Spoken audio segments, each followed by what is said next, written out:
For full offer details, visit boostmobile.com. When you're finally off the clock after a long day, dishes put away, kids asleep, feet kicked up, heartburn. Don't let heartburn take over your hard-earned moment. Quick, Alka-Seltzer. Nothing works faster for heartburn relief. Alka-Seltzer effervescent tablets begin neutralizing stomach acid in seconds, so you can get back to your one more episode marathon. Quick, Alka-Seltzer. Because nothing works faster for heartburn relief. Use as directed. Hi, I'm Justin Gingery. One of the most common questions I receive is, what makes us different from other law firms? At Gingery, Hammer & Associates, we handle your case from beginning to the end. Whether your case reaches a settlement, whether it must go into litigation, or whether it has to go all the way to trial, we will be with you along the entire way. And because we are committed to your case, we are as invested as you are in making sure you get the outcome you deserve. When you get an injury, just call Gingery. KHD KHD1 Sacramento, KYMX HD3 Sacramento. Sactown Sports 1140, your local sports leader. This is the Drive, baby! The Drive Guys, Kevin Gleason and Alan Stiles. It's drive time with the Drive Guys.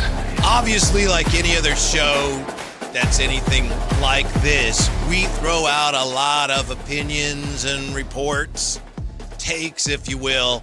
And I think we've always done a pretty good job of pointing out, hey, maybe we got that one wrong. So on the occasions when we get something right, I like to point that out. And I will say this. Now, this goes back to before we were blessed with Alan's presence on the show. About a year ago, Jay and I were doing a lot of shows, just the two of us. Mm-hmm. Drapes was kind of in transition. Mm-hmm. So I remember Jay, we were doing the show when the story broke that the NBA was going to investigate Steve Ballmer and the Clippers.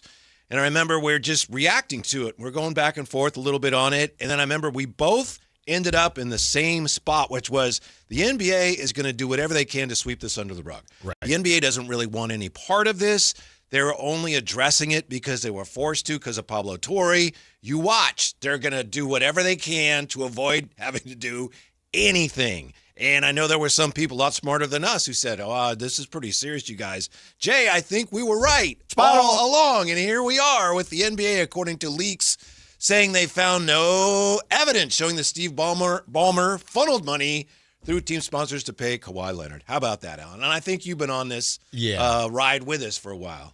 So, it was funny because they referenced ESPN, who they have a partnership with, and said ESPN had some inaccuracies in what was broken down.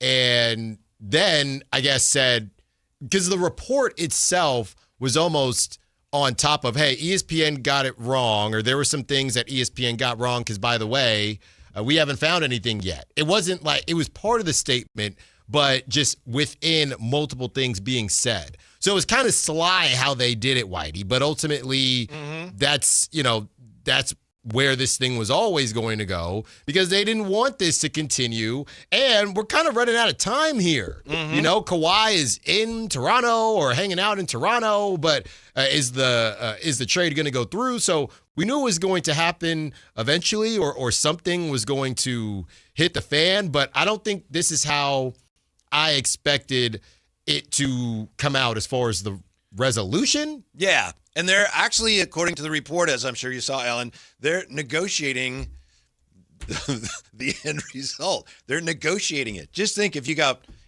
arrested for speeding or something. Mm-hmm. Are you going to have to pay a fine? You going to jail? I don't know. We're negotiating. Yeah.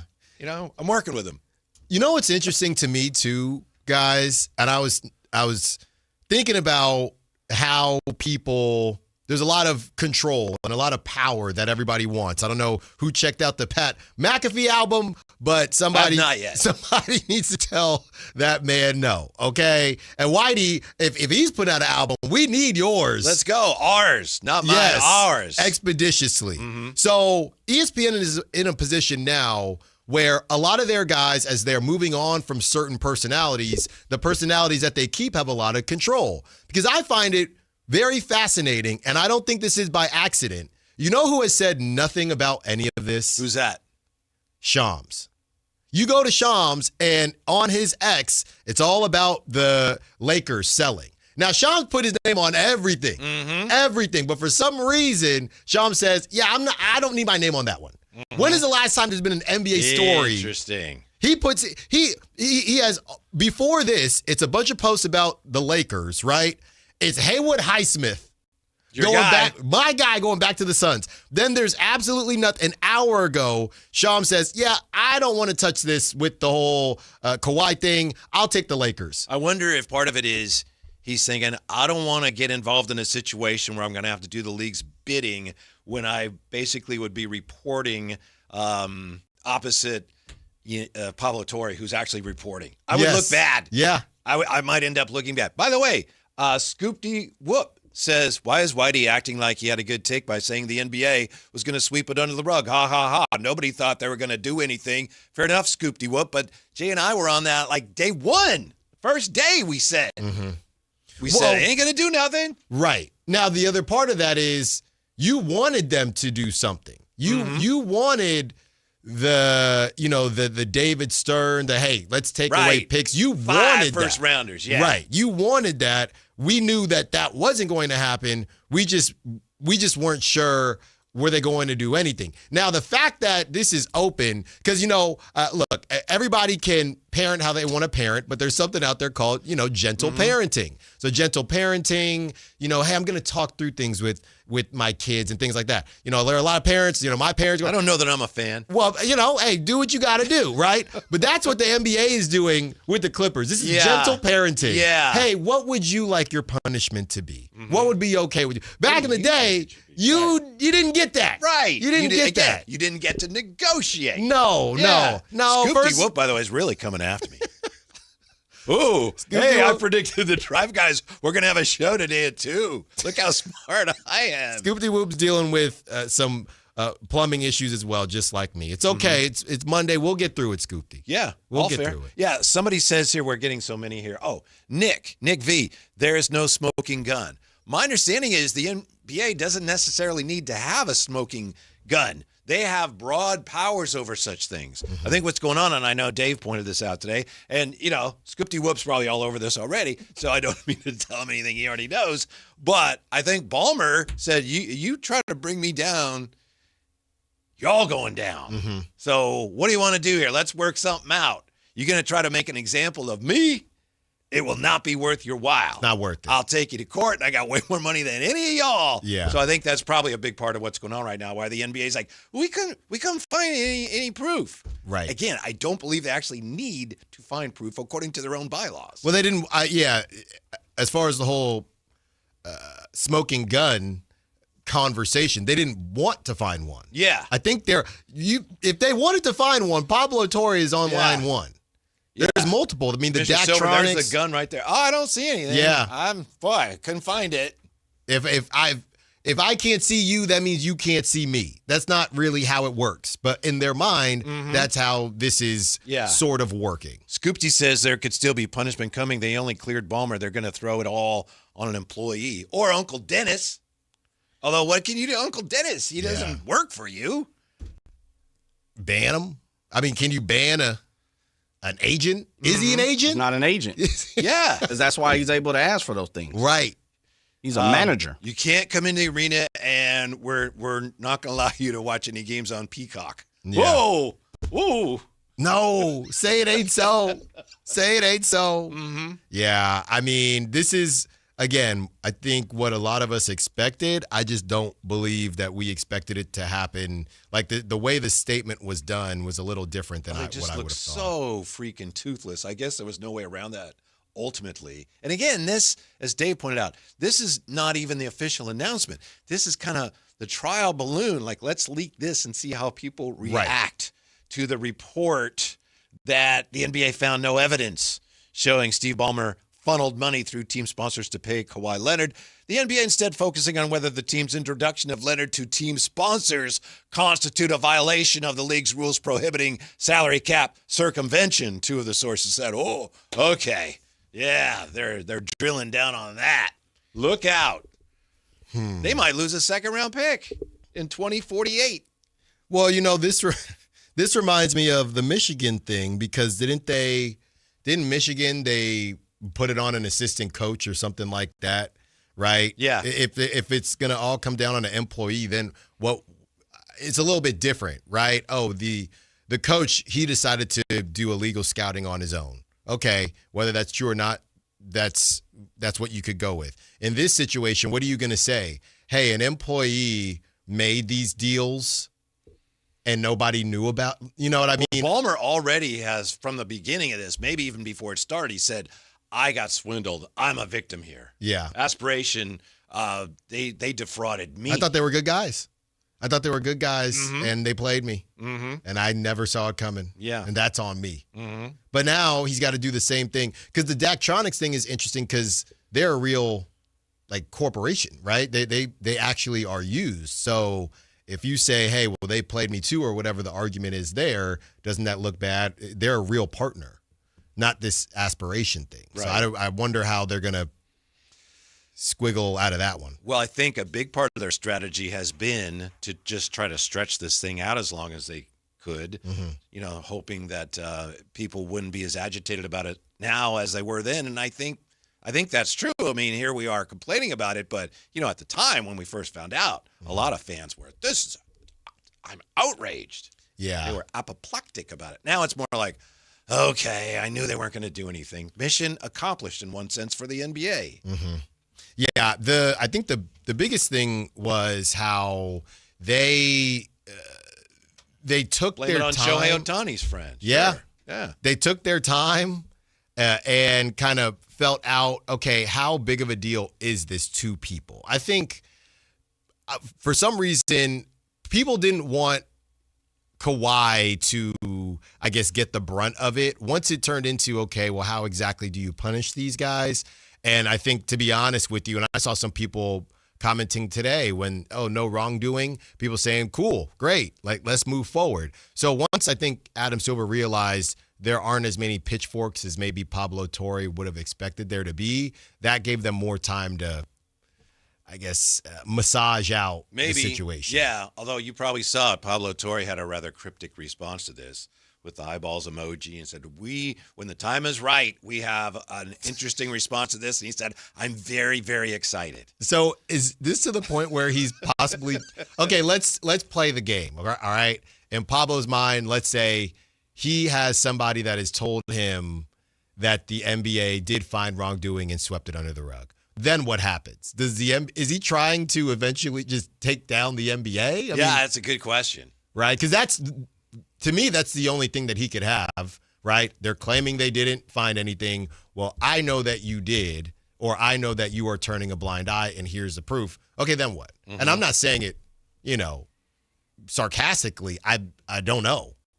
I don't know. Wouldn't you think a small market team like the Kings, and I know we've been talking about this a lot in the last year, wouldn't you think a franchise like that would say, we can't have that because we can't compete if that's the way it's going to be?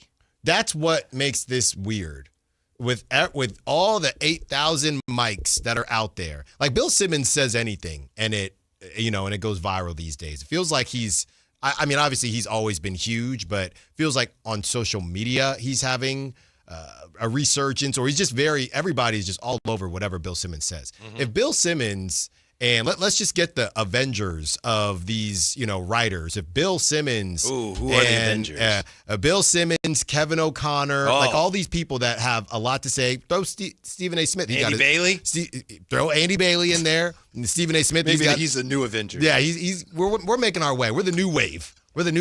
Stephen A. Smith got his own problems right now, but let's throw Stephen A. Smith in there. If they were all saying, this can't happen, this is bad for the game, I don't think it ends up the way it does. But again, they're going off of how fans are reacting, and it just never caught the fire that I think Pablo thought it would catch. Because here's the other part of it. We're going to possibly deal with the lockout in Major League Baseball. It's all fine and good, to have this drama and to want the competitive balance. Obviously, that's what we all want. But if this gets to a point where Pablo is saying, yeah, and they had proof where they did know something bad, something illegal was happening, it gets swept under the rug. And now it gets to a point where, the league might have to pause for a second to get this taken care of. Now, Pablo is no longer a man of the people because, hey, we want we want things to be even, but if you start messing with the actual season and the actual game being played, now we have a problem, Pablo. Mm-hmm. So Yeah. there's a line to everything. I'm glad you mentioned baseball, and we'll get back to the Kings and the NBA in just a moment. But you mentioned baseball and the potential lockout, work stoppage. Did you watch any baseball this weekend? I know we already were joking about Ohtani. Ohtani with the bases loaded facing Mizorowski Saturday. Mhm. Mizorowski struck him out with the bases loaded. Yeah. In a big game, two teams that are trying to grab the top spot. That was great. He had what's his name? Josh Baez of the Cardinals. Mhm. Hit home runs in each of his first 3 at-bats. Crazy. Yeah. What is the problem with baseball? Why do they need a work stoppage?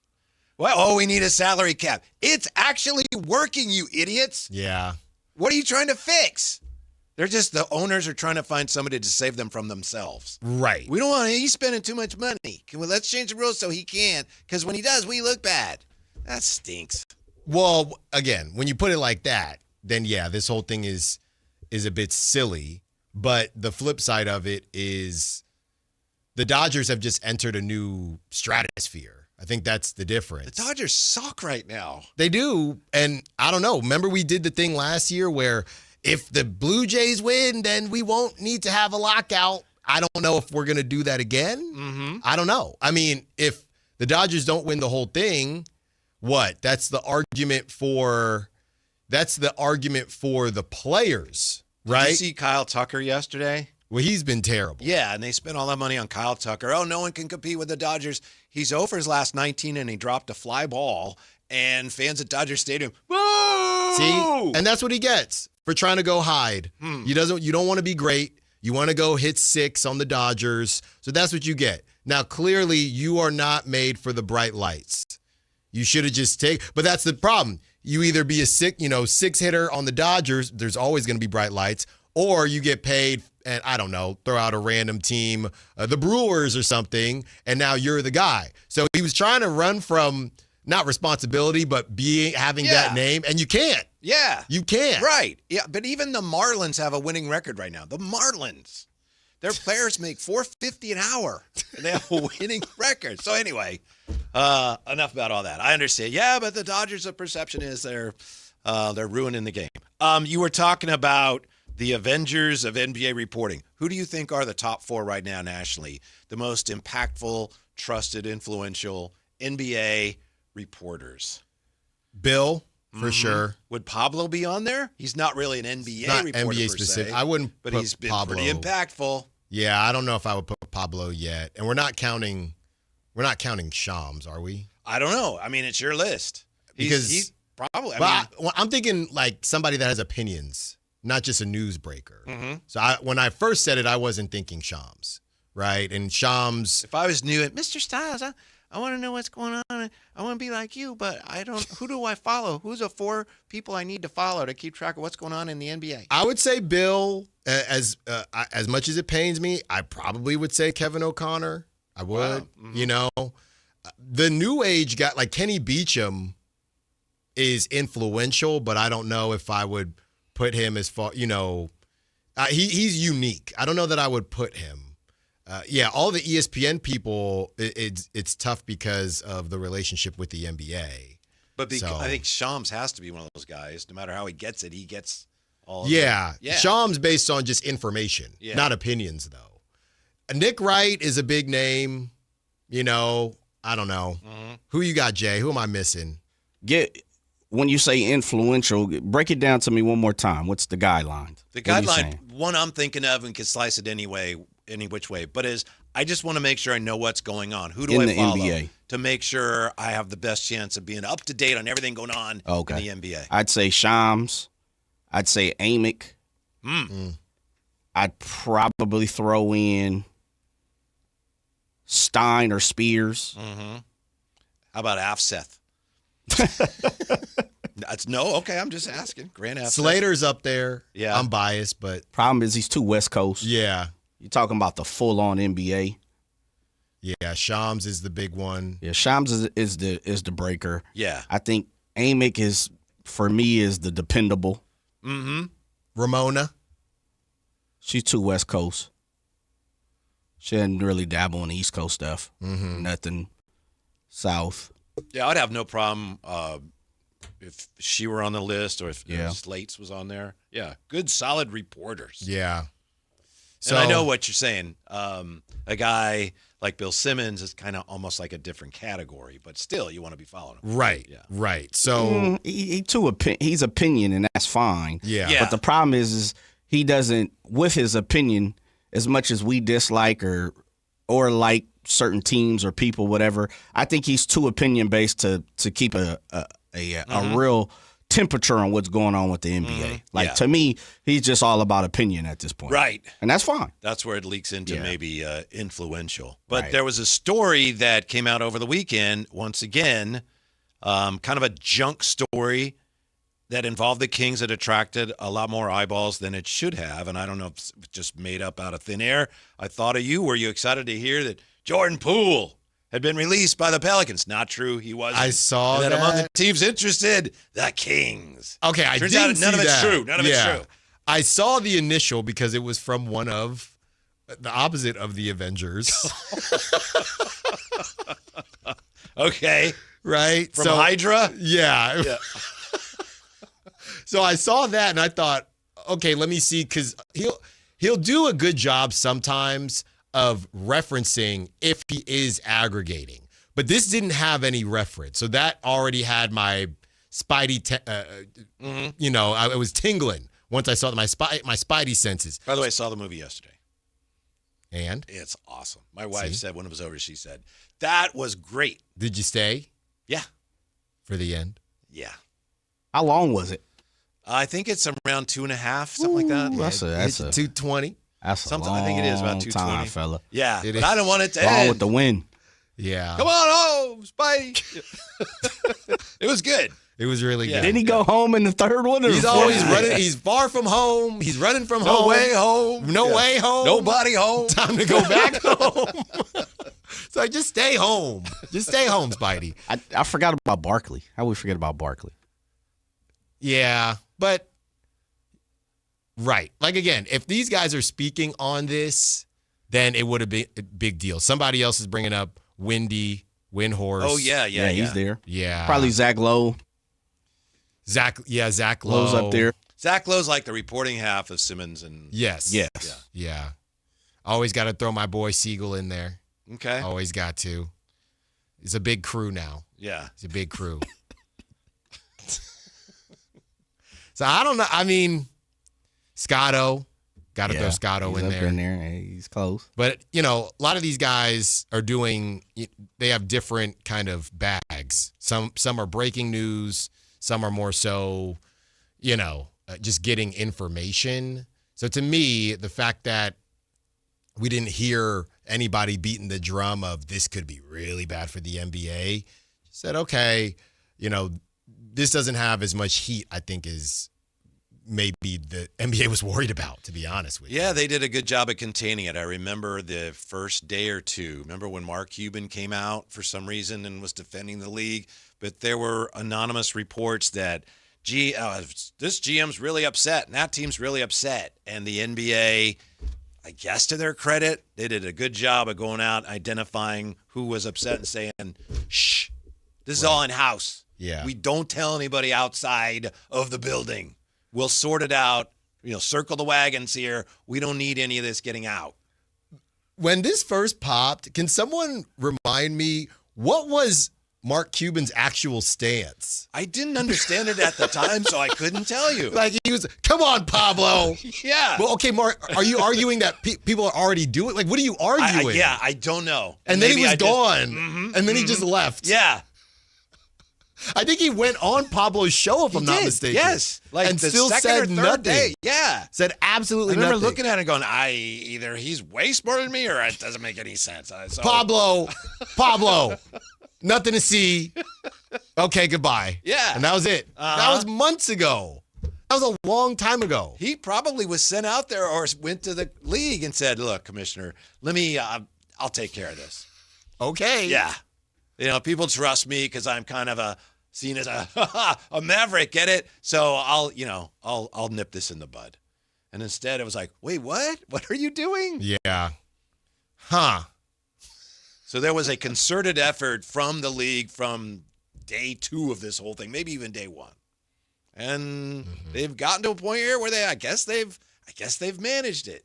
Okay. And it's no surprise that here it is. We're finding out about it in the dead of the offseason. Right. Hey, let's get this taken care of. Yeah. Right? It's nothing to see here. Mm-hmm.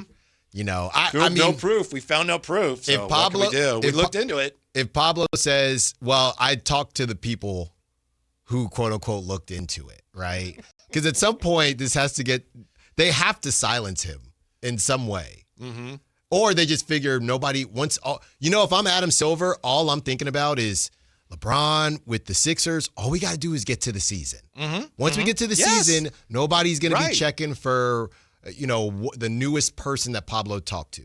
It's like, we were joking last week during Sport Court about when kids should go back to school. When you're waiting for something, time seems to just drag on. But when you're having a good time or whatever it is, time seems to fly. Just like the saying goes, this month, 2 months or a month and a half, whatever it is before the season is going to be the longest of Adam Silver's life. Mm-hmm. He's just please, just get me to tip off. Yeah. That's all I need, and this all goes away. It's like I've heard coaches talk about this. The clock moves the slowest when you have like a 7-point lead and there's 3 minutes left. Yeah. It's like you watch the game and you're, okay, how much left now?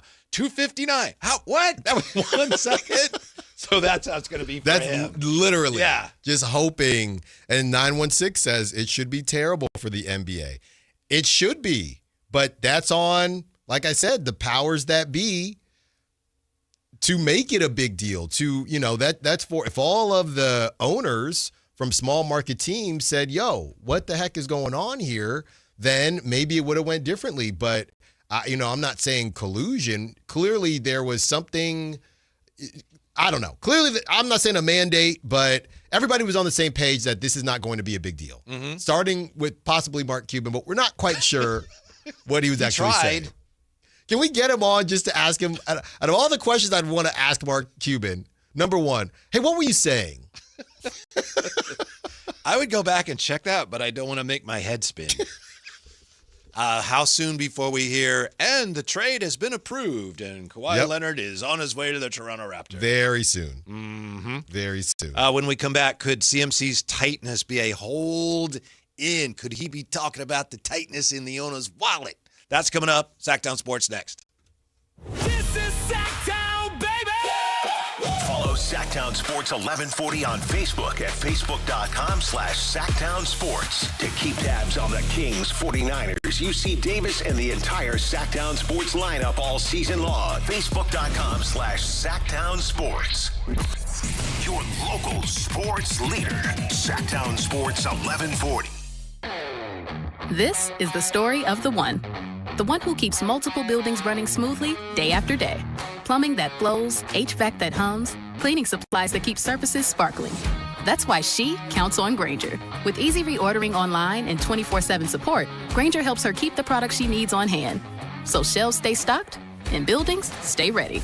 Call 1-800-GRAINGER, click Grainger.com, or just stop by. Grainger, for the ones who get it done. T-Mobile is launching something no other wireless network offers. Introducing Nothing. Pay nothing today and walk out of the store with a new phone. What did he say? Nothing. You definitely said something about nothing. Exactly. Go to T-Mobile, pay nothing up front, and leave with a new phone. Wait, nothing rules. She gets it. Hey, thanks for nothing. For the first time ever, switch to T-Mobile, pay nothing. No taxes, no fees, no money down. And walk out with a new phone. There are 250 reasons to choose T-Mobile, and now nothing is holding you back.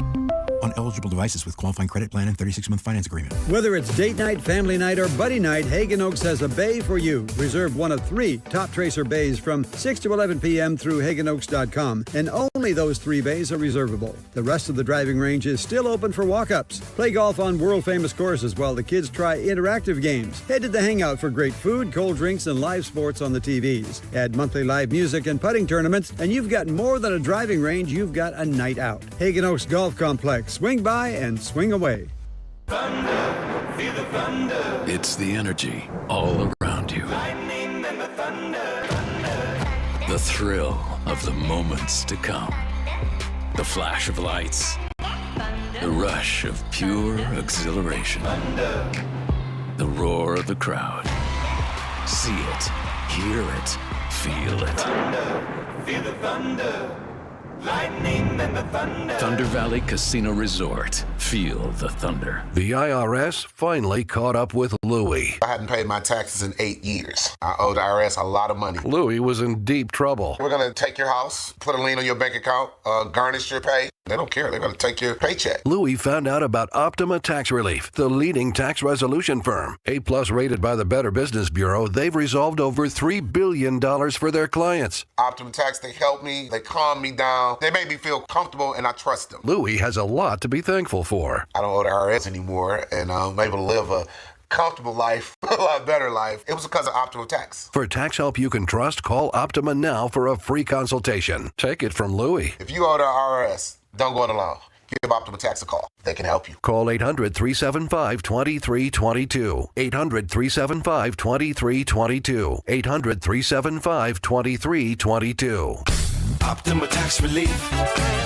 Testimonial from an actual client. Some restrictions apply. For complete details, please visit OptimaTaxRelief.com. What's up? We're talking to Chad Hoblet of Hoblet Dodge, Chrysler, Jeep, Ram, and Woodland. Chad, tell the listeners what's going on for the Make This the Summer Sales event. Hoblet continues to be the place to find the best prices on the hard-to-find heavy-duty Ram you need. Right now, save up to $14,000 off MSRP on the new 2026 Ram 2500 Crew Cabs. And it's not just the savings. Right now, you also get Ram's 10-year, 100,000-mile warranty. Wow, it seems like every time you do this, you manage to find a new way to sweeten the deal. That's the difference between the big city auto mall guys and the small town family-owned experience at Hoblet. When you come to Hoblet, you experience what 77 years of family-owned award-winning customer service looks like. Search, select, and save through their whole inventory at HobletDodge.com. Nobody beats Hoblet, period. 14,000 total net savings on select new 2026 Ram 2500 Crew Cabs after dealer discount and factory incentives. Incentives may include 1,000 Hoblet business owner bonus cash for eligible business owners, 1,000 Hoblet trade-in assistance for eligible trade, and 500 upfit, military, or first responder bonus cash for eligible members. Incentives may not be combined with any other offers or special APR programs. Excludes tax, title, and license fees. Two with this net savings, VIN number 227-321 and 227-315. See dealer for details.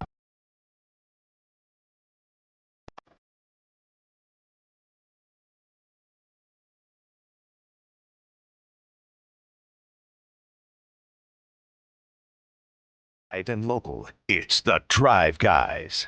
Watch the show on youtube.com/Sactown Sports 1140. Or listen on the Sactown Sports app. Monday. Alan Stiles has some plumbing issues today. That stinks, especially on a Monday. I mean, that sometimes literally stinks. I think, though, if I had to make the choice, and had to have plumbing problems like you, or had to start my Monday the way Matt George's Monday started, I think I'm going with the plumbing problems. Matt George's cat apparently relieving itself on him in his bed. Yeah, I completely missed that he got a new cat, by the way. You know, as the resident... Maybe you should have chosen a little more wisely. Yeah. I don't know. As the resident cat guy here at the station, I would have expected him to say, hey, by the way, I got a cat. And he didn't. So it's fine. It's fine? So. Wait, what's fine? That he didn't tell you? Yeah, or he didn't that the tell cat me. Did so that? I didn't know. Oh, okay. I could have maybe... Cats don't do that, do they? I mean...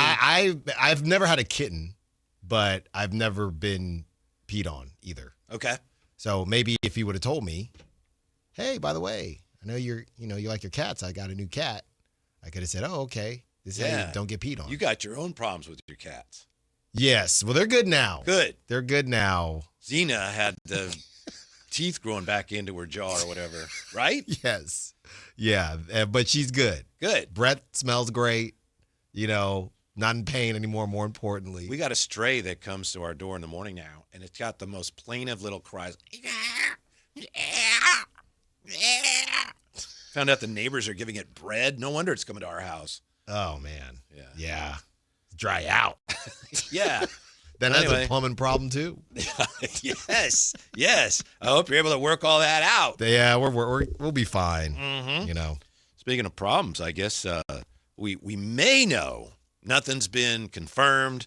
49ers, to my knowledge, haven't addressed this yet. Perhaps they have in the last hour or so, and I've missed it. But looks like CMC's absence, this tightness, may be a hold in. What do you think of this theory? I first saw it from Mike Florio, who I think is the first one publicly to say, yeah, it might just be a matter of him wanting a little extra dough.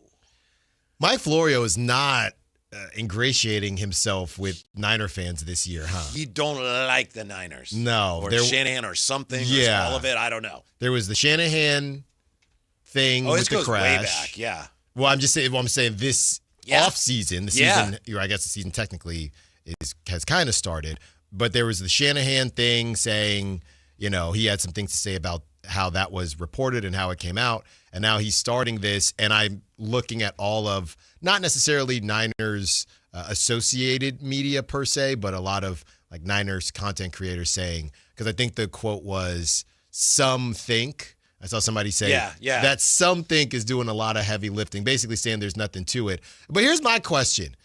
We were talking about salary caps and how the NFL's got it right. They don't pay people, but they got it right because they don't pay people. Are you just allowed to just hold out or hold in whenever you feel like it? It feels like with NFL contracts, if you are a star, Trent Williams, whoever, like in the NBA, hey, it's time to have extension talks, and one side, like example, I believe Domantas Sabonis is technically up for an extension. The Kings, we're just not.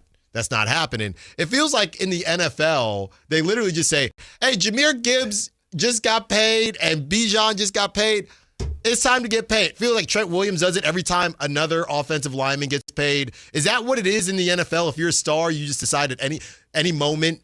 But it's just so much easier to do in the NFL because you can always say, I ain't practicing today. Why not? Hammy's a little tight. I got some tightness, and it's football. So it's like, okay. Right, but I'm saying within your contracts, there's no rules. You can just get a contract reworked whenever. No, you have to get to a point where you've got enough leverage where the team's going to go, all right, let's figure it out. Right.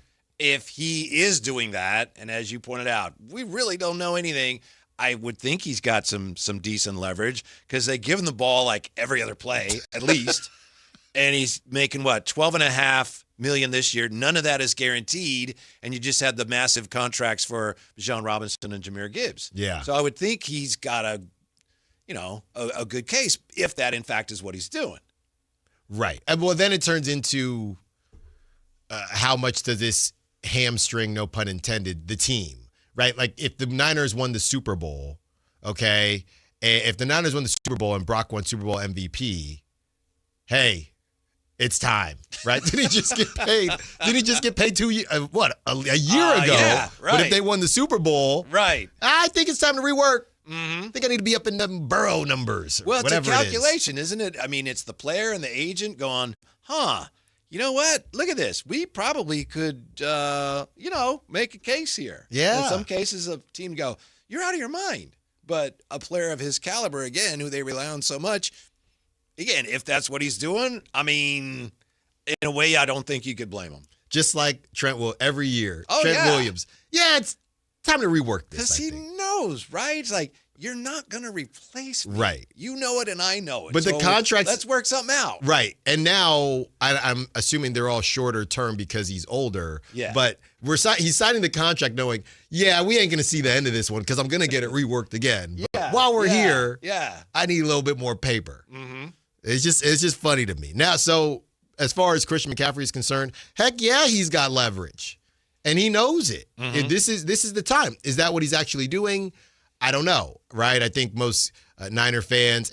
The other part of it is how if you like certain players or dislike certain players, it gets talked about differently. Like the Debo holdout versus the Debo contract negotiations versus Nick Bosa and others, they get viewed differently just based on how fans view you. So I think Christian McCaffrey could do this because not that it matters whether fans like you or not, but you're not going to hear a lot of people saying, Christian McCaffrey, he's an eye guy, right? Why does he need to get paid more? You're probably going to hear them say, just pay the man. Yeah.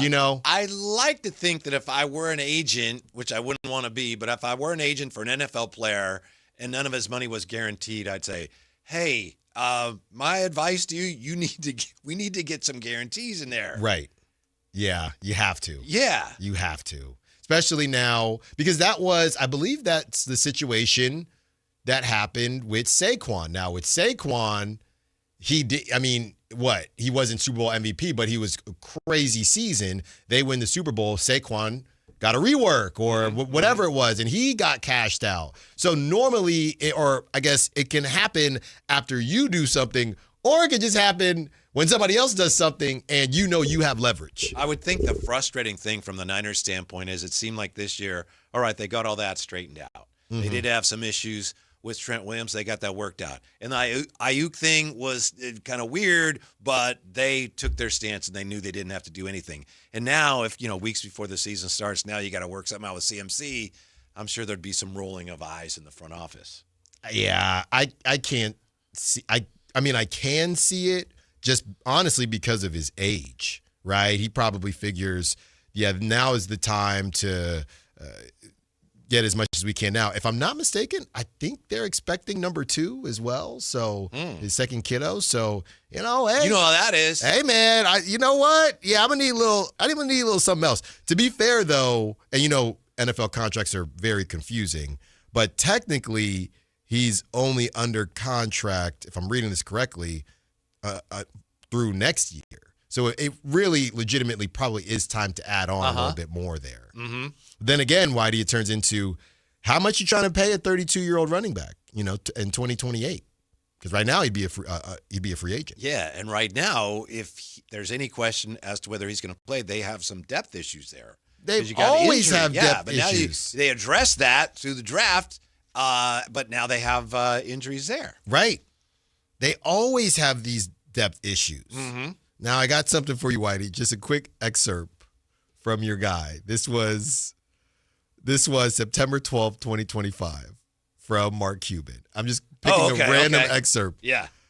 One final note. While Pablo is focusing on the $2 million and the $50 million from Wong Balmer, he didn't really get into the millions of dollars in carbon credits that were purchased by the Clips and the arena.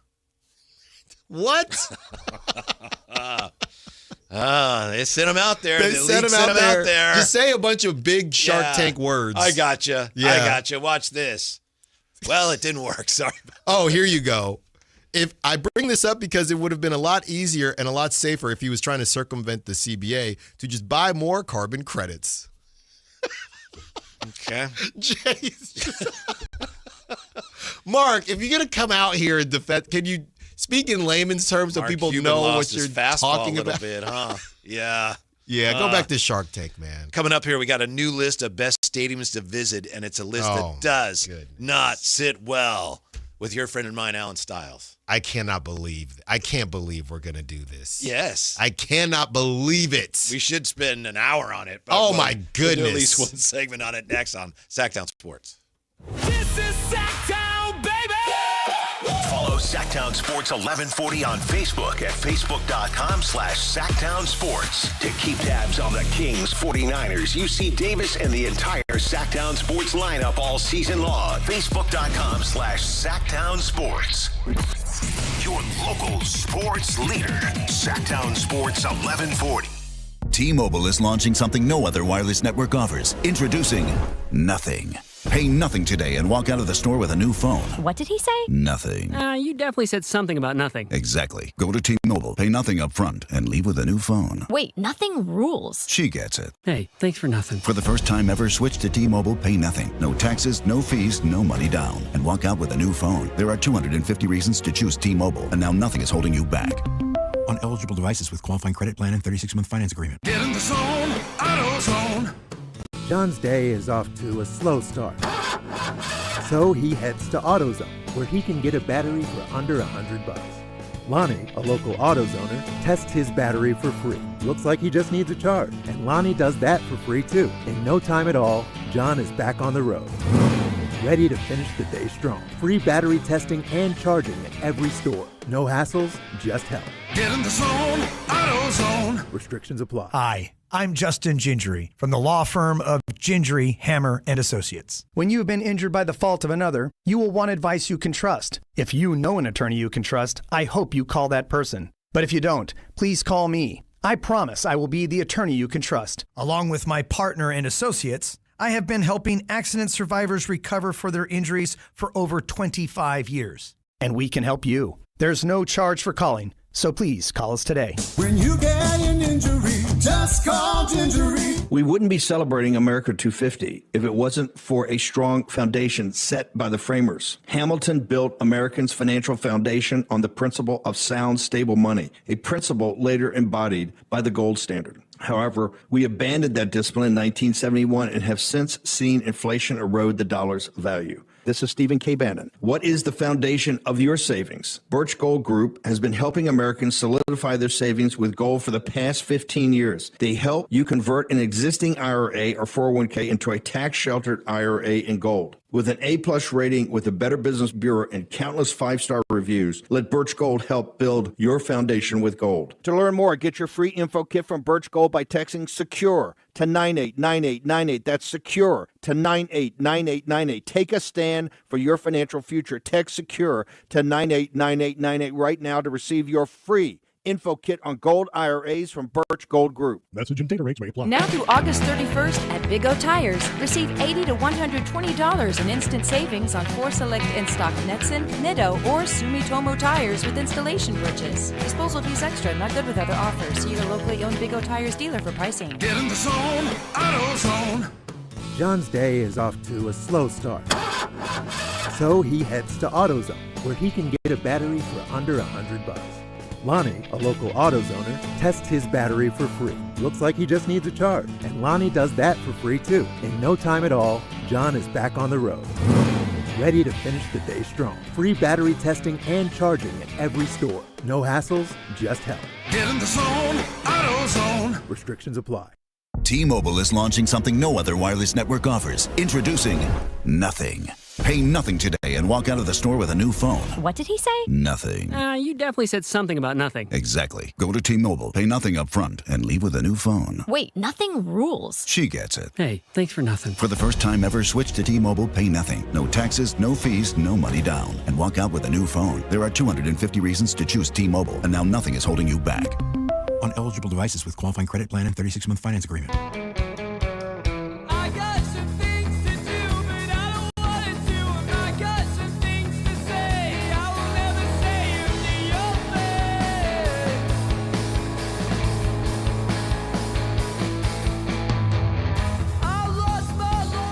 Download the app and listen to The Drive Guys. The Drive Guys with Kevin Gleason and Alan Stiles. On Sactown Sports 1140. It's already been a somewhat contentious Monday. We started the show talking about whatever's going on with the NBA. Apparently the NBA says, oh, nothing to see here. And I pointed out that we had said nothing would happen, and then we had my guy Scoop-de-Whoop coming after me on that, which is fair. That's fair. I'm just glad you're listening. Alan's had a rough start to his day with some plumbing issues. Matt George, for crying out loud, his cat let Matt know what he thought of one of his takes. Which one? I don't know. All of them? I don't know. Maybe. Could have been all of his takes. Could have been. Like you said last Friday, you said you haven't agreed with anything he said in the last month. Or Neither did the cat. Yeah, exactly. Shout out to the cat. Let him know. Talked about Christian McCaffrey. Maybe there's nothing to it. Maybe he's letting the 49ers know he's unhappy with his current deal. So a lot of unhappy people on this Monday. Yeah, and we're about to continue that theme right now. You're not happy with this new list from Bob Nightingale? It's ridiculous. USA Today. New list of the best stadiums to visit. Giants are on there. What's the problem? I mean, they didn't quite crack the top 5. But give me the 10. Give me the 10. Because, I to me, and I know what this is. What? Okay. What do you mean? It's fatigue. That's all this is. I have it for you right here. Okay, thank you. Okay. So coming in at number 10, T-Mobile Park in Seattle. This ballpark fits perfectly in the Northwest with the nearby mountains, skyline, and water. Top 10, okay. Retractable roof. Yeah. Never been. Mm-hmm. Okay. Number 9. Nice. It is nice. Yeah. It looked nice on, what was that, All-Star? They did All-Star last year or 2 years? This past season? No, this past season was Philly. I think the year before they did it in Seattle. And obviously seeing them in the playoffs, it looked great. Number 9, Camden Yards. I have been here. Meet the Godfather with its famous B&O warehouse. This is the original retro classic ballpark. I love the brick everywhere. Yeah, right. Love Just Camden watching on Yards. TV or watching highlights, you feel like, I'm at the ballpark. Yeah, I love Camden Yards. Okay, so good there. Number 8, some might argue this is too low for this ballpark. Coors Field in Denver. The team may stink, but the ballpark is so beautiful and the vibe is so cool that it's become a destination on its own. I know our boss, Richie, would definitely say that 8 is too low. As bad as that team is, and I know that's not supposed to have anything to do with it, but to me, as dreadful as they are for them to come in top 10, that's a win. Yes. Next is Dodgers. The Dodgers, number 7. This is the most serene setting in baseball. Okay, that's enough of that. That is an old ballpark. Right. 7. I guess you just have to put that. Number 6. And it is dreadful to get in and out. Yeah, that's whack. And I don't wear glasses, but I think number 6 says Oracle Park. Maybe a little too high. Oracle Park at number 6, Bob? Uh-huh. Really, Bob? Top 10, top 8. Not even top 5, Bob. Like, I know what this is, Bob. This is LeBron, right? LeBron should have had about 5 more MVPs. Uh-huh. But it was LeBron fatigue. Wow. So this is Oracle Park fatigue. Alan is one to talk about lists after his Raiders list, says Rajiv. Okay. Anyway, yeah. Sorry. Go ahead. Those are my guys. Enough. What is his problem with Oracle? This ballpark has the second best view in baseball behind PNC Park with its bay backdrop and splashdown hits in McCovey Cove, but only if you happen to sit in the upper deck. The park is already showing its age, and its concourses are narrow and cramped, making it difficult to move around, with the Giants already outgrowing the place and badly needing more space. And this is the only one that he had negative things to say.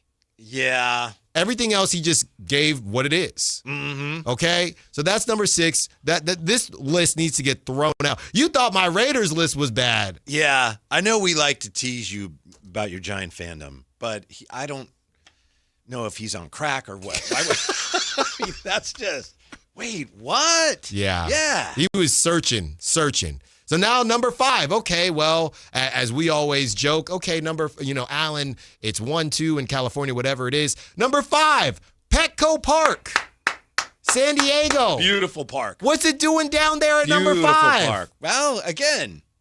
This gorgeous park doesn't quite have the stunning views as Pittsburgh or San Francisco, but it's pretty darn close. The architecture is beautiful, and the old Western Metal Company warehouse in left field gives it a retro look. It also happens to be located in the heart of the lively gas lamp quarter in downtown San Diego. Mm-hmm. No negatives there. Beautiful park. Number 4. I haven't been to PNC. I've seen it on TV. Same architects as Oracle, I believe. Okay. Yeah. Is it HOA or whatever? Maybe it's not HOA. HOK. Well, I had to call the HOA. Yeah, right. I am just questioning how the views in Pittsburgh are superior. I'm sure they're great. Mm-hmm. How are they superior to the views of the Bay and Oracle? It's just that orange or the yellow bridge. Yeah, it's a nice bridge, but I mean, we got a tower bridge. San Francisco Bay. Yeah. I remember when the A's were there, you could see sometimes if you were upstairs at Oracle, Pac Bell Park, whatever it was called at the time, you could actually look out and see the lights on at the Oakland Coliseum at the same time. Yeah, I don't know what we're doing here. Number 4, Target Field in Minneapolis. This may be the most impressive urban design in baseball on its downtown 8-acre site with freeways. This sounds like, come on, Bob. With freeways and trains outside the park and warehouses to the left, it's also an ultra-modern look inside. This doesn't even sound real, Bob. Mm-hmm. Okay? Anybody that's been, I've never heard, Jay, you have a list of places to go. Who says Target Field? Not one person I know. I've never heard anyone say, you got to get out to Target Field. Right. I've never heard that. It sounds to me like, and I haven't been there either, but that's a solid top 10. But what is Number it? 4? Yeah, that's probably a little high, Bob. Number 3, PNC Park, the most gorgeous ballpark in America. Forget the game on the field. You want to be sitting in the upper deck, taking in the view of Clemente Bridge, the Pittsburgh skyline, and the Allegheny River. It's magnificent. Yeah, so why is it number 1? It's excellent. The most gorgeous ballpark in America, number 3. Mm-hmm. Okay, Bob. Have either of you been to Pittsburgh? No. Yeah, I've never been to Pittsburgh either. No. I know they like fries in their sandwiches, though. My thing with it is I've never heard anybody. Yeah, just move on. That's Philly hate right there. I've never heard anyone, and I could be wrong. And if anyone's listening from Pittsburgh, 916-339-1140, I've never heard anybody say Pittsburgh is a gorgeous city.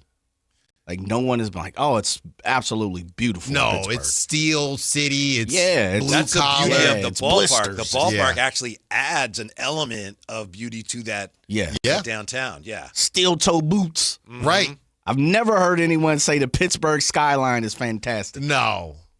I'm gonna stay right there. I'm not gonna go any further than that. Shout out PA. Mm-hmm. Number 2, Wrigley. Overrated. There's not a more beautiful sight than walking into the ballpark and taking your first look at that beautiful green grass on the ivy on the walls and the iconic scoreboard in center field. Mm-hmm. He has more to say, but who cares? Number 1, Fenway Park, Boston. Okay, Highly overrated. Yeah. So Oracle is showing his age. Yes. Fenway and Wrigley are 1 and 2. That's right. Okay. Now, again, 10 best MLB stadiums to visit. So he's not saying, because he's had number 3, PNC was the most beautiful ballpark, but he's saying stadiums to visit. Let's be honest. He leaves himself a lot of wiggle room there. Yeah, clearly this is also about history. This is also about the team, right? Yeah. Because it's all part of. Takes into account whatever he wants to take into account on any given rating. No ballpark in America has the romantic feel or the unique quirks of Fenway Park, from the Green Monster to Pesky's Pole. It's not a baseball game, but a religious experience watching games at Fenway. Man, get out of here, Bob. Get out of here, Bob. Oracle. Sounds like he's got a thing for the Giants the way Florio has a Yeah. thing for the 49ers. And I've heard people Really? are saying that they're surprised Dodgers weren't higher because of how Bob gets down. Really? So I think Oracle's got to be top. If it's not top, I mean, top 3, I would say, but top 5, Bob. And I got love for Gaslamp. I got love for Petco. Petco at 5 seems off. I know Coors Field, again, if you're including the team, then that changes things, but 8's probably too low. The view at Oracle is like nothing I've ever seen at a baseball stadium in my whole life. Yeah. I don't know. Especially, we when I grew up, we'd go to Candlestick, which was historic, but, it had its issues. Oakland Coliseum, many fond memories there. But, players used to complain about how it was just so gray concrete. Oracle is incredible.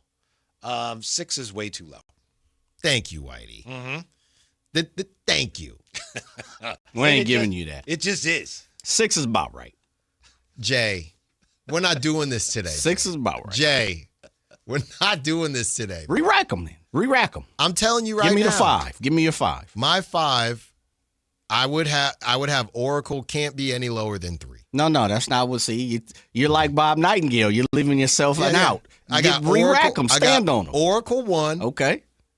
I got I have never been to Petco, but from what I've seen, Petco probably should be 2. I'll put PNC 3 because everybody talks about it. Mm-hmm. Then Target. Target's got to be 4. And then, you can go historic after that. You can go Fenway, Wrigley. I put Yankee Stadium up there, too. Mm. So that's my top 5. That was like 8. No. Oracle, Petco. Yeah. PNC. Okay. Wrigley. Yeah. Fenway. You know what's cool on that list? Right or wrong, he has, 4 of the best ballparks or ones he enjoys visiting the most are left coast, right? Yeah. Seattle, Dodger Stadium, Oracle, and Petco. And Denver. Yeah. I mean, that's not the West Coast. It is not. They're Denver in the is not NL a coastal West. city. Not the West Coast, though. Yeah. They're in the NL West. Nothing against Denver. It's just not on the coast. Yeah, it's not coastal. Right. I'm just saying 4 of them are on the West Coast. Yeah. They're port cities. Or 5. Okay. Thank you for the feedback. Blue Pool says, Pittsburgh is a nice city. Downtown wedged between the 2 rivers and the surrounding hills make it really interesting. It's also where the pit takes place. Yeah. So, I went to the ballpark. Blue Pool? Have you been to the ballpark? Yeah, have you been there? I was trying to go party at Pittsburgh when I was at Temple. And, people, you never know how far away things Party are. at the Pit. I said, hey, can we let's go, Pitt this weekend. They said, dude, that's like 3 hours away. More, or maybe even more than that. Then I said, all right, let's go to Penn State then. No, that's also 3 hours. Okay. And then they asked me. You didn't major in geography. Well, then they asked me, I got a friend, you might know him. He's from San Diego. Well, that's 6 hours. Yeah. Kings mentioned in another junk story that attracted a lot more eyeballs than it should have. And we'll look at that next on Sactown Sports. Ugh. Take Sactown Sports with you everywhere you go with the Sactown Sports app. The most in-depth coverage of the Kings and 49ers. A library of written and video content. And all your favorite personalities all in one place. Download the Sactown Sports app today and get in on the action. Your local sports leader. Sactown Sports 1140. This is the story of the one. As a safety manager at a manufacturing plant, he does everything he can to keep his coworkers safe. From finding ways to reduce risks to keeping safety supplies in stock. And for that, he relies on Grainger. Grainger offers a broad range of quality products and next-day delivery, so he can always play it safe. Call 1-800-GRAINGER, click Grainger.com, or just stop by. Grainger, for the ones who get it done. Carmichael Dave here. So proud to talk about my new friends at Pest Pros, where they are family-owned, they are locally rooted, and they are committed to serving Northern California. I got a mouse problem at my house, and I don't like mice. I got a cockroach problem at my house, and I don't like cockroaches. That's a real thing. You're going to get pest protection somewhere. Why not get it at a place that is locally owned and operated? Longtime Kings fans and partners, and the community, you've spoken. They're back-to-back Sacramento favorites. So if you got pest control, you don't have Pest Pros. Step up to the pros with their all-star lineup. Don't just make the call, make the right call. Go to pestprosps.com, Sacramento grown, family owned, or call them at 916-588-9345. That's 916-588-9345. Step up to the pros at Pest Pros. This is the story of the one. The one who keeps multiple buildings running smoothly day after day. Plumbing that flows, HVAC that hums, cleaning supplies that keep surfaces sparkling. That's why she counts on Grainger. With easy reordering online and 24/7 support, Grainger helps her keep the products she needs on hand.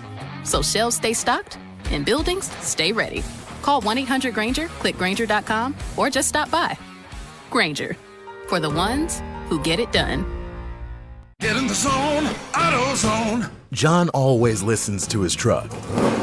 So when his brakes start talking, he goes to AutoZone, where a helpful AutoZoner gets him the right parts. If John has time to put them in, he borrows a kit with Loan-A-Tool. And if he doesn't, he gets a free shop referral. No hassles, just help. Everything you need, nothing you don't. Get in the zone, AutoZone. Deposit required for Loan-A-Tool. Restrictions apply. Country in the Park 2, presented by your California Army National Guard, October 23rd at Heart Health Park at Cal Expo with Bailey Zimmerman, Russell Dickerson,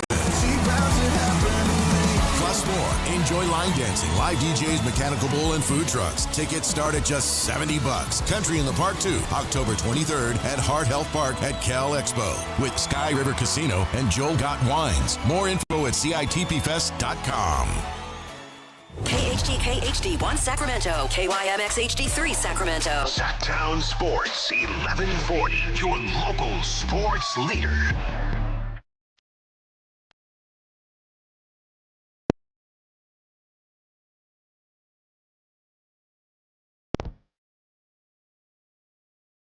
Live and local, it's the Drive Guys. Watch the show on youtube.com/Sactown Sports 1140. Or listen on the Sactown Sports app. I'm going to talk about something here that was never going to happen, but I think it's useful because it does serve as another example of how careful we all have to be. Maybe I'm just reminding myself how careful we have to be when it comes to consuming all these reports and suggestions and rumors. The Pelicans haven't done much of anything this year, so their fans have been getting a little anxious about that. I don't know if they have that many fans, but those that they I have that they do have. great admiration for those who are actually fans. It's tough when you're a fan of a team that doesn't have a lot of fans. Right. Like, they don't have any fans. Well, what about me? There's not a lot of us. It's kind of like the way the A's used to be the last few years in Oakland. The A's don't have any fans. No, they have. Their fans are as good as any other fans in baseball. There just aren't as many of them. Right. And it's a complicated process with all that as well. But we had a report from Owen Prescott, and it turns out there's no such person. What? Owen Prescott shared that the Pelicans had waived Jordan Poole. See if I can find it on Twitter here. From Owen Prescott. Blue check and everything, it says. Bay Area NBA Insider. According to Yahoo, there is no such person as Owen Prescott. Owen Prescott sharing the Pelicans had waived point guard Jordan Poole. He's still on the roster. A big part of the report also was that other teams that were interested included the Warriors and the Sacramento Kings. I saw that, Alan, what was that, Saturday, whenever it was, and I thought, Alan's going to be all over this. But I thought, that doesn't make a lot of sense. I didn't know it was fake, but I thought, that doesn't make sense. Did you see it? Did your heart Oh, yeah. When I soar? saw it, I thought, well, Monday's show is done. And then I saw it was fake, and I was ticked off because I wanted to have the conversation. New Orleans Pelicans have decided to waive Jordan Poole, said apparently whoever was pretending to be Owen Prescott. Sources indicate the Warriors, Heat, and Kings are among the teams monitoring Poole as he becomes available on the market. Not available, A. B. I sure hope the Kings wouldn't be interested if he was. So he's making $34 million. He's expiring contract, which adds a little bit of value. I just legitimately haven't seen him play in about, it feels like 3 years. I know it hasn't. I don't know if he played a game for the Pelicans. So I guess in their mind, he's their Zach LaVine. That's disrespectful to Zach LaVine because Zach LaVine is going to play. But from a contract standpoint, hey, we're not going to move off of him for nothing. Now, somebody could go get Zach LaVine. I don't see anybody going to get Jordan Poole, and he's going to come off the books, and, they can work some things around at the end of the season and go from there. Maybe they finally say uncle and fully reset it. Jordan Poole, he's just one of those guys, man. It's the same book of Malik Monk, Quentin Grimes.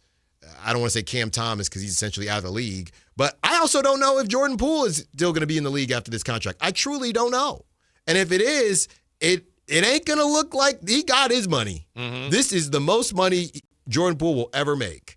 And, as much as I loved him when I was in the Bay with the Warriors. You're not the only one. Excuse me for interrupting, but you loved him. A lot of people loved Jordan Poole. I loved him. And he caught a right and things went left. That's how it went down, and he hasn't really been able to recover, it doesn't feel like. The Wizards thing. Remember that was for CP3?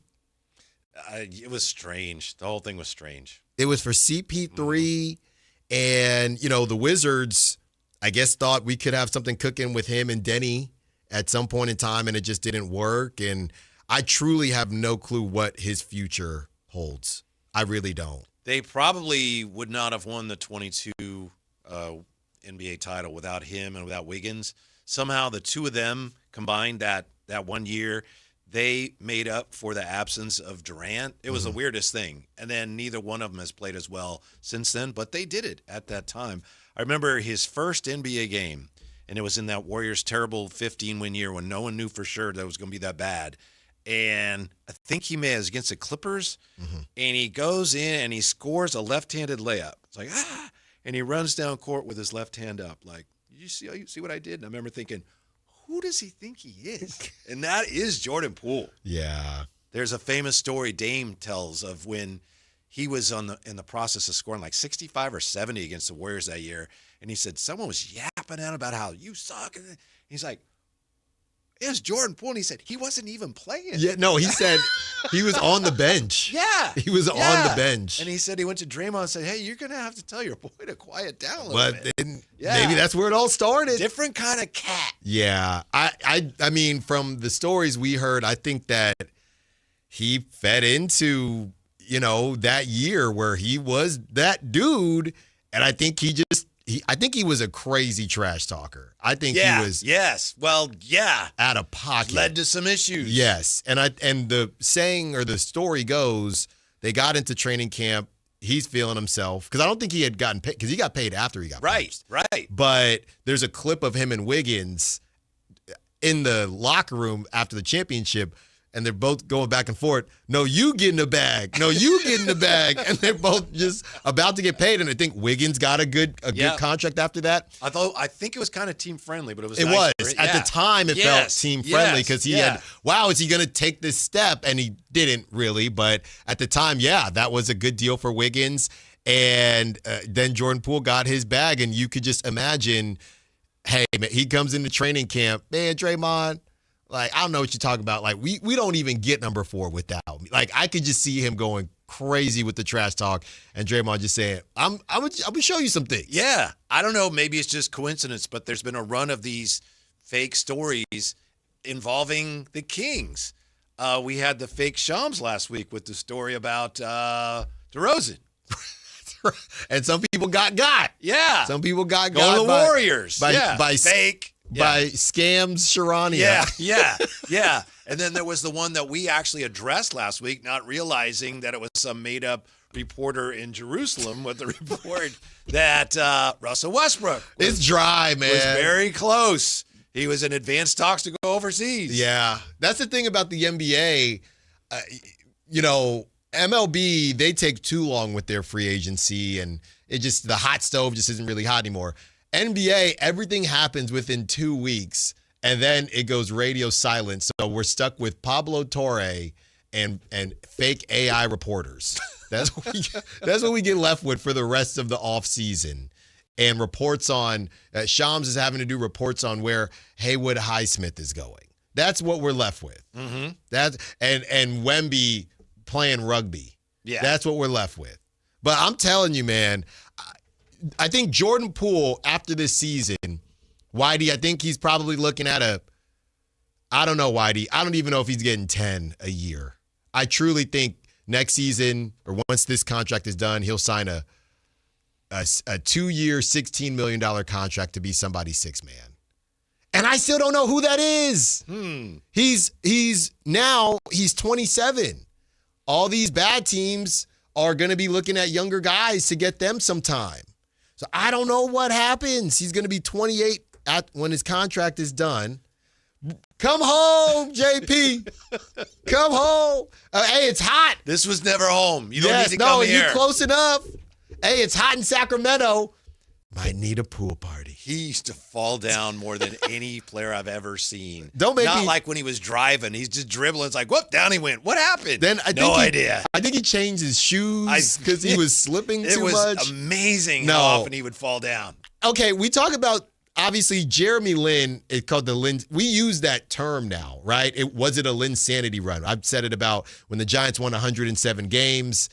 Jordan Poole had, I guess looking back on it, that was his Linsanity run. There were real people having conversations about Jordan Poole not being the next Steph, but, the tutelage. And there were real conversations about that. Mm-hmm. Can we think of somebody else that had such a meteoric rise but fell off like the way Jordan Poole fell off? Well, I don't think so because I go back even before the meteoric rise. Remember when they drafted him out of Michigan, right? Yeah. And he'd made a big shot in the tournament. And when the Warriors drafted him, a lot of people thought, he's not terrible, but they kind of overdrafted him.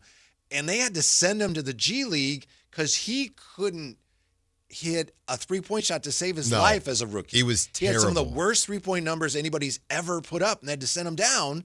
And even the year they won the championship, I think they also sent him to the G League in 22. Then he came back, and then he went on that run. So it's like the weirdest thing. Very unusual player. His rookie season, he played He played in 57 games, 22.4 minutes per game. Whitey, he took 4.6 threes a game. Do you want to take a guess at his 3-point percentage? Oh, it was in the 20s, wasn't it? 27.9% from three. Yeah. It was, he had none chance. None chance of making a three. And the crazy part is, I guess he had a 27% chance. If you were to ask, not being sarcastic, but if somebody were to ask you, Whitey, hey, what's Jordan Poole's thing? You'd say shooting, right? He's shooting it at 34.4 for his career. That's below average. Mm-hmm. So he's very actually streaky. not really good at anything. He's really streaky. At times, he makes brilliant passes. He's got the bag work, though, Whitey. Yeah. In 2022, though, he shot 36% from three on 7.6 a game. Let it fly. In 2025, all right, here's my pitch to get him back out here. 2025, okay, in 2025, Whitey, he shot it at 37.8. He took 9.1 threes a game.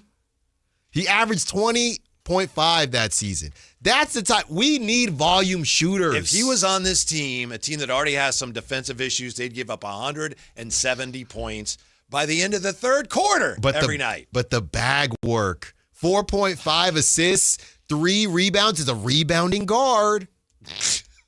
We love Half rebounding of those guards. are his own misses. He's 6'4". He needs, distressed asset. Yeah. Flip him.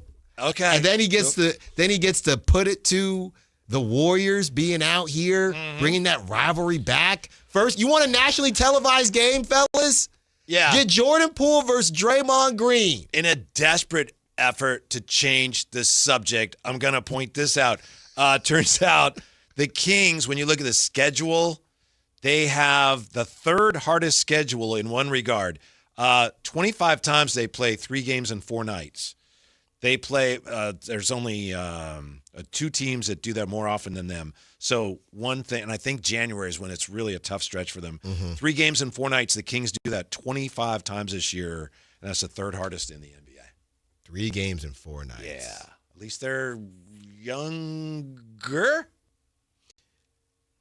I wonder how much, there's going to be some massaging here once you kind of hit 30. Do you think there's going to be, how are they going to handle rest for somebody like Domantas Sabonis? He's not old, but if this thing does go left. He's typically not a guy that requires a lot of rest. No, not at all. But obviously he's coming off of an injury, but he's very right. Yeah. Well, I durable. think he's going to play a ton to start the season because you're trying to win. He played 1 year with a broken thumb. So. Yeah.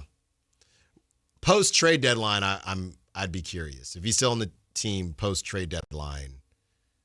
How that all goes. What did you think of the Mark Stein report, which is reporting you can trust, with some details on the offers that Russell Westbrook got from the Wizards and from the Kings? Yeah, obviously Russ didn't love the idea of doing because it's one thing, and this is what I try to tell people. When you have when there are natural situations to mentor, then that's one thing. Some people will enjoy that. When it's not natural and when it's the main reason somebody is there. Sorry. Scoop D Whoop who's coming after all of us today. Anyone remember when Grant Afseth punked Allen? No, nobody remembers that, Scoop D, because we never spoke. No, that's not true. I did speak with Grant Afseth, but he didn't. I actually just let him know somebody was impersonating him. Yeah, and it was probably you, Scoop D. I still don't know why you did it. It was probably you. Oh, because you weren't sure if it was him or not. So you called him, hey, is that, did you? Oh, then someone's impersonating you. I said, hey, man, just to let you know, I believe somebody is impersonating you. That's right. On our text line. And he said, huh? He had no clue what I was talking about. Then I said, you want to come on the show? And he said yes. He demurred. He said yes, but I'm still waiting for a time. Right. That was 2 years ago. Yes. Shout out Grant. Yeah. But sorry, I interrupted you. Thank you, Whoopty. No, thank you, Scoopty. But I guess all the other I don't know, avenues where you can go down and where the Kings could go down. Russ saw that and just thought, it's not worth it to me, and it's one thing when, hey, I'm playing and I'm also helping out folks. Like last season, that should never, hopefully, ever happen again. It was way too comfortable. And he got into it. I mean, we don't have to run from it. He ain't on the team anymore. Hey, you think we were going to win a championship? Well, no, Russ, we didn't think that. We also were hoping that you guys wouldn't be terrible. Just felt like the main thing, they say that a lot, keep the main thing the main thing. Last season, the main thing was not winning, right? It wasn't. And it was at the beginning, and then it kind of changed a little bit. This season, they have to at least try to get back to that. And Russ wanting to be a part of the Kings, but not necessarily wanting to be. He didn't want to mentor first, player second. I think he was still good with player first, mentor second, which is what he was last season. I think so too. And again, we don't know him, but someone posted this today, and I forget who it was, but I hadn't thought of this. Someone suggested on X that, you know what? Russ may look at KD, who's won multiple titles, and Russ may be thinking, he's still the man where he plays, so I should be the man where I'm playing. He could think that. He reminds me of a pitcher. See what you guys think of this, you baseball people. Of a pitcher later in his career, a guy who's always thrown really hard and has always thrown a lot of pitches and has walked a lot of guys, but struck out a million guys, and now he's lost a little bit off the fastball, but he does not want to make any adjustments. It's like, that's how I pitch. Yeah. And so if you're the team's like, we can't give you 30 starts if you're going to pitch that way. And then when he does pitch, it's like fastball, fastball, fastball. He's just stubborn that way. Yeah. And that's what made him great. But I think at this point, it's also what holds him back a little bit. But he's probably fine with everything. And it's a good time for him to go, yeah, I want to do what I'm going to do. And if you want me to do that, then I'm done. Good for him. Right. It would have had to be a situation where obviously whatever his agent is telling people, and I think if it felt like he shot the ball well this season, but I think he would have needed to get to about 35%, and when Vince Carter changed his game a little bit, he would have had to get to about 35% for somebody to say, hey, we believe in this next there was another version of Vince Carter. There was another version to some degree of Carmelo Anthony. He reinvented himself. Right. There was no other version of Allen Iverson. There was no other version of Russell Westbrook, and there never ever would be. No. Because he didn't want there to be. Right. Towards the end, yeah. You had Vince Carter at 42. He only shot it at 30 in his last season, but season before he was 42 years old. He took 4.2 threes a game, shot it at 38.9%. That was the great switch. Hey, I know why I'm here, and Russ could be in the league doing that, right? Vince was playing his last is honestly pretty much the end of it. He played 14 minutes in Atlanta in 2020. He played 17 minutes in Atlanta in 2019. He played 17 minutes in Sac, played a random 24 minutes for the Grizzlies. But then besides that, 2016, 16 minutes. 2015, 16 minutes. He played, that's an extra 5 years, right? Yeah. Russ could have done that for 5 more years if he wanted to. You know what's cool about Vinsanity in the end of his career? I remember at the time there were stories that the Warriors wanted him. But he knew if he went there, he might win a ring, but he wouldn't play as much. And he said, I want to go somewhere where I can play because I want to play. Yeah. How pure is that? Yeah. That's how a lot of these guys are feeling now.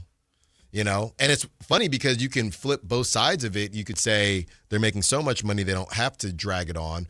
But at the same time, hey, somebody going to give you league minimum to play 10, 15. Why not? So it's really just based on whatever you want out of it. So it sounds like, and we'll talk more about this top of the hour, sounds like both the Kings and the Wizards were offering Russ lesser roles, not a lot of money, heavy on the mentorship, or, just showing the younger players the ropes. And Russ wasn't having it. Well, it's funny now when you think about what Scott Perry said. Oh, we think he outplayed his contract and all we can give him is the minimum. Yeah, I know we went back and forth and all the callers that we would have and texters. Hey, do you think somebody would come get Russ? And I know you, Whitey, always said, I don't think so. Doesn't matter how good he's playing. just don't think it's going to happen. And it didn't. And he had a pretty good year last season. And as respectfully as I can say this, nobody really cared. Mm-hmm. What about the reports of DeMar and teams interested in DeMar, who, again, we mentioned this last week, may be looking at the same type of situation. Wizards interested in DeMar, as are the Heat and the Nuggets. Again, he's who he is. Now, he's a little bit different because, hey, we just need you to come in and grab buckets. But the thing about DeMar is those reports about coming off the bench, does he still think that he's a starter? I know. Again, going back to the Carmelo Anthony and, hey, these guys can't leave gracefully. They can. I feel like they can. It's just on them. It's how do you want to leave? If I were DeMar, and those are my choices, and I feel roughly the same about everything else when it comes to playing for one of those three teams. Wizards, I don't want to play for. Heat, playing with Giannis, maybe, but the chance to play with Jokic, I think for me, I'd say, yeah, I want to go to Denver. Just because he's such a good passer. Right. If you're DeMar, you want to go, I know Denver has had some changes, but you want to go to the most straightforward thing. Miami, they're just throwing stuff together. Yeah. Right? They are in the East. The Wizards, we don't know what's going on with AD, if he wants to be there. At least with the Nuggets, you're going to be in the play-in, Whitey. Mm-hmm. You're going to get some level of competitive basketball. You're going to be in the play-in at worst, I mean. Yeah. Logical Raptors fanatic says Monk is better than Poole. I 100% agree with that. Monk is better than Poole? Yes. Now I'd have to say that because I haven't seen Jordan Poole play. Mm-hmm. But there was a time. King of the Kings. Yeah. His trajectory. You know kind of what you're going to get. Yes. Yeah. With Jordan Poole. No, you just don't. It's sad to say, but you just don't know. Mm-hmm. He got the bag, though. He did. And that's good for him. But at this point in time, he has played with the Pelicans. He's played 39 games. And I don't think that's correct. That's on Basketball Reference, but I don't believe it. Didn't he come here? Was it the Pelicans or maybe the Wizards? He had a pretty big shooting night here. That was the Wizards. Yeah, I remember that. Yeah. Yeah. Because I think I was saying, oh, this guy, yeah, he just made 3 threes. Oh, well, never mind. I'm not going to say anything. Yeah, we were there. We were both at that game. I know. And that was a great night for me. Yeah, I know. Look at my guy. Oh, my God, Jordan, for pool party. Pool party. Splash again. Yeah, we'll take another look at what's really up with the NBA and the Clippers and the whole Kawhi thing and where the NBA goes from here. We'll do that when we come back to Sactown Sports, so don't go away.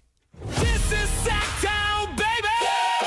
Follow Sactown Sports 1140 on Facebook at facebook.com/Sactown Sports. To keep tabs on the Kings, 49ers, UC Davis, and the entire Sactown Sports lineup all season long. Facebook.com/Sactown Sports. Your local sports leader, Sactown Sports 1140. We wouldn't be celebrating America 250 if it wasn't for a strong foundation set by the framers. Hamilton built Americans' financial foundation on the principle of sound, stable money, a principle later embodied by the gold standard. However, we abandoned that discipline in 1971 and have since seen inflation erode the dollar's value. This is Stephen K. Bannon. What is the foundation of your savings? Birch Gold Group has been helping Americans solidify their savings with gold for the past 15 years. They help you convert an existing IRA or 401k into a tax-sheltered IRA in gold. With an A-plus rating with the Better Business Bureau and countless 5-star reviews, let Birch Gold help build your foundation with gold. To learn more, get your free info kit from Birch Gold by texting SECURE to 989898. That's SECURE to 989898. Take a stand for your financial future. Text SECURE to 989898 right now to receive your free info kit on gold IRAs from Birch Gold Group. Message and data rates may apply. If your passion is bass fishing, only one radio show has the action, information, and excitement of your favorite outdoor sport. Ultimate Bass, hosted by Tournament Bass Pro and California Outdoor Hall of Famer Kent Brown, takes you live to where the fish are biting every Saturday morning. Only Ultimate Bass feeds your passion with the latest news, products, tips, and advice from the pros. Ultimate Bass with Kent Brown, Saturday mornings at 5 a.m. on Sactown Sports 1140, part of SEP's Saturday Morning Outdoors.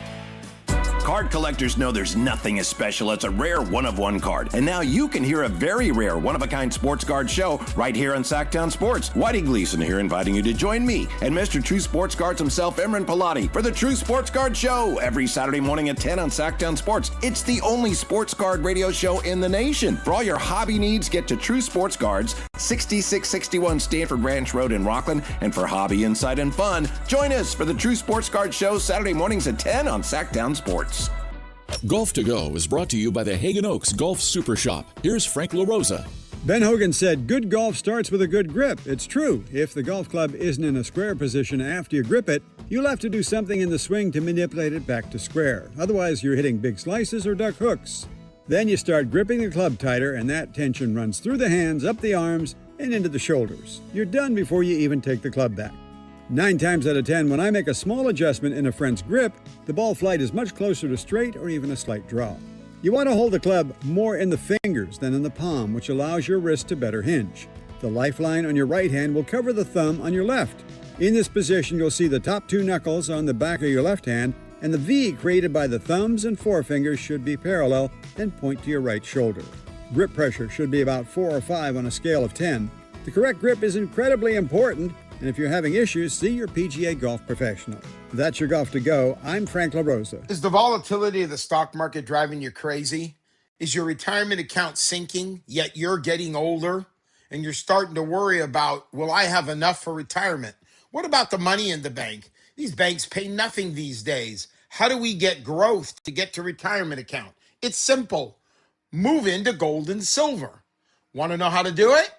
Listen to my show, Striking Gold, with me, Kenny Michaels. What's up? We're talking to Chad Hoblet of Hoblet Dodge, Chrysler, Jeep, Ram, and Woodland. Chad, tell me what's happening for the Make This the Summer Sales event. Right now, you can save up to $19,000 off MSRP on new 2026 Ram 1500 Crew Cabs. That means you can not only take home one of America's favorite trucks while saving thousands, you also get the 10-year, 100,000-mile warranty. And we have new Rams starting as low as $35,995. Wow, that's the biggest savings of the year. And I've not seen a warranty like that on a truck in a really long time. That's why Ram is one of America's favorite trucks. Plus, with over 600 Rams available, your new Ram is waiting at the Hoblet Ram Truck Center. Search, select, and save through their whole inventory at HobletDodge.com. Unbeatable prices, unbeatable selection. Nobody beats Hoblet, period. 19,000 total net savings on select new 2026 Ram 1500 Crew Cabs after dealer discount and factory incentive. Incentives may include 1,000 Hoblet trade-in assistance with eligible trade. 500 military first responder bonus cash for eligible members. At least 5 this net savings. $35,995 price for 2026 Ram 1500 tradesman. VIN number 421999. Excludes tax, title, and license fees. See dealer for details. The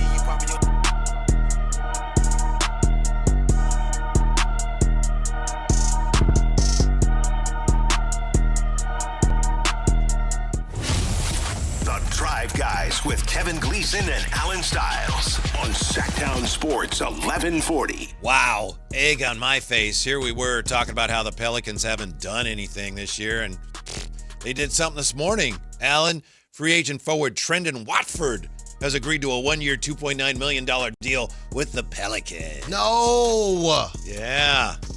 We were supposed to get him. And you see Padula?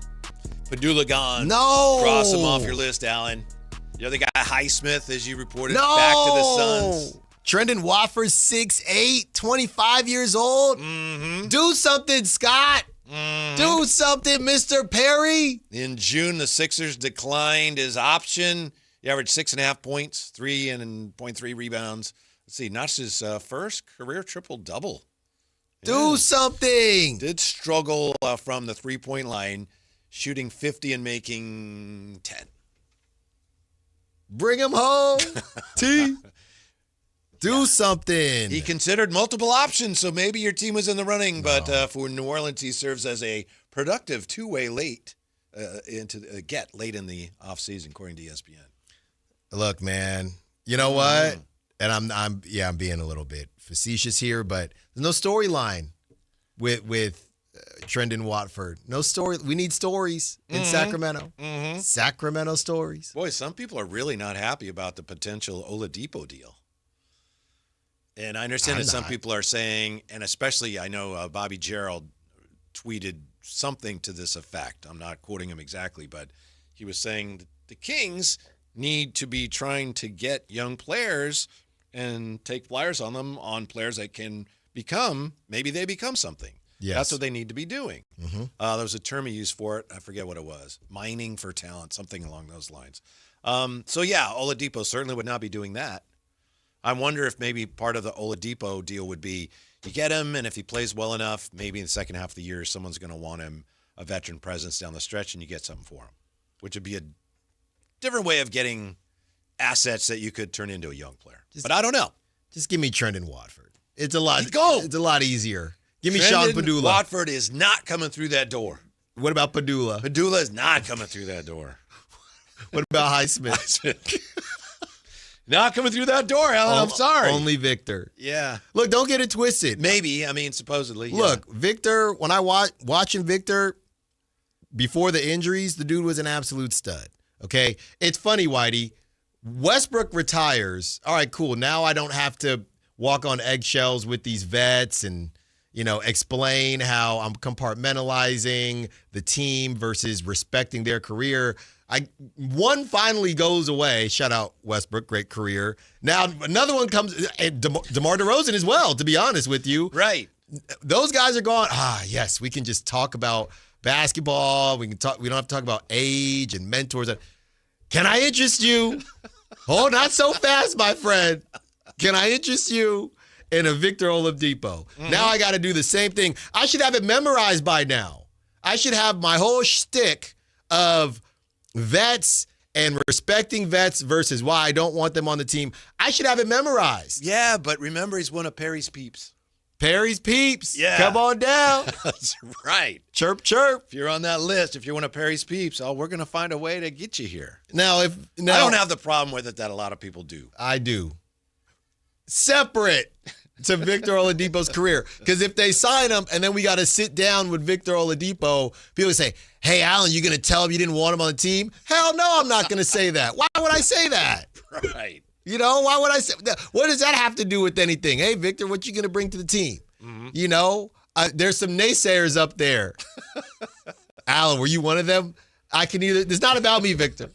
It's about you. You could phrase that. What do you say to those people that wonder if the Kings are best served giving a roster spot to a veteran such as yourself? That's a little too detailed.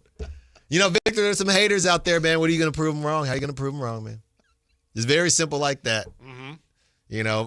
But hey, if the morning show, if they want to take Victor or midday, talk to Victor. I want to talk to him too. Because I will bring up, do you remember? I want him to sing. Do you remember eliminating Temple in the 20 whatever? That's what I'll soften it that way. Hey, Victor, you're meeting with this guy. He was not too happy. Why are you so anti-Oladipo? I just want young players. I want Padula. Because you're not like, well, I wouldn't do it. You're actually anti, right? I don't mean to speak for you, but it sounds like you're not just, I'm not sure I would do that. It sounds like you're like, I would not do that. How is this not Kangsy, though? Like, isn't this Kangsy, fellas? Isn't this Kangs? Doesn't it depend on whether he could play or not? The idea of it is, it's not even about Victor, I don't think. I think it's about the idea of it. It's just very Kangsy. To me, it's Moneyball-y, which is what the Kings need to be. Kangsy. Moneyball, I just think out of all the people, all the players out there, that you could go, Moneyball. Moneyball, that was Keon. Moneyball, that could have been Padula. This is not Moneyball. It is if he can play. And if you get something for him. There are a lot of distressed assets that have more recently on tape than Victor Oladipo. Yeah, so we'll see what, if anything, becomes of that. I know I mentioned that we're going to address what's going on with Kawhi and the Clippers and the NBA. And as you probably heard by now, the leak that ESPN is reporting is that, according to sources, the NBA says, we have found no evidence of any wrongdoing by Steve Ballmer. They are looking into whether the Clippers violated cap rules by introducing Kawhi to potential sponsors. So they're really, looks like they're watering this down. And the report also says something about how there are negotiations going on about how this is all going to be resolved, which is very interesting. And I have the wording right here. Those talks led by attorney David Kelly of law firm O'Melveny and Myers for Ballmer and the Clippers. and NBA General Counsel Rick Buchanan. Those talks have at times been spirited, one source said. Yeah. In recent days, both sides have been negotiating a resolution to the investigation. And those are the talks that have been spirited. If I go down, you're all going down with me. Yeah. And you met Steve Ballmer when he gets agitated. Oh, you know, my he goodness. Gets all red and everything. You don't. The Red Hulk. Yeah. Yes. You don't want to mess with me, pal. You don't want to mess with me when I'm angry. I'll take this whole thing down. Now, what, if anything, is going on with the Lakers sale? Just when we ended our last segment, Alan had a very fascinating tidbit. Yeah, so there was a Lakers sale, but then Sam Amick says that there is, I guess, something going on. Here you go. In a letter obtained by The Athletic, the attorney for Lakers governor, Jeannie Buss, says the trust vote to sell is void, arguing legal standing that requires her to be controlling owner on a lifetime basis. Her lawyer is demanding that representatives of the trust make it clear publicly that Jeannie is the controlling owner of the Los Angeles Lakers and that they take no action on this vote to sell the 17.8% stake. So basically, Dom says the Buss family has decided to sell its remaining 17.8% stake in the Lakers to the new majority owners. And Sam is saying that Jeannie is going to be the owner and they're voiding. And if she's not a part of this vote, then they can't do it. That's what it sounds like. A lot of just mind-numbing, mind-spinning things going on with NBA owners right now. Yeah. And the league. This is some Succession type stuff going on with the Lakers. It really is. Mm-hmm. So they trying to get out the business. Jeannie is saying, I'm not. So this is definitely, and somebody says Jeannie can try, but really she's just going to end up paying the lawyers a bunch of money. And I don't know if there is something in there, right? There is a legal standing that says, well, where is that article that says she will be owner on a lifetime basis? You cannot who wrote that? That's what we need to know. Mm-hmm. She probably did. She probably did. Mm-hmm. You cannot get rid of me. Speaking of business, if CMC wanted more money, could you blame him? That's next with the Drive Guys. Sactown Sports. Don't go away, huh? Take Sactown Sports with you everywhere you go with the Sactown Sports app. The most in-depth coverage of the Kings and 49ers. A library of written and video content. And all your favorite personalities all in one place. Download the Sactown Sports app today and get in on the action. Your local sports leader. Sactown Sports 1140. This is a special alert to all Americans who own a vehicle with less than 200,000 miles with an auto warranty about to expire or with no warranty coverage at all. Due to a decline in the economy, CarShield is announcing a low-cost month-to-month vehicle protection plan that is now available to the public to save any driver out-of-pocket expenses on future auto repairs. Call now to find out how you can pay almost nothing for covered auto repairs. Yes, you heard that correctly. Pay almost nothing for covered auto repairs. An open phone line has been established for all drivers to call for a free quick quote. Call 800-330-8323 now. Drivers who are covered will not have to pay for covered repairs again. This protection plan is at an all-time low. Additionally, drivers who activate this vehicle protection today will also receive free roadside assistance, free towing, and car rental options at no additional cost. Call us for your free quick quote today. 800-330-8323. That's 800-330-8323. What do you have to lose? Call 800-330-8323. Again, 800-330-8323. Hey, it's Carmichael Dave, and yeah, I've been on the air here just shy of 25 years, and you guys know that when I endorse something, I have a few very important things. Number one, I love it when they're local. Number two, I have to be willing to use them myself. This is where Pest Pros came in, or comes in, I should say, because I've known these guys as Kings fans a long, long time.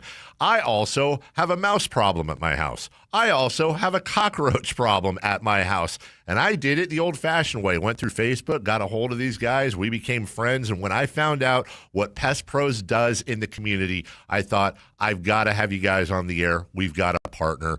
Locally owned, locally operated. Their kids go to school with your kids. You're going to get pest control somewhere. Get it with Pest Pros. Here's how you get a hold of them. PestProsPS.com or call them at 916-588-9345. That's 916-588-9345 and tell them Carmichael Dave sent you. This is a special alert to all Americans who own a vehicle with less than 200,000 miles with an auto warranty about to expire or with no warranty coverage at all. Due to a decline in the economy, CarShield is announcing a low-cost month-to-month vehicle protection plan that is now available to the public to save any driver out-of-pocket expenses on future auto repairs. Call now to find out how you can pay almost nothing for covered auto repairs. Yes, you heard that correctly. Pay almost nothing for covered auto repairs. An open phone line has been established for all drivers to call for a free quick quote.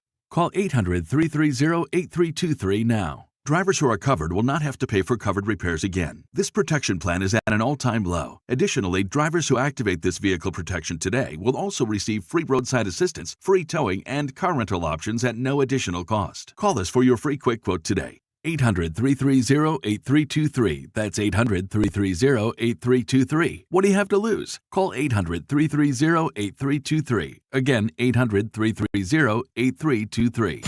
This is Sactown Sports 1140. Hey, it's Carmichael Dave. What's up? It's Matt George. What's good? It's Alan Stiles. With the most trusted voices in the community. This is Jason Ross. Hey, it's Kayla Anderson. It's Whitey Gleason. Ready to help promote your business, both as partners and customers. All you have to do is ask. Pick up the phone, dial pound 250 and say, grow my business to get connected with a team member today. That's pound 250 and say, grow my business. Our team will review your product, quickly pair you with a perfect endorser, and create video and audio samples all at no cost or obligation to you. With the most live and local on-air lineup, a dynamic content-driven website, and a state-of-the-art mobile app, Sactown Sports 1140 is tailor-made to help you connect with a sports audience in Sacramento. So why wait? Dial pound 250 today. Say, grow my business, and let us help take you to the next level.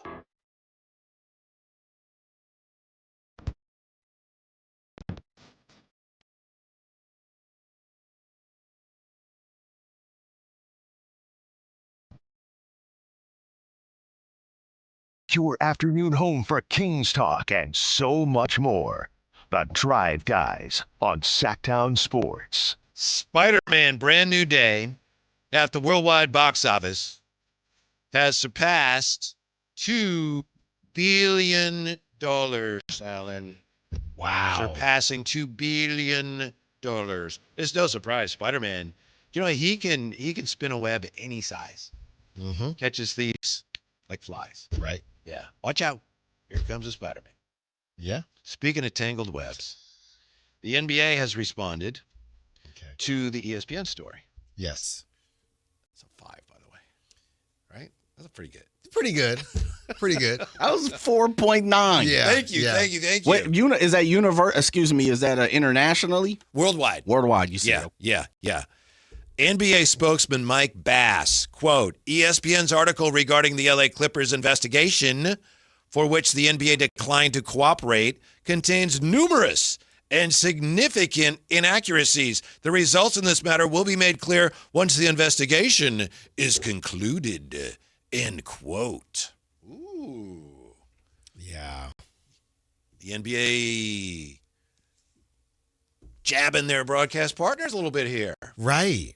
Yeah. Which tells me the story is quoting sources who are affiliated with the Clippers and Steve Ballmer. Those are the sources, not the NBA itself. That'd be my guess. Right. Yeah.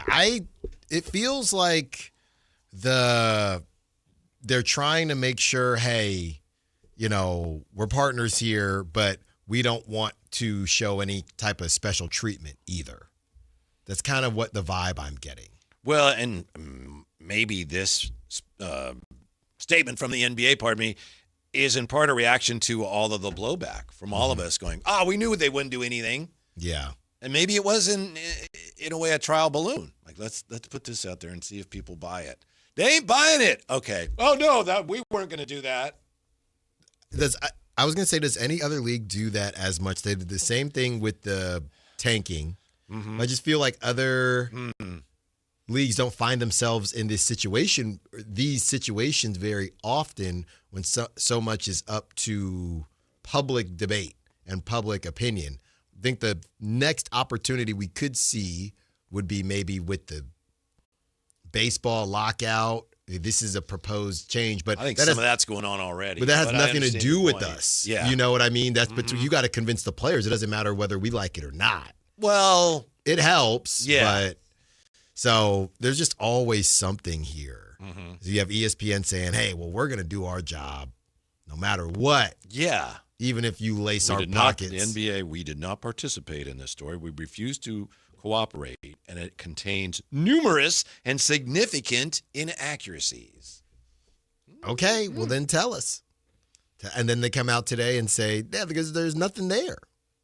There is nothing there.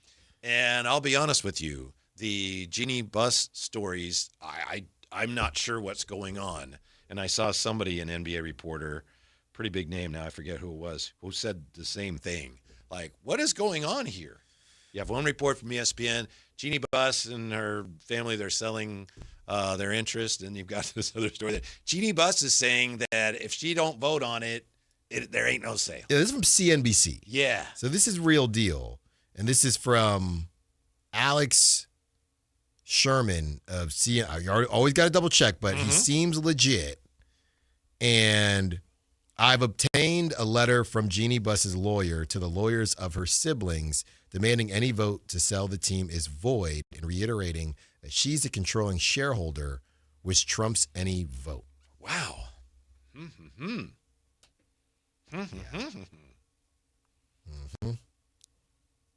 This is, as I said, a tangled web they weave these days. There's always in something. NBA ownership circles.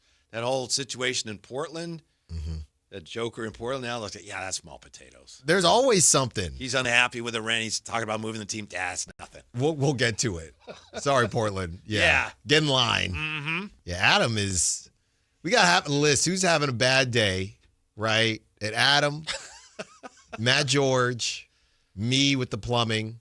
I think I come in last. Even Bob Nightingale has you. Bob Nightingale, he got me ticked off. I think I'm last, though. I think rough day, it's got to be Adam Silver. Yeah. By the way, if you want to text us or in the chat, let us know what's going on with you that puts you on the list of people having a bad Monday. That's right. We're looking to give sympathy. I mean, let us know. We'll see if you make the list because there's a lot. It's piling up now with names. Well, here's the segment name. Who's got a case of the Mondays? Right? And from Office Space. And Jeannie's probably on it because all these comments are basically saying Jeannie just needs to give it up. It's over.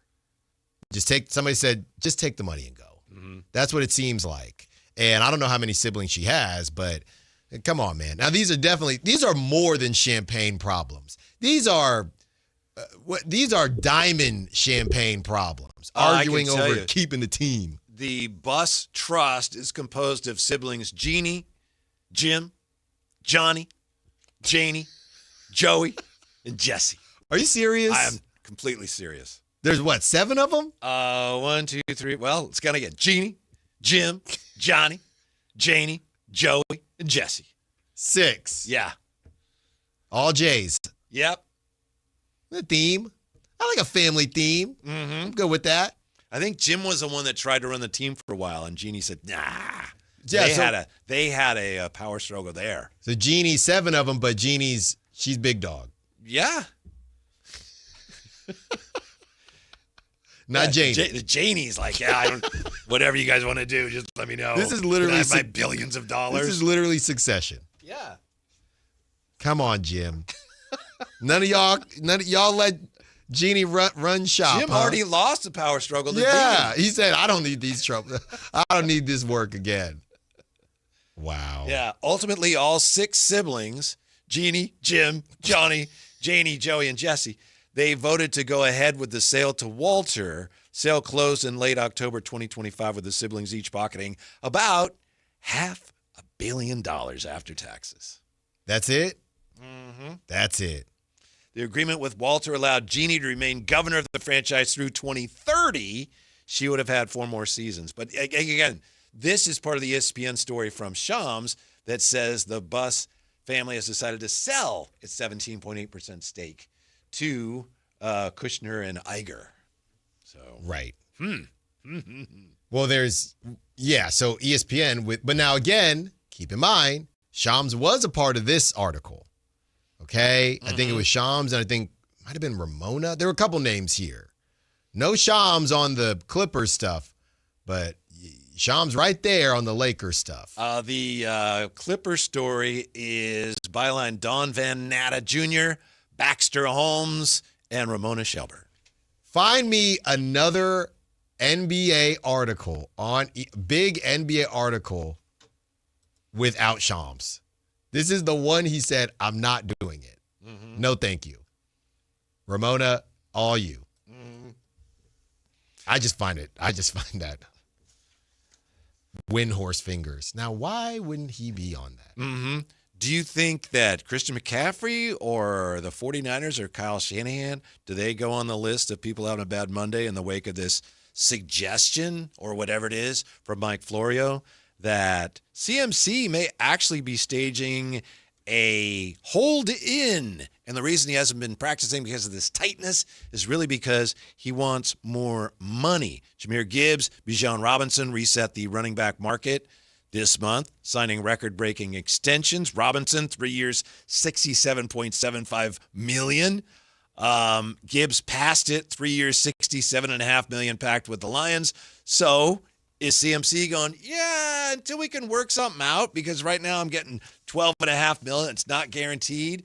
Until we work something out, ooh, boy, tightness in that back. Now we know how close Chris Sims is with the Shanahans, especially Kyle. Yes, and this is what he said. There were rumblings out in San Francisco last year in training camp that Christian wanted a refresher. That's what we call it, Whitey. I'm going to talk to Richie. We're a refresher. That's right. It sounds like, why wouldn't you give him a refresher? Yeah, just top me off a little bit on his contract. So I would not be surprised if this is the issue. He's got a history of being beat up. He touched the ball a ton last year. He's 30 years old. As a guy running the team, I wouldn't want to pay him or guarantee him much more money. Maybe you can sprinkle the pot this year, but I would be reluctant to attaching myself to Christian McCaffrey for the long term for a few more years with guaranteed money at his age right now. That doesn't mean he doesn't want something. Just sprinkle the pot a little bit. That's all. I just need a refresher. Since it's football, since they rely on him so much, I don't blame him at this point. It's just how it's done. Everybody needs a refresher. Yeah. You walk in, hey, just thought we would discuss a refresher. Here's the big question. Who would be the next name? After Jeannie, Jim, Johnny, Janie, Joey, and Jesse, where would you go next? What do you mean? If you had another kid? If there was another one, yeah. Or if you're going to keep it up with the grandkids. Jeremy? Jeremy's a great one. Jeremy? It's a new age name. A lot of Jacksons running around. Yep. That's a hot young name, like Jackson Dart. That's a lot of Jacksons. That's J. Ross and Alva's boys. Jackson. See? Yeah. Jackson. Yeah, you got plenty to choose from. Just keep going. Yeah, you're right. Just keep going. Okay. Jay. Could go Jay. Yeah. Jay has the greatest first name, but I always say it wrong. You know his actual first name? Yeah. Yeah. Janaik? No. See, I always say it wrong. What is it? Janaik. Janaik. Yeah. Bus. Janaik. If I could get in on them riches, believe me, I'll be the first one to sell that $17 million. 17%. Yeah. Yeah. So we got a lot going on. We got more going on than we even realize here, or so it seems. The offers, Russ declined, pretty much what we thought. We'll look at those when we come back to Sactown Sports. Take Sactown Sports with you everywhere you go with the Sactown Sports app. The most in-depth coverage of the Kings and 49ers. A library of written and video content. And all your favorite personalities all in one place.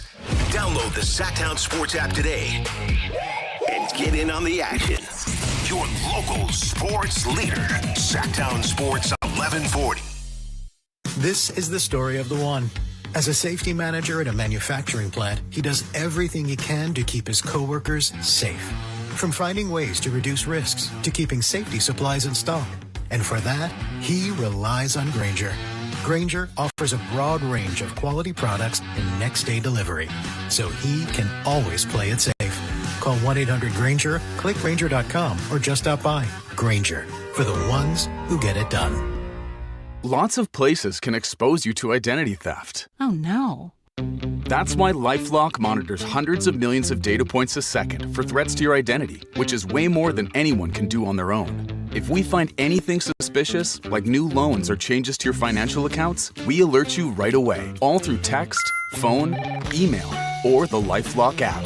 Get the alerts that could make all the difference. Save up to 30% with promo code NEWS at LifeLock.com. Terms apply. Get in the zone, AutoZone. John's day is off to a slow start. So he heads to AutoZone, where he can get a battery for under $100. Lonnie, a local AutoZoner, tests his battery for free. Looks like he just needs a charge, and Lonnie does that for free too. In no time at all, John is back on the road, ready to finish the day strong. Free battery testing and charging at every store. No hassles, just help. Get in the zone, AutoZone. Restrictions apply. Hi, I'm Justin Gingery. One of the most common questions I receive is, what makes us different from other law firms? At Gingery, Hammer & Associates, we handle your case from beginning to the end. Whether your case reaches a settlement, whether it must go into litigation, or whether it has to go all the way to trial, we will be with you along the entire way. And because we are committed to your case, we are as invested as you are in making sure you get the outcome you deserve. When you get an injury, just call Gingery. Finding great candidates to hire can be like, well, trying to find a needle in a haystack, but not with ZipRecruiter. Its powerful technology actively finds and invites qualified candidates to apply to your job. So while other companies might deliver a lot of hay, ZipRecruiter finds you the needle in the haystack. See why 4 out of 5 employers who post a job on ZipRecruiter get a quality candidate within the first day. Try ZipRecruiter for free at ZipRecruiter.com/free. That's ZipRecruiter.com/free. ZipRecruiter. You're still glowing, flirting, grooving. You've still got it. But your immune system weakens as you age, making it harder to fight illnesses like pneumococcal pneumonia and RSV.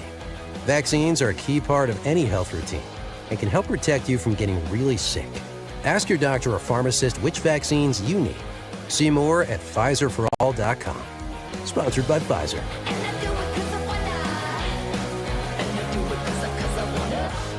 Hi, I'm Congressman Kevin Kiley. The most important part of my job is helping the people I represent. That's why I was so honored to receive the National Award for Best Constituent Service. Here's just one of the thousands of people our office has helped. My name's Dave. I'm a former United States Marine, Vietnam veteran. Because of the fire at the National Archive, my father, along with many other veterans, military records were destroyed. Through the efforts of the Congressman's office, I received very quickly a bronze medallion to affix to my father's grave marker. Thank you, Congressman Kevin Kiley. As the only independent in the House of Representatives, I always put constituent service first and never ask if someone's a Democrat, Republican, or something else.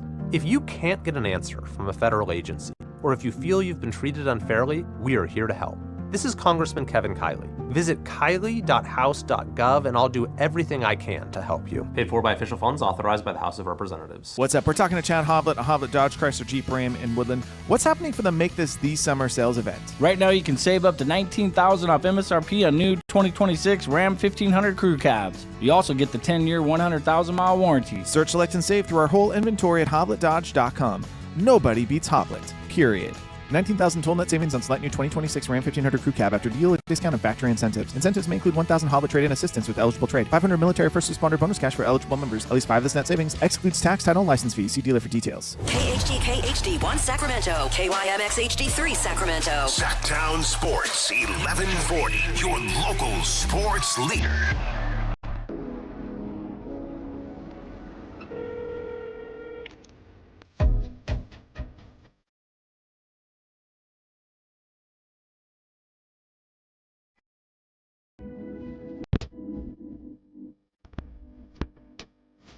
Live and local, it's the Drive Guys. Watch the show on youtube.com/Sactown Sports 1140. Or listen on the Sactown Sports app. We got some things going on today. We got the NBA saying that ESPN story about our negotiations with Ballmer. A lot of inaccuracies. We did not cooperate with them on that story. We got suggestions that CMC is angling to get a new contract. So we got a lot going on that we're sorting through today. Before we get back into the Kings, got to ask you this, Alan Stiles. You love the NBA. You love golf. Are you going to be watching LeBron James' new YouTube golf channel? No. But I'm not a big.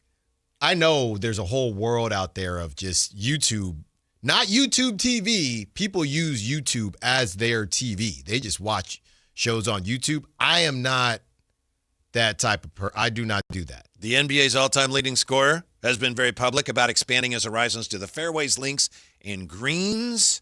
And so let's see here. Follow along as LeBron brings his friends and fans along for the journey as golf takes him to some of the world's greatest courses. Come for the game, stay for the great local food, wine, and a whole lot of laughs along the way. First video features 96 minutes of footage of the reunion of the 2016 Cavaliers and their summer golf trip to Scotland. J.R. Smith, Kevin Love, Richard Jefferson, and others. Well, I'll say this. Maybe, like I said, I don't typically just fire up YouTube shows, but I might feel different once LeBron is actually retired, right? Because I just feel like, I see LeBron all the time.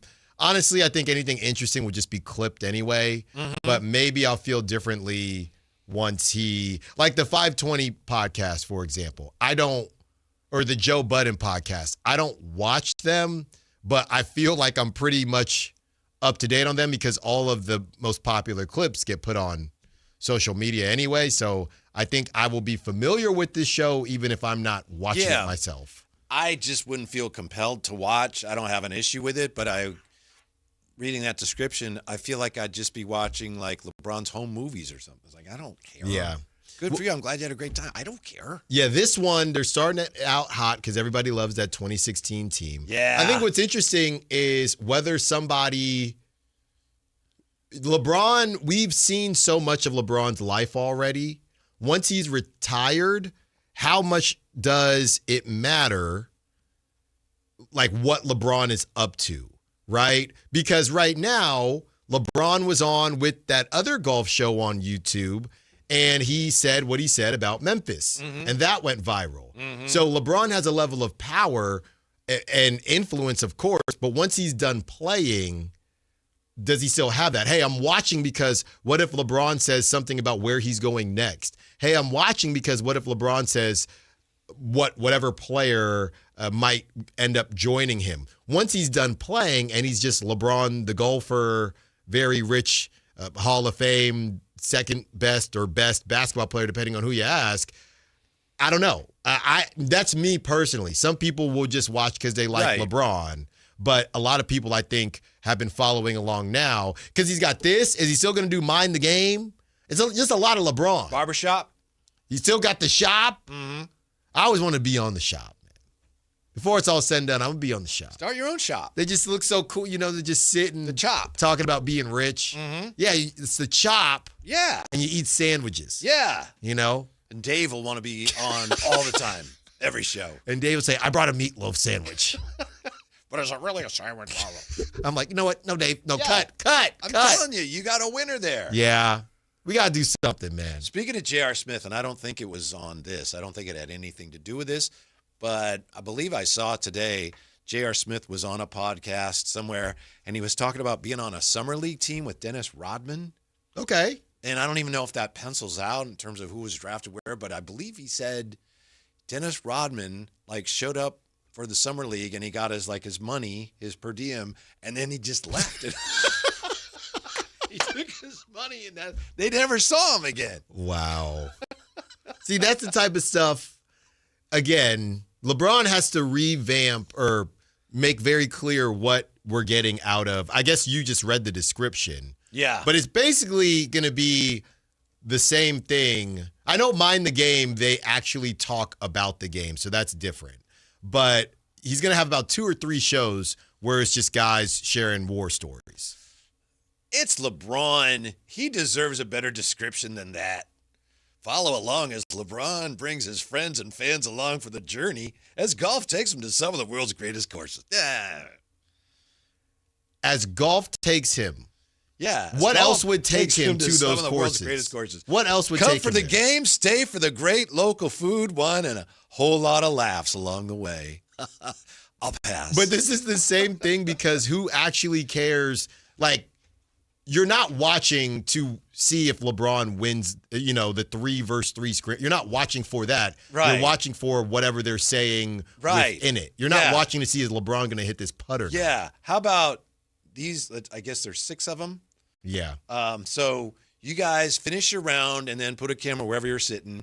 And if you want, while you're talking, show somebody hitting a drive or something. But I don't care about the golf part of it. No. But the funniest part of this is not even about. They've really, because I don't know if this is separate from. This has to be part of their reunion. So they're really just milking the heck out of this reunion. Yeah. But did you see Timothy Mozgov when he said, "I didn't get invited"? That's what I care about. Get Timothy Mozgov in there because you didn't invite him initially. That's what I want to see because he felt, you know, it gets awkward. Why do you invite people to stuff? And to this day, there are people that, you know, I didn't invite to my wedding, but then you became closer after, right? You became closer after. Now they're getting married.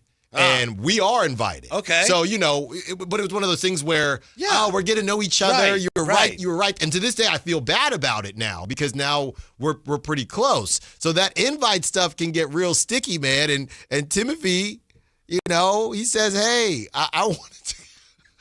Like, how did LeBron divvy up? Did Delhi get an invite? Who didn't get an invite? He says, and I'm making sure it's Central, not Centel. Timothy Mozgov reveals that no one invited him to the 2016 championship reunion. I saw the video of that party. No one wrote or called me. They need to get him and everybody else who wasn't invited and take him out to Scandia. Yes. Yeah. Uh-huh. And afterwards they can have, you know, fries and sodas and they can Come on, man. Yeah. Timothy wanted the invite. You ever get awkward with those invites, Jay? Oh, you know, it's not really my thing. You know, somebody overhears something. Oh, you know, it's not really my event, or I would invite you. Mm-hmm. You know, I can get you a number, though, you know, of who to be upset with. But it's not really my event to invite you to. LeBron and the only invites went to apparently, maybe there were some people that didn't accept. J.R. Smith, Kevin Love, Richard Jefferson. And I'm not sure who I think that's Thompson. Tristan Thompson. Yeah, that's Tristan Thompson. Mm-hmm. Former King right there. Yeah. So who didn't get did Delhi get the call? Timothy didn't get the call. Come on, man. Mm-hmm. You know, LeBron Where's at? Yeah. You know, not pictured. Oh, you know, T. You know, LeBron's like, oh, you know, T. I didn't know you golf. I didn't know you golf, man. Or I would have brought you in. That's I recognize him and I can't think of his name. The other guy on here. That's Channing. Yes. Channing Frye. Channing Frye, yes. Thank you. Yeah. There you go. T, I didn't know you golf, Timothy. Hey, man, I would have invited you. I knew you were going to be upset if I didn't tell you. Mm-hmm.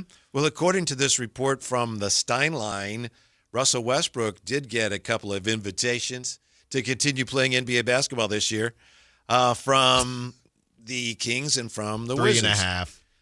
I'll take that. I mean, that last one was a 4.9, so I'm averaging. Yeah, that's true. Really good. That's true. Quote, league sources tell the Steinline that Washington made a 2-year offer to Westbrook back to the nation's capital. Sources say Westbrook, not the team, is the party that ended those talks. 37-year-old apparently balked at the specific terms of the offer and or the role presented and has decided to stop playing instead.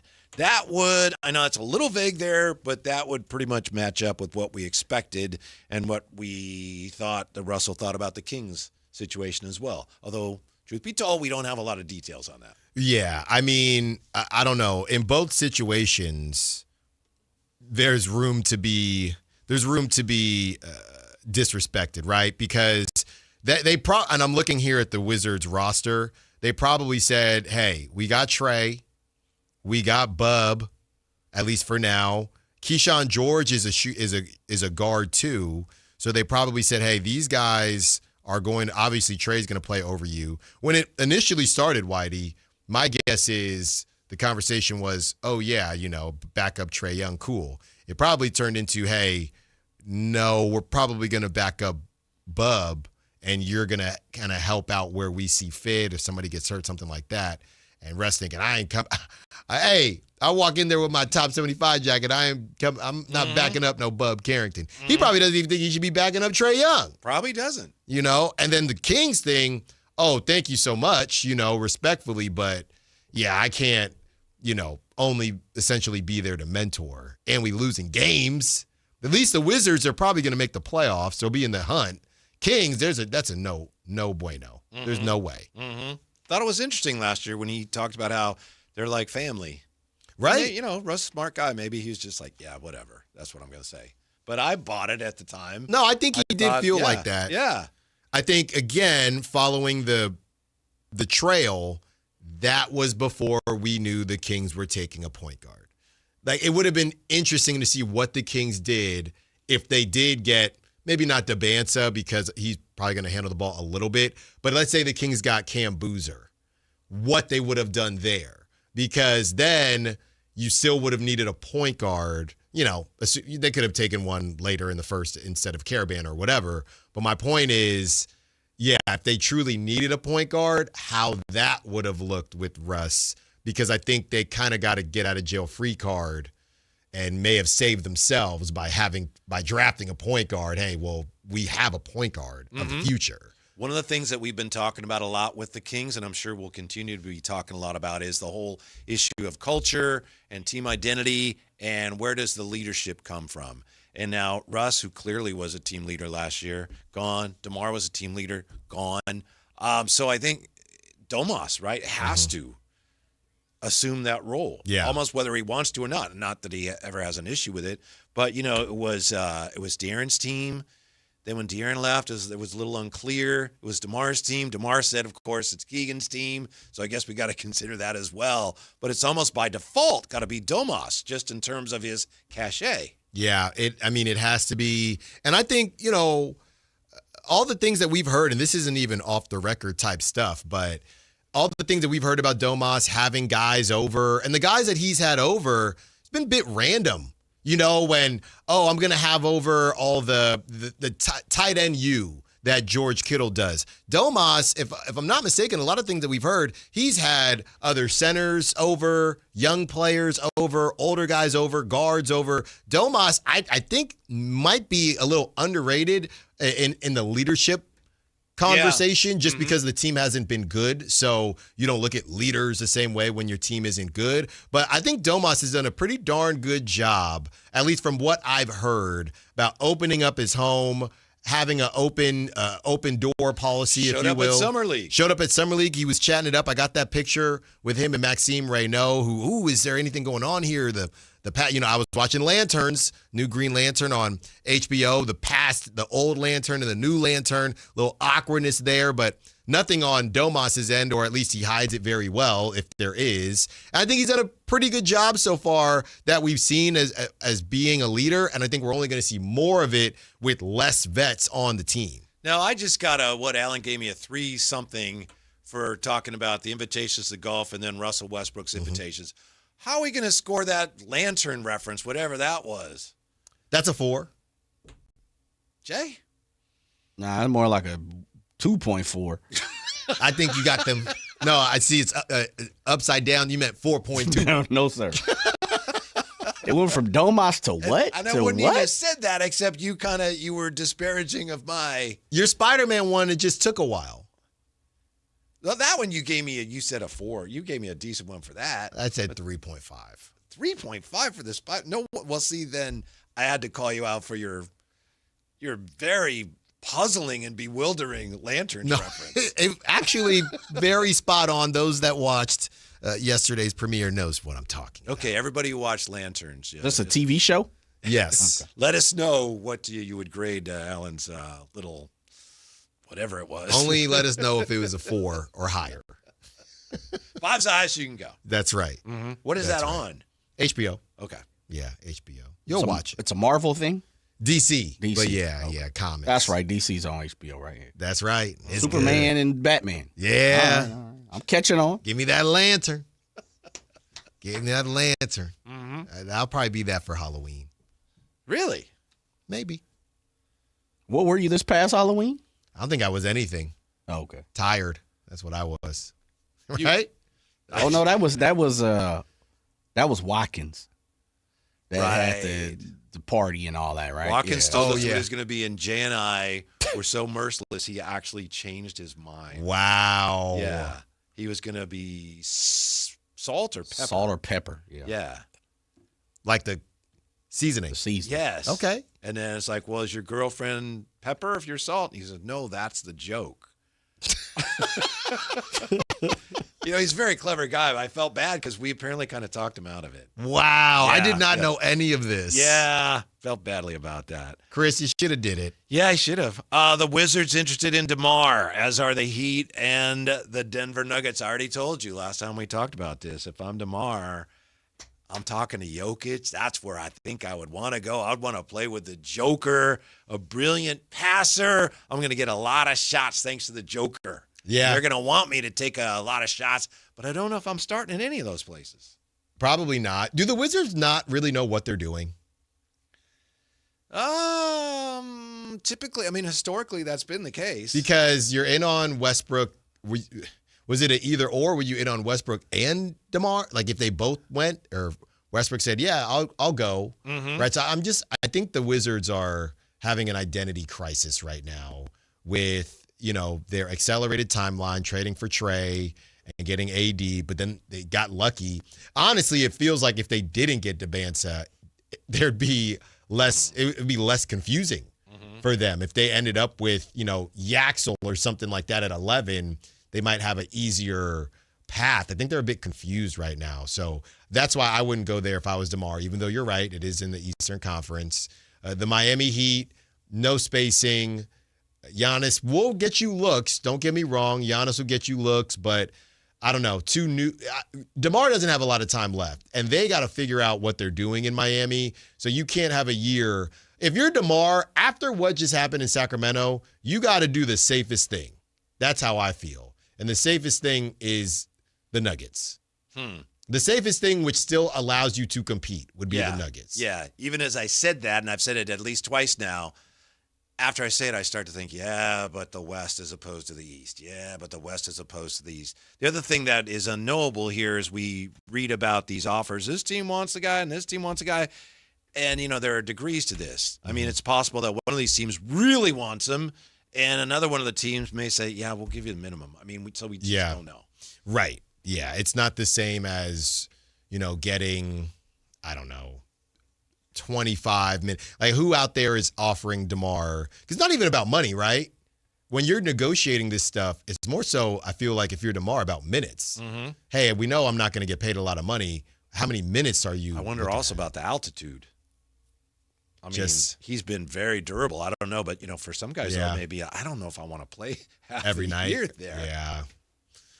I think you're going into it thinking if you're DeMar, he probably feels like he can play 30 minutes a night for sure. Mm-hmm. So, hey. He's been incredibly durable. Who's offering me the most minutes? And I think a lot of it is if you've ever been there early enough, and I know you get there really early, and you see him get out there and wait for the rookies to finish their shooting so he can start his routine. Mm-hmm. It's incredible. It's just diligent work that he does. Yeah. So I think it's, hey, where am I getting the starting conversation is the starting conversation, but where am I getting the most minutes? And wherever that's happening, is it a contender?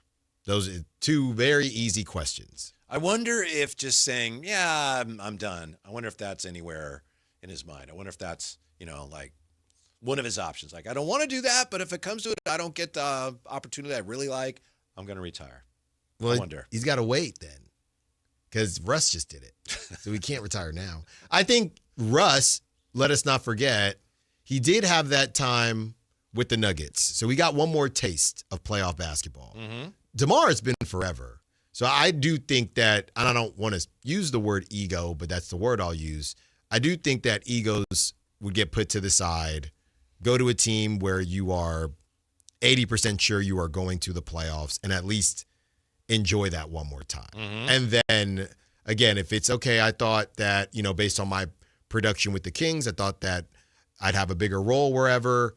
1 year, I got to the playoffs, second round, whatever. It's a wrap. So, sounds like you're saying, whether you mean to say it or not, Miami or Denver. Denver's kind of been in decline, and Miami is... Denver's tough. It is the West. Miami, I don't know. There's a lot of unanswered questions. Giannis been hurt too. Who has the best probability out of those three, or Vegas or whatever, out of those three teams to make the playoffs? You think it's Miami? Out of Wizards, Miami, Denver. Boy, Denver's in the playoffs That's what I'm saying. Every year. It have to be. It's safe. Mm-hmm. They got a system. They got Jamal. They got Jokic, Aaron Gordon. There's going to be they have injuries, so you're going to get opportunities to play a lot. Just go to Denver. Mm-hmm. Mm-hmm. Just one more quick note on. I think this is fascinating. The whole Kawhi story. As this afternoon, the NBA came out with a statement that said, we did not cooperate with ESPN on their story, which says that the NBA has found no evidence of wrongdoing from Ballmer. The NBA said, we haven't come to any conclusions yet. And that story is full of inaccuracies. Mm-hmm. Yeah. A lot of back and forth today. Mm-hmm. They all got a case of the Mondays. Mm-hmm. That's what's happening now. Yeah. You got your plumbing straightened out? I think so. Kind of. That doesn't sound great. Yeah. We're getting there. Mm-hmm. Slowly but surely. Yeah. 11th North, thank you for this update. Tim McMahon said AD is the one pushing for DeMar on the Hoop Collective podcast. Trying to think. I don't know if I don't know if an obvious connection in terms of where they played or how they know each other. Yeah. Okay. Mm-hmm. All right. Why not? And 11th North also adds that Miami just needs players in general. Literally. Yeah, that's probably the one that Russ thought I might be able to sneak some real minutes on a playoff team. But I think the issue there is Giannis has the ball all the time. Mm-hmm. He's going to have the ball a lot. And Russ, if he wants it, you have to give it to him. So that's probably where that broke down. But the AD thing, since they've, the Wizards, they want to make him happy. So if Tim McMahon is right, I could see that going through because the Wizards are trying to keep AD happy right now. Mm-hmm. Yeah. You know who could be really happy soon is 49er fans because there is a chance. Apparently there's really a chance for George Kittle to be ready for the 49ers opener, Alan. Can you believe it? Crazy. Details are coming up next on Sactown Sports. Take Sactown Sports with you everywhere you go with the Sactown Sports app. The most in-depth coverage of the Kings and 49ers. A library of written and video content. And all your favorite personalities all in one place. Download the Sactown Sports app today and get in on the action. Your local sports leader. Sactown Sports 1140. Here's the deal. The government is over $38 trillion in debt, which means the IRS isn't slowing down. And the tax code is complex and unforgiving. So it's not surprising if you're one of the millions of Americans that owe back taxes to the IRS. Unfortunately, they're the world's most powerful collection agency, with the ability to garnish your wages, seize your bank accounts, and even take your home or business. But don't be stressed or worried any longer. We're Optima Tax Relief, America's most trusted tax resolution firm. We have resolved over $3 billion in tax debt for our clients. Our award-winning professionals deal with the IRS every single day, protecting our clients and preparing them for the best possible resolution. For tax help you need, for tax help you can trust, give Optima a call today. Call 800-375-2322. 800-375-2322. 800-375-2322. Optima Tax Relief. Some restrictions apply. For complete details, please visit OptimaTaxRelief.com. Progressive knows that for business owners, vacations hit different. But hey, at least you finally took a vacation. And look at that. You only answered 53 calls, 84 emails, onboarded one new hire, and covered for Chris while he's out on paternity leave, and you did it all from a kayak. Because you, my friend, know how to relax. All right, you may not know how to take a day off, but you do know both your personal and business auto insurance needs can be covered in one place with Progressive. So at least that's relaxing, right? Progressive Casualty Insurance Company and Affiliates, not available in all states or situations. When you see this in your kitchen, The stainless steel fridge is covered in fingerprints. you hear this. Leslie, people are going to think you were raised in a barn or by wolves, or raised in a barn by wolves. Fortunately, Wyman Stainless Steel 3-in-1 cleans, shines, and protects to give you the best shine. A spray and a wipe will have your fridge shining like a mirror. Wow, my fridge looks brand new. Your fridge looks amazing, Leslie. Sorry, I was being a little dramatic earlier. Your kitchen says a lot about you. Let it brag with Wyman. Country in the Park 2, presented by your California Army National Guard, October 23rd at Hart Health Park at Cal Expo with Bailey Zimmerman, Russell Dickerson, plus more. Enjoy line dancing, live DJs, mechanical bull, and food trucks. Tickets start at just $70. Country in the Park 2, October 23rd at Hart Health Park at Cal Expo with Sky River Casino and Joel Gott Wines. More info at CITPFest.com. In celebration of 80 years of 49ers football, Sactown Sports is counting down 80 of the most memorable moments that have shaped the team's storied legacy and winning tradition. Here's today's faithful flashback. Number 18, the Bears weather game. The 1989 championship game where the San Francisco 49ers defeated the Bears 28-3 at Soldier Field, they overcame extreme cold. How about 17 degrees with minus 26 on wind chill? In 49ers lore, they call this the Bears weather game, and it was Chicago that couldn't stand the elements. After an early 61-yard Montana to Rice touchdown and then a second score between the duo put San Francisco up 14-0, the Niners never looked back. San Francisco won 28-3 as they sent Mike Ditka, Jim McMahon, and the Bears fans home cold, while San Francisco went on to the Super Bowl and won it 2 weeks later in 72-degree weather in Miami. Faithful flashbacks on Sactown Sports 1140.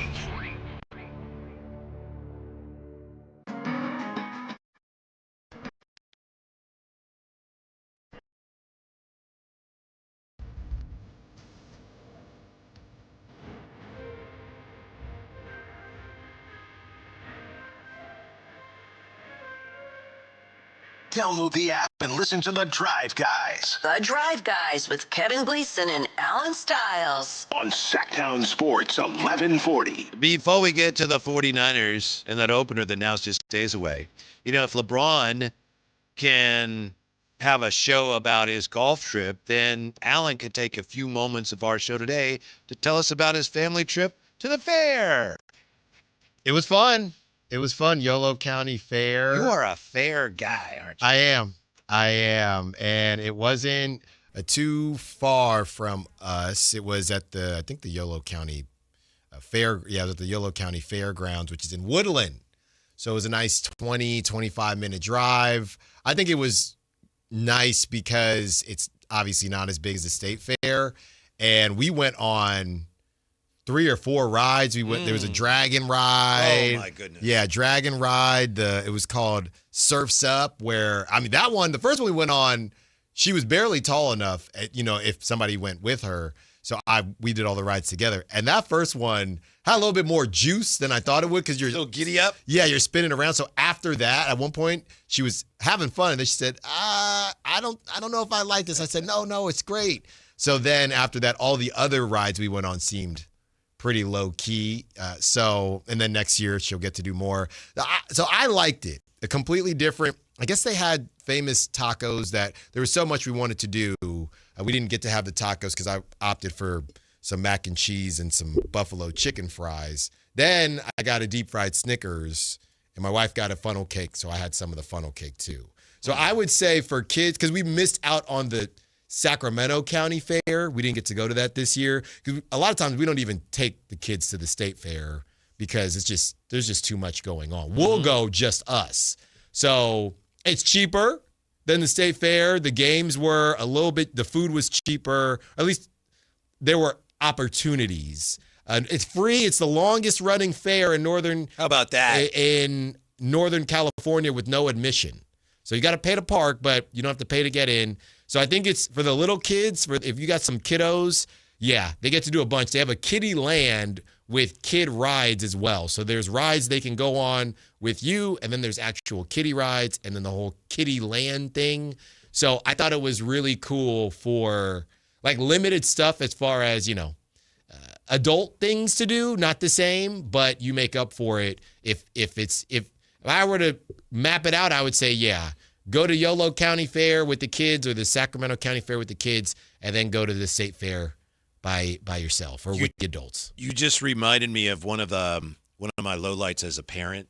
You look back and, my daughters now, they're grown, and you remember all the wonderful things, but every so often it's like, oh, you remember one time when as a parent, it's like, that was probably a misstep. Mm-hmm. And we went to Disneyland when our oldest was like, she was born in May, and so this was July, so she's like two and some change. Mm-hmm. And one of the first rides I wanted to take her on was Star Tours. And I just thought, I didn't remember. I thought, you pretty much sit there and there's the screen and you see asteroids and she'll be fine. Well, it's that thing goes up and down. And so this woman that worked there was being nice. She said, are you sure you want her to go on this? And I said, oh, she'll be fine. And the woman, I'll never forget, she goes to my daughter, you just close your eyes and you just remember you're just a big lump of jelly, okay? And I thought, what's the big deal? And then, of course, it's up and down. And then, after that, she was okay. A couple weeks, she started talking again. But it was, I felt bad because after that, there was some things she was reluctant to go on, Like, let's go on the Pinocchio ride. Whoa. Yeah. No, really. Wow. It's a Pinocchio ride. She's like, yeah, right. Dad. Trust was betrayed. Yeah. You had to earn it back. But she ended up becoming a fan of roller coasters and things. So okay.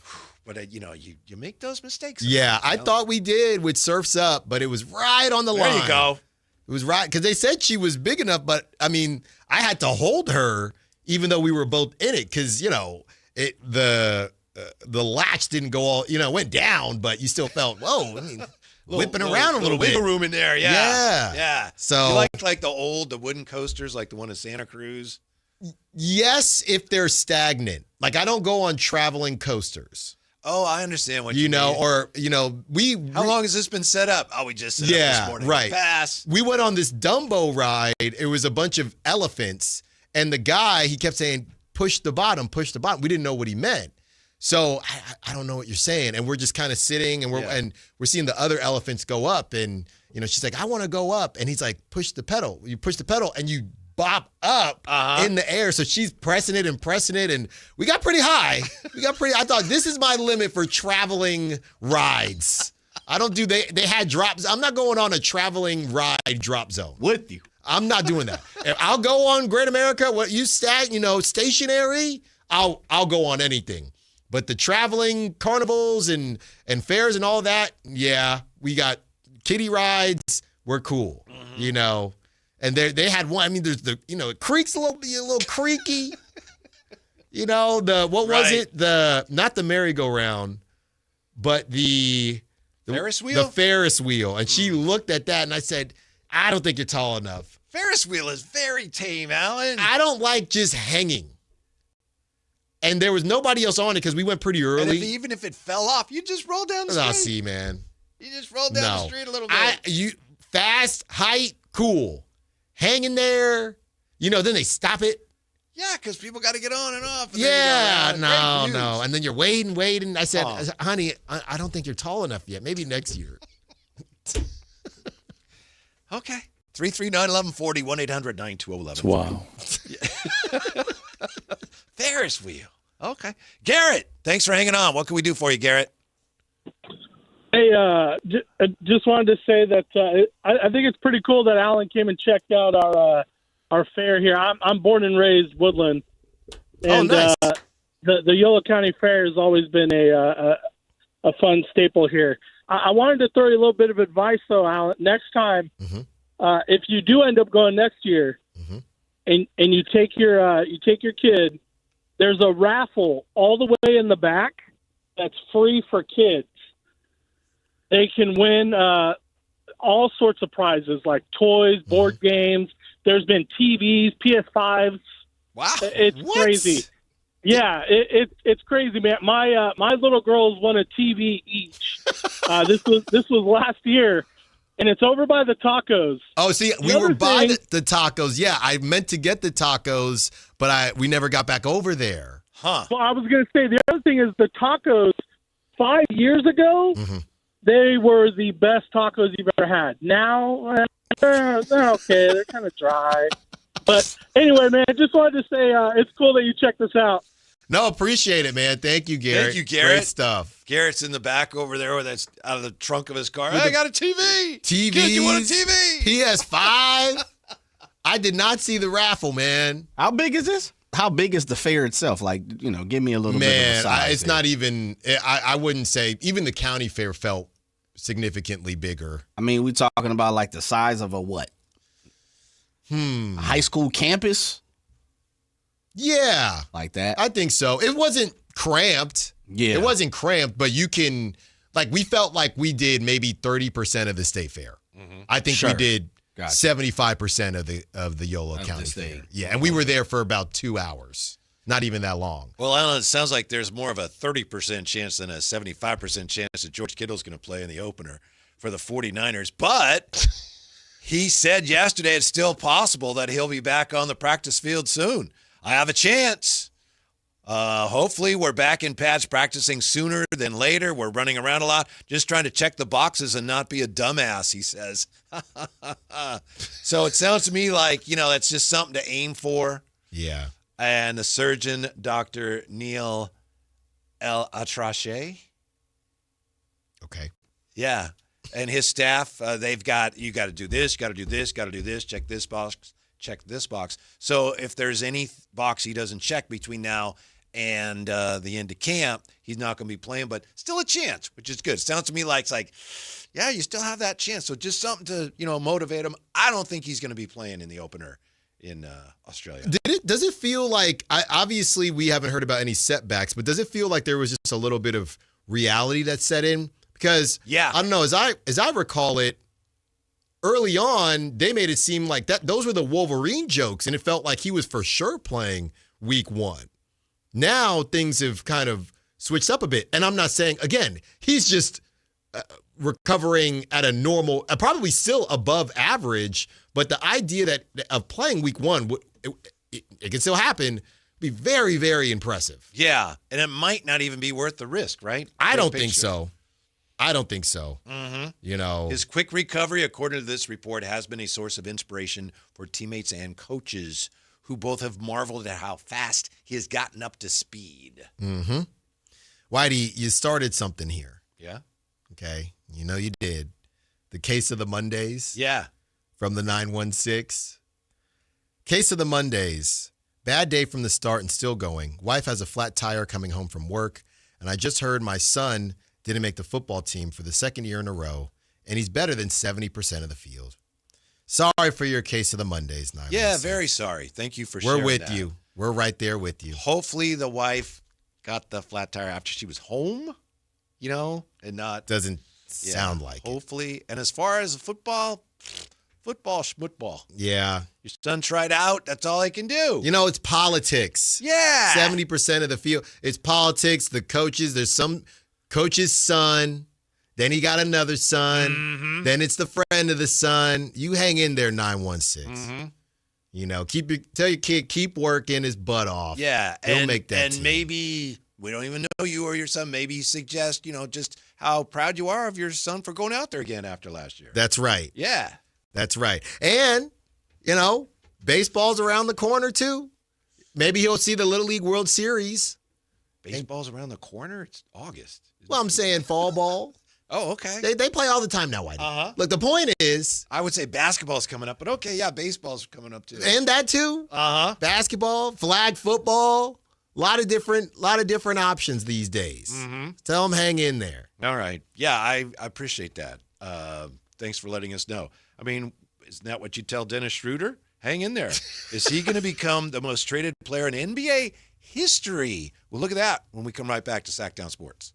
Take Sactown Sports with you everywhere you go with the Sactown Sports app. The most in-depth coverage of the Kings and 49ers. A library of written and video content. And all your favorite personalities all in one place. Download the Sactown Sports app today and Get in on the action. Your local sports leader. Sactown Sports 1140. We all hear the radio ads about the IRS. They tell you to be afraid, to be scared, and they try to frighten you into calling. I'm not here to do that. Tax Relief Advocates is different. TRA is here to tell you that if you owe money to the IRS, whether it's $5,000, $50,000, or $500,000, we have a solution. It doesn't matter if you're sitting in your car, at work, or with your kids. No matter where you are, call now. 800-575-8157. Don't lose hope. TRA can eliminate or reduce what you owe to the IRS. Generous programs are now available that can give you a fresh start. Our passion is taxes and helping individuals fix their IRS problems. We have over 1,000 5-star reviews on Google and an A+ with the Better Business Bureau. You don't need to be afraid of the IRS any longer. End your tax nightmare today by visiting us online at TRA.com or call 800-575-8157. That's 800-575-8157. Tax Relief Advocates. Real solutions for real people. Capital Casino is conveniently located in downtown, 411 16th Street, and has been a part of the greater Sacramento area for over 20 years.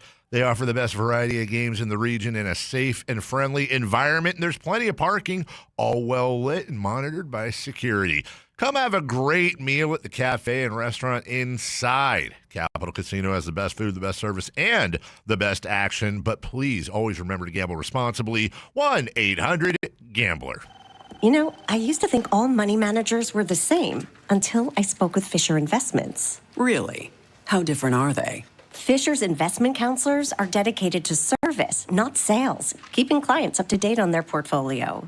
Well, they probably just invest in a bunch of mutual funds like I do. Nope. They build a tailored portfolio based on their clients' personal goals, helping them stay on track for a comfortable retirement. Well, they must make commissions selling products. Actually, Fisher doesn't sell any commission-based products. They're a fiduciary, and they believe that's a conflict. Then they have some kind of complex fee structure. Nope. Fisher has a simple, transparent fee that's a percentage of their client's portfolio. So they do better when their clients do better.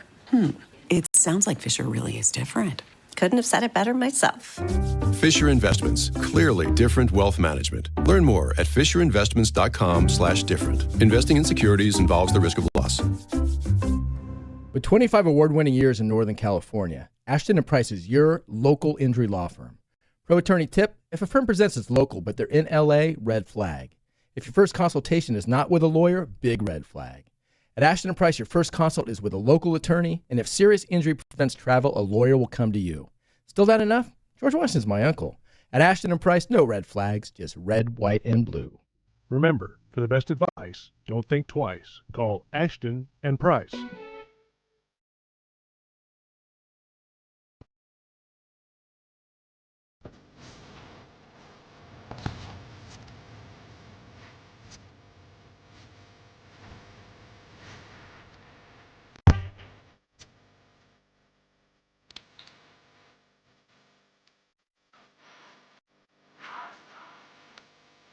The Drive Guys with Kevin Gleason and Alan Stiles.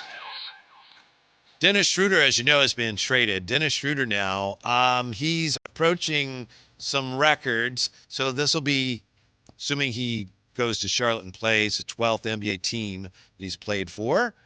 The record for most NBA teams played for is Ish Smith, 13. But listen to this. Here's some of the guys next on the list. Chucky Brown, Jim Jackson, Tony Massenberg, Garrett Temple, and Dennis Schroeder, along with Joe Smith. What do those players have in common? Chucky Brown, Jim Jackson, Tony Massenberg, Garrett Temple, Dennis Schroeder. They've all been here. They've all been here at one time or another. Wow. Yeah. Come on home, D. What NBA player has been traded the most times? Friday marked the 9th time Dennis Schroeder was traded. The 6th time since 2024. So he's getting closer to that record, but it may be out of reach. One player was traded 11 times over his 18-year career. He played for 10 different franchises. Longest runs coming with the Rockets, the Wizards, and the Lakers. So, looks like more than one stint with some of these teams. Traded 11 times, a record over his 18-year career. Trevor Ariza.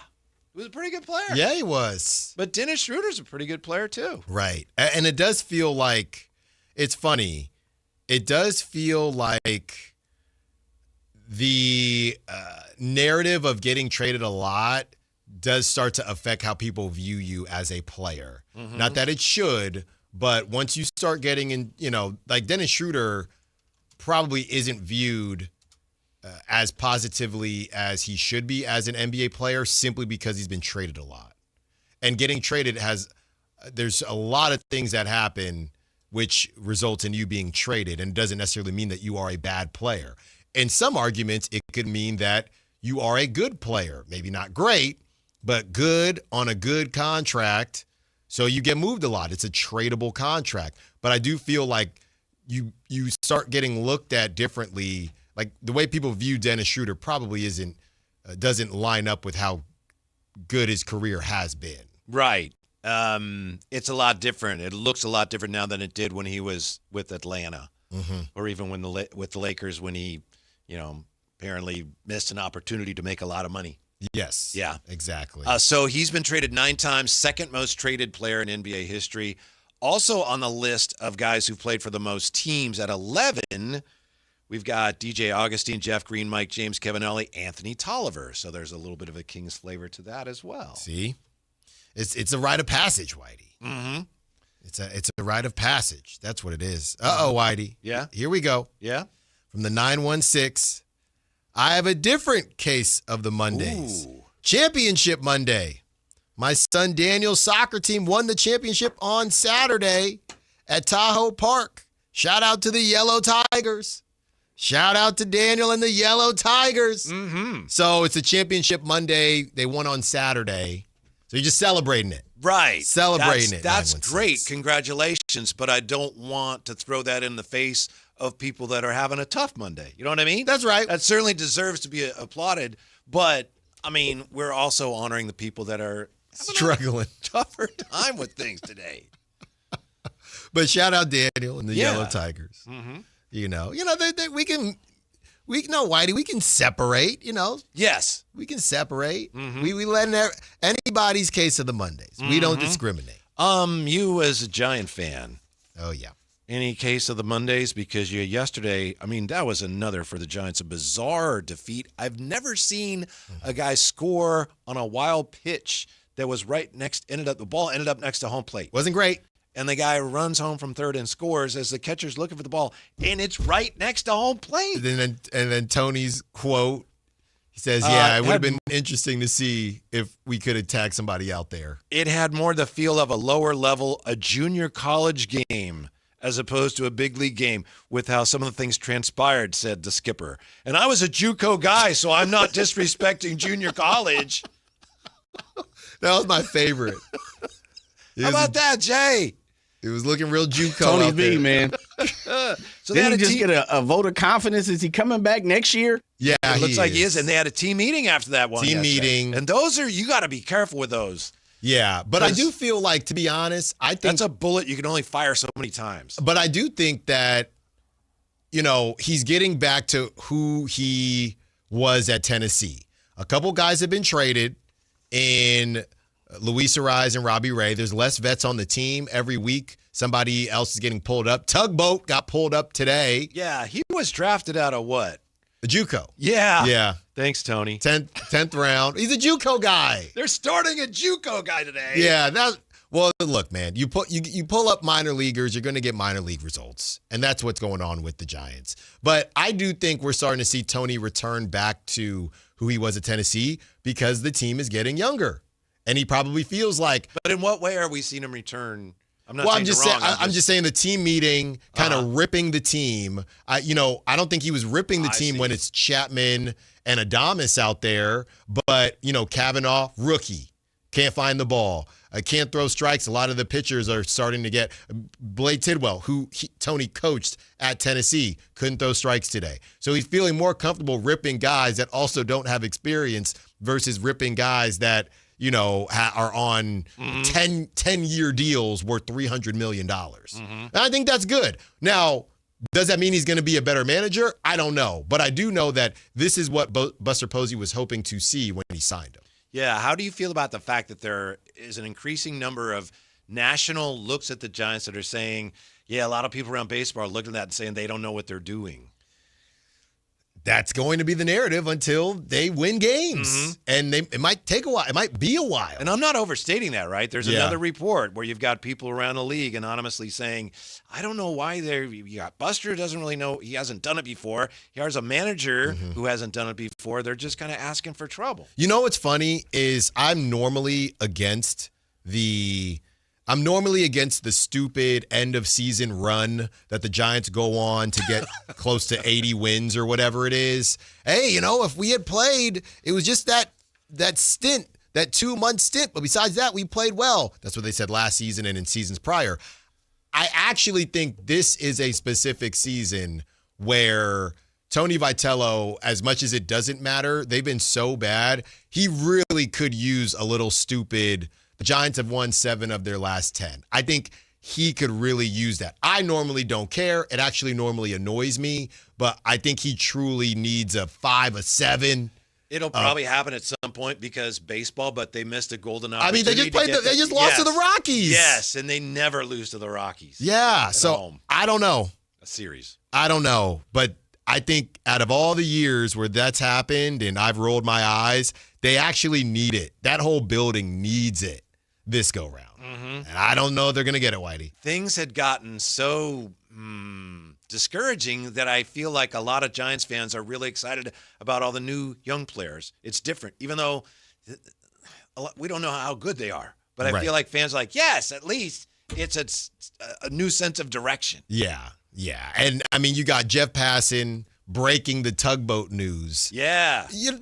Jeff, you're Why not did slick. that bother you? I saw that on... Well, I'm just saying, Jeff, he didn't break Turner. They've been pulling up guys every week, right? So yeah, but tugboat. But he just wanted to post about tugboat, right? And just his nickname. Jeff, you don't care that the terrible Giants are pulling up a 10th rounder from the Patrick Bailey trade, who throws 91 miles per hour. You care that his name, that he's somehow he misses bats. I know you've seen him a lot more than I have. I watch him pitch like, I don't know, that guy doesn't throw that hard, but he's getting people out. For some reason, Pavs doesn't get that. Alex Pavlovich, Susan Slusser, they get everything else, but Jeff Passan gets the tugboat tweet. Come on, man. And you think it's just because of the nickname? I think that the Giants said, hey, we just played terribly. We got to give Passan this tugboat. Oh. We got it because it's fun. It's funny. It's marketing. They love their giraffe hats and all that. Sorry, Pavs. We know you've been rocking with us for 35 years, but we got to give Passan this tugboat. That's a good point. I mean, how are you going to play up the tugboat angle? You can picture put a people boat hats. Maybe some of those Navy hats. I don't know about a boat hat. Yeah. Is there such a thing? Yeah, as a boat foam hat? boat hat. Look there, partner. You got to do it now before he retires. Oh, we got some tugboat hats out there. That's terrible. Boat hat. I don't know, Jay. Look, man, desperate times. Yeah. I'm with you on Nightingale's list, kind of giving the ballpark short shrift, but I got to draw the line at the boat hat. Tugboat hats. Come on. And now I'm seeing here the ball just right in front of him. Yeah, I've never seen that before. Talking Baseball called it, they said Zach Veen steals home on a wild pitch. Isn't it either or? Can you steal home on a wild pitch? He's scoring a wild pitch, it's not a stolen base. Right. Yeah. Was it actually a wild pitch, though? It was right in front of him. If it hit the dirt, it's a wild pitch. Wow. That's the rule. What a disaster. And if it doesn't, then it's up to the scorekeeper to decide wild pitch or pass ball. But if it hits the dirt, wild pitch. Okay. Not a steal of home. No.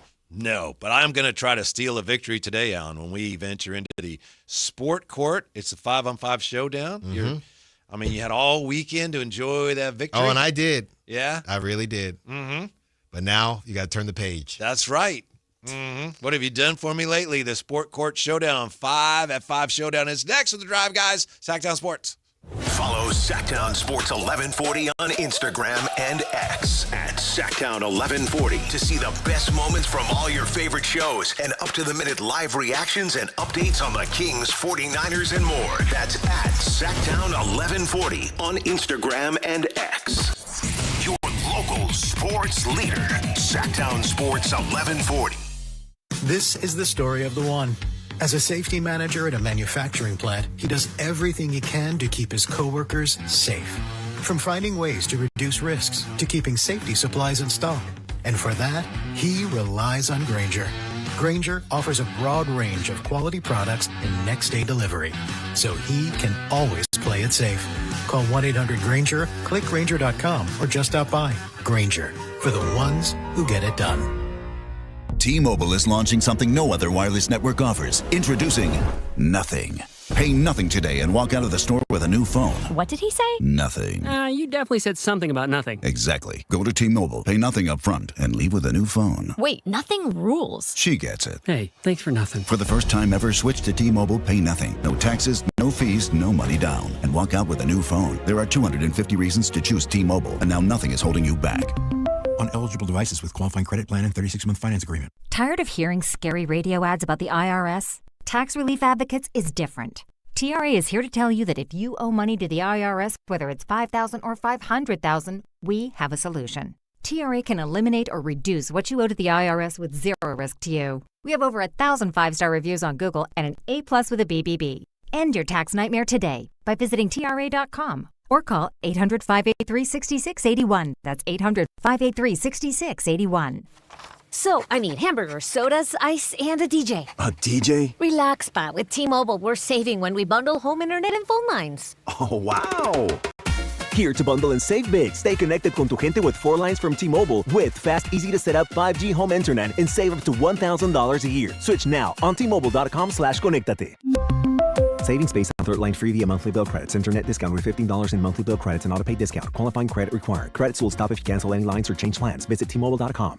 Toyota's National Sales Event is on. Save big on Toyota's 21 hybrid and electrified models. Score deals on the 50 MPG Corolla Hybrid and 51 MPG Camry. Get 1.99% APR on the all-electric 2026 CHR. Or get 0% APR plus $500 finance cash on that fully electric 2026 BZ and the BZ Woodland. Toyota's National Sales Event is on now. Stop by your local Toyota dealer today. Toyota, let's go places. Offers available through TFS to buyers with premium rated credit. Not be combined with other offers. Ends 8/31/26. Hi, this is Greg Papa. Disasters hit every day. If your home, business, or building has suffered from any disaster, SunPoint Public Adjusters can help. SunPoint prepares, presents, and negotiates your claim with the insurance company, working only for you, making sure you get everything you're entitled to and letting your focus be on what's most important, your family or your business. Call SunPoint today at 888-247-7865 or contact us at sunpoint.us. SunPoint Public Adjusters, the gold standard in public adjusting. License number 2N14884. At Big O, we offer total auto care to make any car problem feel like no problem at all. We keep the scary lights off and help you get back on the road. Now through August 31st, during our High Temps Low Prices sales event, receive $80 to $120 in instant savings on 4 select in-stock Nexen, Nitto, or Sumitomo tires with installation purchase. Big O Tires, the team you trust. Installation required. Disposal fees and shop fees extra were permitted. See store for pricing. Eligibility may vary. Not valid with other offers. KHTK HD1 Sacramento, KYMX HD3 Sacramento. Sactown Sports 1140, your local sports leader. And there's the bell signifying the start of the 5 at 5 Sport Court. Today's hottest topics. We've got Alan Stiles and I going head-to-head in Judge Jay's courtroom in the Sport Court Showdown. I just want to take a moment to say how proud I am to be competing against a guy like Alan Stiles, who's the champion. He is the reigning champion. For now. Yeah. But we're locked in on today's You were last week Showdown. After a loss, you were demoralized, downtrodden. There was depressed. a lot of emotions. Yeah. A lot of swirling emotions. You could have sat there, but you came roaring back and posted the win. Well, I did. Yeah. You mope for a little bit. What is it? Who is it that says it's a 72-hour rule? And we didn't have that. I didn't have that, but more of a 24-hour rule. And, you mope, but then you move on. Yeah. You move forward. Good luck to you today, sir. Good luck to you. Yeah. Right now, here he comes. All rise as we welcome the Honorable Judge Jay. What's going on, fellas? Hello, Your Honor. Hello, Your Honor. All is well today. On sir. What were we calling it Monday? The case of the Case of the Mondays. Monday. That's right. Yeah. A lot of people dealing with, Monday stuff today, Your Honor. I will dedicate my efforts today to them. No doubt. I completely agree with you. And if you're having a great Monday, keep it to yourself. Yeah. No, it's all good. Skip Bailiff, thank you. Everybody may be able to be seated today. Thank you. We appreciate it. Early Monday. Having a great day. We kick it off here, fellas, with... I'm trying to make sure my beat's going. With the first question. Stretchy B, you'll step up to the mic here. Yes, sir. Week 2 is upon us in the NFL preseason, fellas. Which means week 1 is all said and done. Tell us why, NFL fans, tell us please why, we should continue to care about the preseason, if at all, moving forward as we head into week 2. I'll give you 2 reasons, Your Honor. Thank you. One is just to keep an eye on trends. Here's one trend to keep an eye on, and it may not amount to much, but so far, 1 week in, we had over 40% of the snaps were under center in NFL games. Last year, only 35% during the regular season were under center. What does that mean? It might not mean anything, but it's something to keep an eye on during the preseason. But this is really something, in my opinion, to keep an eye on. As a student of the history of the game and the quarterback position, we have something going on right now. I don't think we've ever seen this before. We have 2 African Americans battling for the starting quarterback spot in Cleveland with Shedeur Sanders and Deshaun Watson, and 2 high-profile African Americans. I know for some people they may say, what's the big deal? I can remember when someone of the caliber of Warren Moon wasn't allowed to play, he had to go to Canada to prove he could play quarterback, which of course he could. He came back and he's a Hall of Fame quarterback. So I just think it's significant and something to keep an eye on here from a football fan standpoint to see who wins this. Shedeur Sanders, Deshaun Watson. It's something that we've never seen the likes of ever in the NFL, and I'll be keeping an eye on it this preseason. Beautiful, beautiful. Mr. Styles?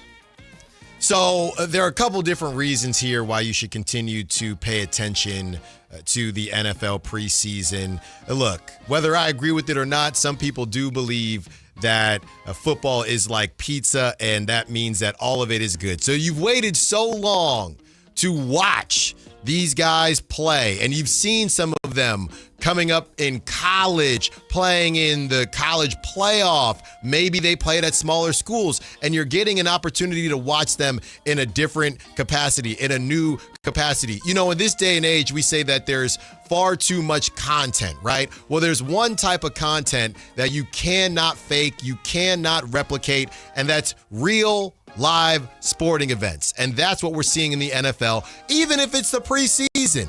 Okay, so you have an opportunity there to watch something that cannot be duplicated, replicated in any other way. You only can get it in this purest form. And in this day and age, it's hard to find that. So yeah, they might be third stringers, fourth stringers, whatever it is, but you can watch their story unfold. And these are stories that nobody else has because they're still being written.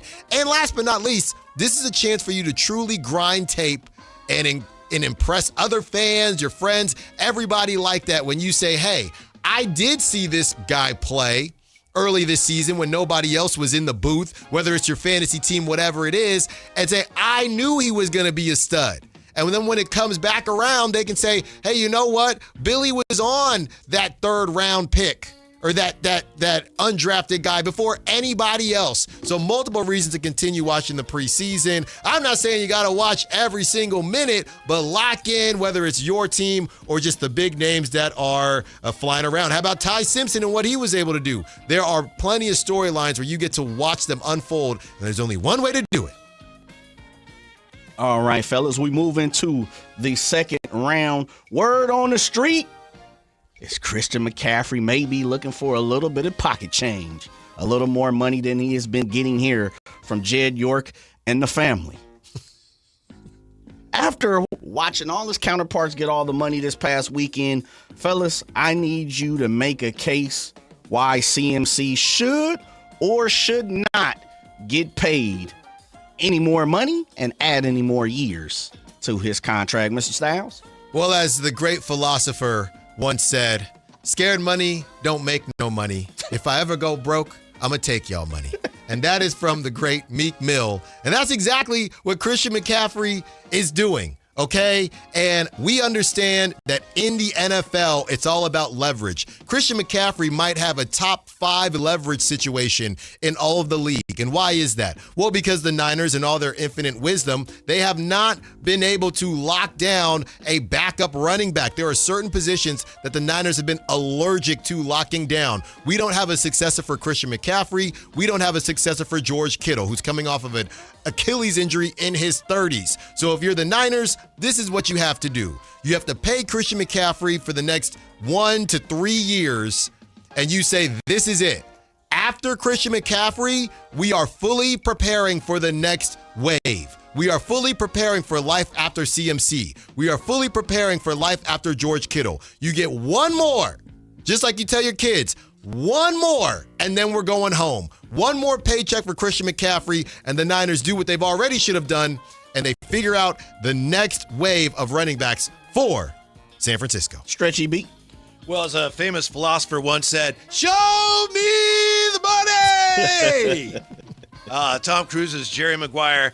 Alan's absolutely right. Christian McCaffrey's in a very strong position. When you have the market being reset and Bijan Robinson, 3 years, $66.75 million. And Jahmyr Gibbs, $67.5 million, 3 years with the Lions. And then you've got Christian McCaffrey, who you rely on so much. You don't have a chance to be anything close to a Super Bowl team without him because they give him the ball 80% of plays from scrimmage. He's getting the ball one way or the other. So you've got him at $12.5 million, non-guaranteed. If the 49ers are serious at all, if they want us to take their efforts to maybe get back to another Super Bowl seriously, they have to address this. They have to address it soon. They have cap space. Maybe they can work out something where we're going to give you a little more this year, then we'll promise we'll revisit this. We want to see how it goes because let's be honest, he has been breaking down. But there's no question the 49ers need to show him the money and show him a lot of money as soon as possible. He has earned it, and more importantly, they need him on the field this year.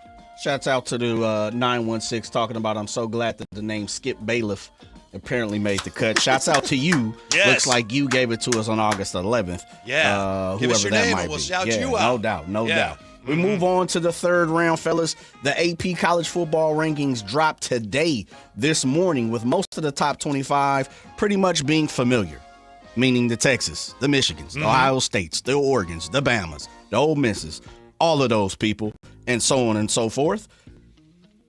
Make a case, starting with you, Stretchy B. Yes, sir.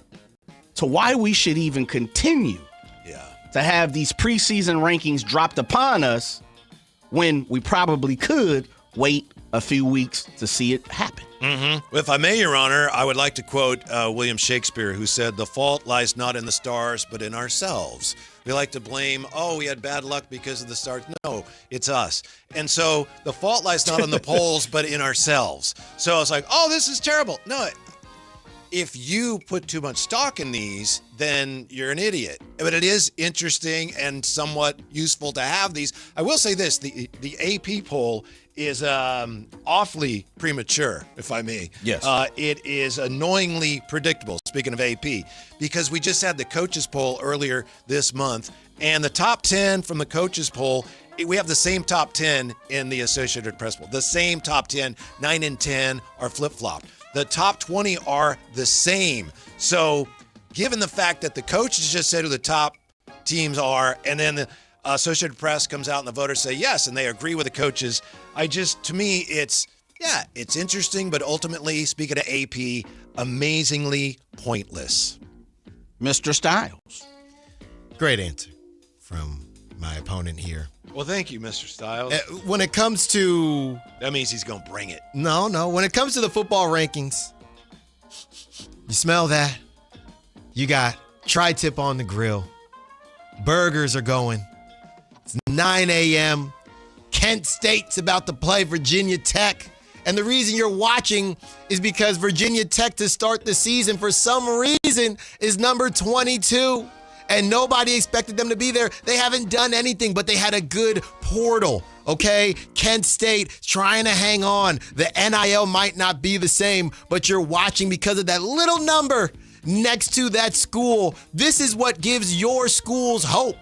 When you have a preseason poll, you might not know where they're going to go. You might not know what they're going to be once the season starts, but the preseason poll tells you that the season is around the corner. It tells you that you're not too far removed from hot dogs on the grill, from a nice cold bevy, maybe a cider if you're a guy like me on the side. It constitutes and it shows you that the beginning of the season is here. Without the preseason poll, how are you going to get as excited about a Texas J, your team with Arch Manning? How are you going to get excited about all that without that number? The number may be small, but its impact is so very large. Great arguments for both of you guys right there in number 3. Alan, you're really leading off here in round 4. Mr. Westbrook, who we just can't shake. Seems like the NBA can't just shake Russell We know Westbrook. you love talking about him. We do. We absolutely do. Allegedly, he was offered a 2-year deal according to Mark Stein. 2 years, fellas. 2 more years for Mr. Westbrook. But he turned it down. Acting as an NBA team, need you to step in the place of a New Orleans Pelicans, a Dallas Maverick, a Denver Nugget, a Portland Trailblazer, dare I say, a Sacramento King. Act as an NBA team, fellas. Make your last and final pitch to Mr. Russell Westbrook to why he should come out of retirement. Well, look, Russ, we know you're top 75, Hall of Famer, one of the best point guards of all time, best rebounding point guard of all time. You said that here in Sacramento. And there's one thing about Russell Westbrook that we know, that you were meant to play competitive basketball at a high level. And there is in no way, shape, or form your last game should be on a Sacramento Kings team that was in some ways tanking. That's not the legacy that you deserve. You deserve an opportunity to play playoff basketball. And you know what? Even if we don't get you there, Russ, at this point in time, we deserve, and the league needs more Russell Westbrooks. The league needs more guys that only know one way to go, and that's 100. So you come with us, Russ. We're going to do the best we can to put you in a situation where you can play playoff basketball. Your last minute of basketball played, it should mean something, Russ, because of what you have meant to the NBA, and we need more of you. So come on home, Russ. Right. You can't use my own bid against me. But he just did. Yeah, I don't know if you've seen The Wolf of Wall Street, Your Honor, but at one point, Leonardo DiCaprio's character, he has a pen and he hands it to people and says, "Sell me this pen." And people say, "This is a great pen." And he snatches it away, gives it to someone else. "Sell me this pen." "Oh, this pen is one of the best." No. "Sell me this pen." Finally, somebody says, "You need this pen." And he goes, "That's it." So to sell Russ on coming back, you have to convince him that he needs you. So not every team could make this pitch, but the only way you get Russ back would be to say, "Look, Russ, you're one of the greatest players of all time. And yes, we need you, and we're going to give you an opportunity to play. We want you to be Russell Westbrook.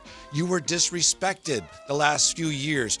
We appreciate you and what you bring to the party, and you can help us win. So, Russ, we want to give you a chance to win a championship as well. We want you to go out in style. We want to do a full tour this year. This is Russell Westbrook's final year. And yes, you could walk away from the game whenever you do. You're one of the all-time greats. But, Russ, here's the thing. We offer you a chance to play and possibly win a championship. And as great as you are, you haven't done that yet. So, Russ, we need you. And you know what? You need us. Ooh. All right, fellas. We ended right here. Another no-holds-barred brawl took place. Another one. In a training camp. This time, it was in the cave, according to Aaron Rodgers. It was with the Pittsburgh Steelers. Punches being thrown, elbows helmets being swung. They've been littered across the National Football League this preseason, this training camp this summer, fellas. Should we be concerned as fans about the skirmishes, or should we not give a damn at all? Stretchy B? Your Honor, thank you. Yeah, we should be concerned. Not about the fights, because in a lot of ways it's good that your players are competitive and they're feisty and it's training camp and they're grouchy and sure, they're going to fight. But here's the thing that is one of the most idiotic things about the NFL and what's going on right now. And it is concerning, not because the players are fighting, but because the people that are organizing the workouts are total idiots. These are football players, and they should be playing football. They're in pads so often, and I believe this was the case yesterday in the Steelers situation. It's like, well, yeah, guys, full pads here, but we don't want anybody getting hurt, so you can't really tackle people, and you can't get too physical. That doesn't work. These are football players. So what you end up with is, we had this at 49er camp. So Fred Warner might tackle somebody and, hey, you can't do that. Then you have a fight. You may get a fight, and then you could end up getting somebody hurt, which defeats the whole purpose. Oh, we don't want to tackle people because we don't want to get hurt. Oh, we had a fight. Hopefully somebody doesn't get hurt. So that's the thing. Fights are fine, but the NFL, the way they're running camps now, teams are actually encouraging fighting by not letting players play football. That's concerning because that's idiotic. The champ, Mr. Styles. Well, first things first, I want to give a shout out to the growth of flag football. Okay, I want to give a shout out to the growth of flag football. Yeah, sure. Because I should have done that. You know, I just saw a post about the NFL and flag, and it's growing. Kids are getting scholarships. It's outstanding. Young ladies, shouts out. Yes, that's right. The flip side of that is now that we have established that flag football is going to grow on its own, we can keep tackle. And I love what I'm seeing. I love the skirmishes. I love the tussles. I want more because that's a reminder, hey, we got a couple different paths that we can go in. If you want to play flag, that's good on you. But this here's tackle. Now, with that being said, when you have somebody in a tackle situation and you don't allow them to do so, that is where things get a little bit sticky. This is the same thing that happens in baseball. I've said on this show before, hey, could you hit a home run and do backflips throughout the whole home run trot? Well, yeah, you could because there are no rules. So then what happens? People have to govern themselves. In these workouts, when it's, did somebody hit somebody too late? Or should he have pulled up? There are no actual rules. So that is why a line can get crossed when nobody actually is trying to do so, and feelings get into it, and now you have skirmishes. So keep football, okay? You can't sit a big hunk of ribeye in front of a pit bull and tell them don't eat it. You can't get these guys in pads and tell them that they can't go to blows, because that's what they get paid to do. And it's the one sport, I would say, out of all the major sports that we always say, what can you not do? You can't go half-hearted, because that is how you get hurt. So you got to get these guys in a position to where they can let it all out and stop teasing them a little bit, because without these rules, this is where all heck can break loose. But while it's happening, I'm enjoying watching it. All right, fellas. Great battle today. Thought you guys didn't have the cases of the Mondays. Somebody's gonna, though, Your Honor. I hope it's not me. All right, fellas. Round one. And I just want to triple check and make sure I go in order here. We're talking about the preseason and if we should care anymore at all. Stretchy, you let us off. You talked about the Cleveland Browns, which is the biggest ordeal this offseason for most people. You definitely used history, African-American quarterbacks, and the lack thereof, the things that we haven't seen. I thought that was spectacular. The one thing I didn't think you hit was you didn't address too much of the league. I thought you stayed in the camp of the Cleveland Browns and the history, only touching on the league for the most part in the beginning. Mm-hmm. Allen, I thought the analogy of pizza was spectacular. Love the college effect. Of course, me being a huge college football fan, we do tend to look at bigger names throughout preseason and hope that they catch on, i.e. here last year, even though we pretty much knew he was going to catch on, but Cam Scatterboo. Football is king, and it truly is, as much as I hate to say it. gave fans a choice, which I also liked. I thought round 1 went to Allen. Oh, I got no chance in if I lost that one. That was some of my best work. I like your answer. I liked mine too. Round 2. CMC looking for a little bit of more money. Allen, you let it off. The Meek Mill analogy, of course, was spot on, even though the judge is not the biggest fan of Meek Mill.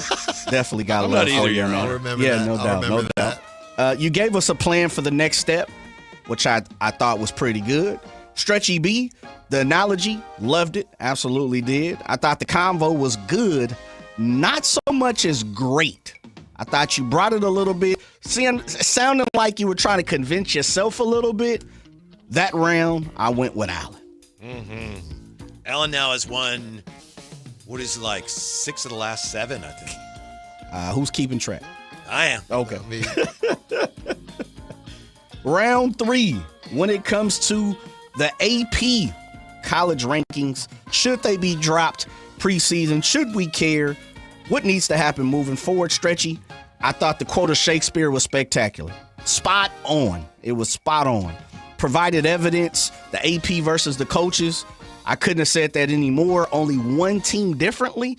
Did your research, you grinded the tape, as Mr. Styles would say on this at this courtroom. A sham. If you believe in it, you are an absolute fool, is something that you said. Allen, I thought you had a great beginning. I agree with the fact that it does tell us the season is here, but I'll say this. If you're a football fan, we know the season is here. But I get where you were trying to go. With that being said, I got round 3 going to Stretchy B. Coming back. 2-1. Still got a shot. Round 4. When it comes to one. Politicking for Russell Westbrook as an NBA team to join your roster or your organization. Allen, you took it off. You led off here, as I'm pretty sure you used to, with the 4.6 speed, the 4.6 speed that you drop here. Fast, not a burner. Just read the scouting report. That's what it said. It did say that. It did say that. I'm not making that up. No problem. Right off the bat, the very issue I thought that you had throughout the whole argument was you took the place of the fortunate, the 1%ers, the people that needed to make the playoffs and prove the rest that you could jump on the wagon and win a championship. I think if you look at the question, I think Stretchy B hit the nail on the head. The Wolf of Wall Street, not every team can make the pitch, is something that I thought was spectacular. I named a few teams. The New Orleans Pelicans ain't winning the championship. The Dallas Mavericks ain't winning the championship. Denver may. Minnesota's in the fight. Portland's in the middle. I thought, Allen, you didn't take the place of the Sacramento Kings. How would you sell Russ to come back without the championship? I thought you finished with the championship agreement stretch for that much. You hit both sides of the fence for me. I got you in round 4. Woo! Here we go. 2-2. Here we go. Heading to number 5. Stretchy B. When it comes to a huge brawl happening in Pittsburgh at the training camp, should we as fans be worried about the skirmishes happening in the NFL, or should we not care? I thought you had a great argument. Great argument, Stretchy B. Football, letting these guys play more football games probably would take a little bit of the tension out. Yeah. If I heard you correctly, I think you're telling me they need to put maybe one more preseason game back on the fold or something of the case. But the fact that you're taking more football away from them allows them to put out more aggression, not so much that. As far as putting the aggression back into playing football. The away games I thought was spectacular. I thought you had a very good argument there. Allen, when it came to round 5, I think both of you guys were pretty much arguing the same thing. I thought you had a good argument. I'm all good with the fights. I'm all good if you take them away. And to me, I think that's what you both were saying. But with that being said, when I look and I dive a little deep into the conversation, I gotta say, Stretchy B hit round 5 just a little bit better. Whoa! Wow. So with that being said, I got Stretch in round 5 by the slightest thought both conversations were there. I will say I thought round 5 wasn't both of you guys' strongest argument. I thought you guys had some other better arguments on the paper. With that being said, I probably will say round 1 was super, super tight. But not always can be a tie. I got stretchy. Wow. I appreciate it, Your Honor. Ladies and gentlemen of the jury, thank you very much. I thought we both laid it out there, Alan. Mm-hmm. Yeah. I thought I was done when I lost round 1. It just goes to show you just never know. I knew you were going to go on a run. I didn't know how long the run would be. Now, everybody played well, so I don't want you slipping into a case of the Monday. No. I have no regrets. Good. When we come back, what's cooking? A Major League work stoppage in MLB may be cooking. Tell me why again? Next on Sactown Sports. Take Sactown Sports with you everywhere you go with the Sactown Sports app. The most in-depth coverage of the Kings and 49ers. A library of written and video content. And all your favorite personalities all in one place. Download the Sactown Sports app today and get in on the action. Your local sports leader. Sactown Sports 1140. This is a special alert to all Americans who own a vehicle with less than 200,000 miles with an auto warranty about to expire or with no warranty coverage at all. Due to a decline in the economy, CarShield is announcing a low-cost month-to-month vehicle protection plan that is now available to the public to save any driver out-of-pocket expenses on future auto repairs. Call now to find out how you can pay almost nothing for covered auto repairs. Yes, you heard that correctly. Pay almost nothing for covered auto repairs. An open phone line has been established for all drivers to call for a free quick quote. Call 800-330-8323 now. Drivers who are covered will not have to pay for covered repairs again. This protection plan is at an all-time low. Additionally, drivers who activate this vehicle protection today will also receive free roadside assistance, free towing, and car rental options at no additional cost. Call us for your free quick quote today. 800-330-8323. That's 800-330-8323. What do you have to lose? Call 800-330-8323. Again, 800-330-8323. Thunder, feel the thunder. It's the energy all around you. Lightning and the thunder. The thrill of the moments to come. The flash of lights. The rush of pure exhilaration. The roar of the crowd. See it, hear it, feel it. Thunder, feel the thunder.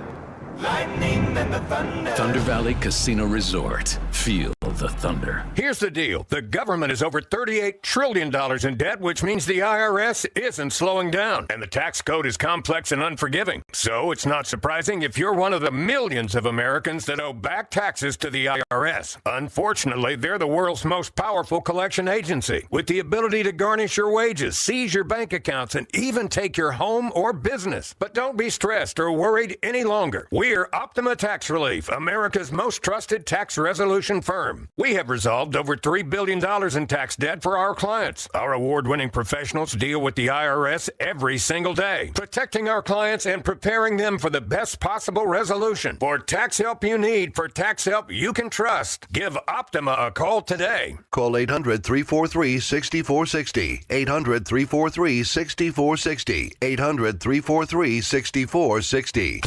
Optima Tax Relief.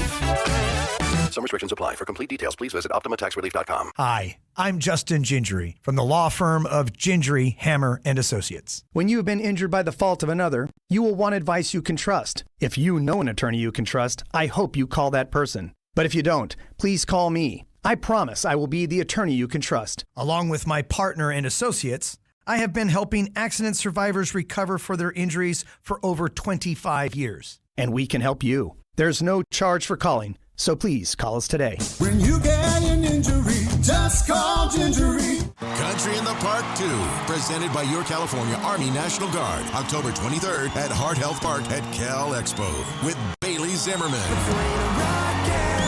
Russell Dickerson, plus more. Enjoy line dancing, live DJs, mechanical bull, and food trucks. Tickets start at just $70. Country in the Park 2, October 23rd at Heart Health Park at Cal Expo with Sky River Casino and Joel Gott Wines. More info at CITPFest.com. Order up, Sacramento. And for you, sir? I will have the gabagool. The dinner bell rang, and it's time to find out what's on the menu. Lunch? Oh, you gotta be kidding. Lunch is for wimps. So fire up the grill and crank up the burners, because it's time to find out what's cooking on the Drive Guys. Give me all the bacon and eggs you have. Do you understand? Here's Whitey Gleason and Alan Stiles. I'll have what she's having. Couple of things cooking on the Pablo Torre front. Pablo Torre is indicating that this whole talk of negotiations between Steve Ballmer and the NBA is key to understanding this mess that the NBA is in now. Now, in all fairness, the NBA has come out and said, oh, the story that ESPN published is full of inaccuracies. But that story did suggest that Ballmer and the NBA are negotiating the resolution of this. And as Tom Haberstroh asked, wait, if the NBA found no evidence of any wrongdoing by Ballmer, what is there to negotiate? So, right. Yeah, a lot of questions. Whoever leaked this story, and perhaps it was Ballmer's side of it that leaked it, because the NBA has come out and said, we did not cooperate with this story. I'm not sure who stands to gain by this, given the information that came out today. It still looks bad. And why are they even... I mean, I get it. You don't want it to get out, but why are they even telling people, oh, yeah, we're working with Steve Ballmer? Like, why are you even... Or maybe you're saying... I guess it could have been Ballmer's right, we're not camp, sure which side it came from. Wouldn't you have an understanding? Hey, let's not tell people that we're going to work with I would think, yes. Unless you do have somebody on the inside, it's like, yeah, I just want the truth to get out. Yeah, it's just weird to me.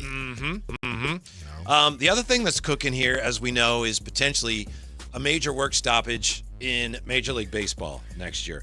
I just want to take a moment to ask again, why is that? Could someone tell me why? Well, because we need competitive balance in baseball. Well, let's see what we just had and what's going on in baseball right now. Right now, going into play today, 20 teams are within 3 games of a postseason spot. 20 teams are within 3 games of a postseason spot. But the Dodgers are dominant. Well, since July 1st, the Dodgers are 18-21. And in the race for home field, they trail Milwaukee, small market Milwaukee, by 3 games. We just saw Mizorowski strike out Ohtani with the bases loaded Saturday. That's a big moment. That's like, oh, man, baseball's got it going on. We also have the player that was brought up, Josh Baez. The Cardinals brought him up, and he homered in each of his first 3 at-bats. That also was Saturday. So some really good things going on in baseball. And if competitive balance is the issue, why are so many teams, big markets, small markets, competing this year? I think it comes down to owners trying to get the players to keep owners from hurting themselves. And it's just ridiculous. I know that a lot of this, what we've heard about the work stoppage, is baseball owners trying to curry the favor of fans. And, we don't make nearly as much money. It's easy for us to go, they're just playing baseball. Yeah, they should have a salary cap. But to me, it's like, baseball is not broken. Baseball is actually working right now. Well, being in the playoff race, there's levels to this, right? Being in the playoff race and actually feeling like a team has a shot against the Dodgers, those are 2 different things. I'm not sure they are. I understand your point, but I'm not sure they are. Like the Reds, small market team, they got an opportunity to get their you-know-what whooped by the Dodgers last season when they were the 3rd wild card. So I think adding that 3rd wild card might make things look a little bit better than they actually are, because, and I know the Giants, they won at least one of their, maybe more, their even years as a wild card team.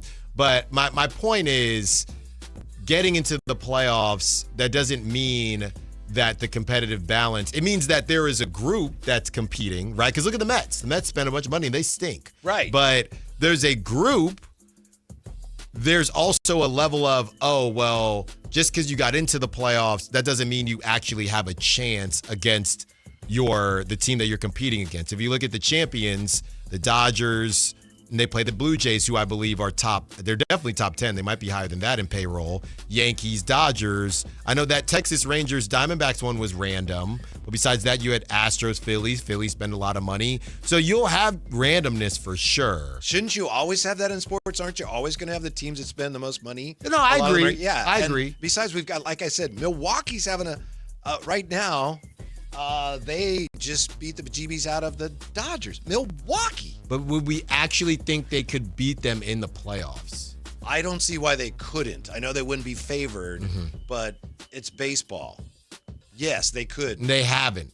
That's the other part of it. The Brewers specifically, they have that motto of, I think, what a lot of Kings fans would want, or any small market team. We're just always in the mix. So I do wonder if they ever just get tired of just being in the mix. I understand that, but would you say that things are so bleak that baseball needs a work stoppage? Because to me, yeah, we can quibble about how it can be better. Right. Sure. But to me, baseball's having a good year, and it's part of a nice run for them. Yeah. The Dodgers, I'm not a Dodger fan, but to me, the Dodgers are actually one of the good things about baseball right now because people care about them, whether you root for them or not.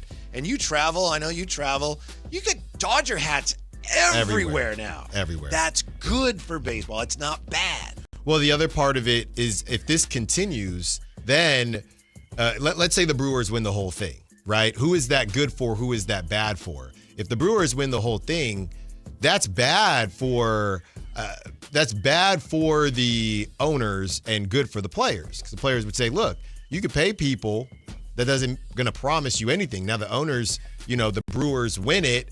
They can't say, well, we got to put a cap on this because the Dodgers have ruined baseball. That's why there were conspiracy theories about the Dodgers getting Tarek Skubal. Now, the realistic conspiracy theories was, well, why is somebody else going to give up their farm system for Tarek Skubal knowing the Dodgers are going to pay him the most money? That's the realistic conspiracy theory why nobody else traded for him. But if they don't win the whole thing, then it's harder to make the argument that they've ruined baseball. Yeah, I just don't think the Dodgers have ruined baseball. And, they signed, as we discussed earlier, they signed Kyle Tucker to a big deal. He's 0 for his last 19, and he dropped a fly ball yesterday, and Dodger fans booing him. So I just think baseball's actually in a good place, and I think it's disingenuous at best for major league owners to suggest, everything's out of whack here. We need to fix it. Because I think baseball's in the best spot it's been in many years. And so that's why I shake my head when there's talk of how we need this salary cap and this work stoppage. Baseball is working right now. Oh, I don't know if it was it the you should have heard them during spring training. I mean, these owners, they're pleading we just can't continue on like this. Right. We cannot survive like this. They're really trying to play that up. But if the Dodgers, and don't let the Dodgers not even make the World Series. I don't know what happens, Whitey. I don't know if, obviously they're still going to have these negotiations, but the owners, they lose a lot of legs to stand on if the Dodgers get outed early. What is your argument? And right now, again, as I said, they're playing so poorly. Dave Roberts is like, we're not really hitting, and it's affecting our defense, and we're playing really sloppy baseball. Right. If the Brewers win the whole thing, or a small market team wins the whole thing, what is the argument that you're bringing to the table? So that's what's cooking. Not sure why, but that's what's cooking. When we come back, top 5 quarterback performances from week 1 of the preseason. Which of these names do we need to learn already, if any? We'll wrap things up with that next on Sactown Sports.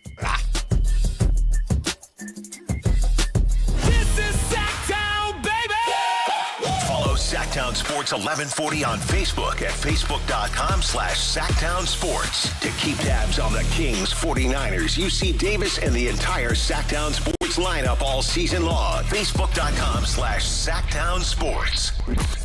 Your local sports leader. Sactown Sports 1140. Sacramento weather is brought to you by Bonnie. I'm meteorologist Heather Waldman in the KCRA3 Weather Center. Tuesday is going to be a warmer day. We'll start out with some scattered clouds and temperatures in the low 60s. But once the clouds clear out, afternoon highs in the mid-90s, not much of a delta breeze either. Get the latest forecast on the KCRA News and the KCRA app. Oh, the Sacramento heat. Right now, get your AC professionally tuned up for as low as just $59 and enjoy your summer nice and cool. Plumbing, electrical, heating, and air, Bonnie.com. Some restrictions apply. License 696-355. What's up? We're talking to Chad Hoblet of Hoblet Dodge, Chrysler, Jeep, Ram, and Woodland. Chad, tell the listeners what's going on for the Make This the Summer Sales event. Hoblet continues to be the place to find the best prices on the hard-to-find heavy-duty Ram you need. Right now, save up to $14,000 off MSRP on the new 2026 Ram 2500 Crew Cabs. And it's not just the savings. Right now, you also get Ram's 10-year, 100,000-mile warranty. Wow, it seems like every time you do this, you manage to find a new way to sweeten the deal. That's the difference between the big city auto mall guys and the small-town family-owned experience at Hoblet. When you come to Hoblet, you experience what 77 years of family-owned, award-winning customer service looks like. Search, select, and save through their whole inventory at HobletDodge.com. Nobody beats Hoblet, period. 14,000 total net savings on select new 2026 Ram 2500 Crew Cabs after dealer discount and factory incentives. Incentives may include 1,000 Hoblet business owner bonus cash for eligible business owners, 1,000 Hoblet trade-in assistance for eligible trade, and 500 upfit, military, or first responder bonus cash for eligible members. Incentives may not be combined with any other offers or special APR programs. Excludes tax, title, and license fees. Two with this net savings, the number 227-321 and 227-315. See dealer for details. T-Mobile is launching something no other wireless network offers. Introducing Nothing. Pay nothing today and walk out of the store with a new phone. What did he say? Nothing. You definitely said something about nothing. Exactly. Go to T-Mobile, pay nothing up front, and leave with a new phone. Wait, nothing rules. She gets it. Hey, thanks for nothing. For the first time ever, switch to T-Mobile, pay nothing. No taxes, no fees, no money down. And walk out with a new phone. There are 250 reasons to choose T-Mobile, and now nothing is holding you back. On eligible devices with qualifying credit plan and 36-month finance agreement. Tired of hearing scary radio ads about the IRS? Tax Relief Advocates is different. TRA is here to tell you that if you owe money to the IRS, whether it's $5,000 or $500,000, we have a solution. TRA can eliminate or reduce what you owe to the IRS with zero risk to you. We have over 1,000 5-star reviews on Google and an A+ with a BBB. End your tax nightmare today by visiting TRA.com or call 800-583-6681. That's 800-583-6681. So, I need hamburgers, sodas, ice, and a DJ. A DJ? Relax, Pa. With T-Mobile, we're saving when we bundle home internet and phone lines. Oh, wow! Here to bundle and save big. Stay connected con tu gente with 4 lines from T-Mobile with fast, easy-to-set-up 5G home internet and save up to $1,000 a year. Switch now on T-Mobile.com/conectate. Savings based on third line free via monthly bill credits. Internet discount with $15 in monthly bill credits and auto-pay discount. Qualifying credit required. Credits will stop if you cancel any lines or change plans. Visit T-Mobile.com.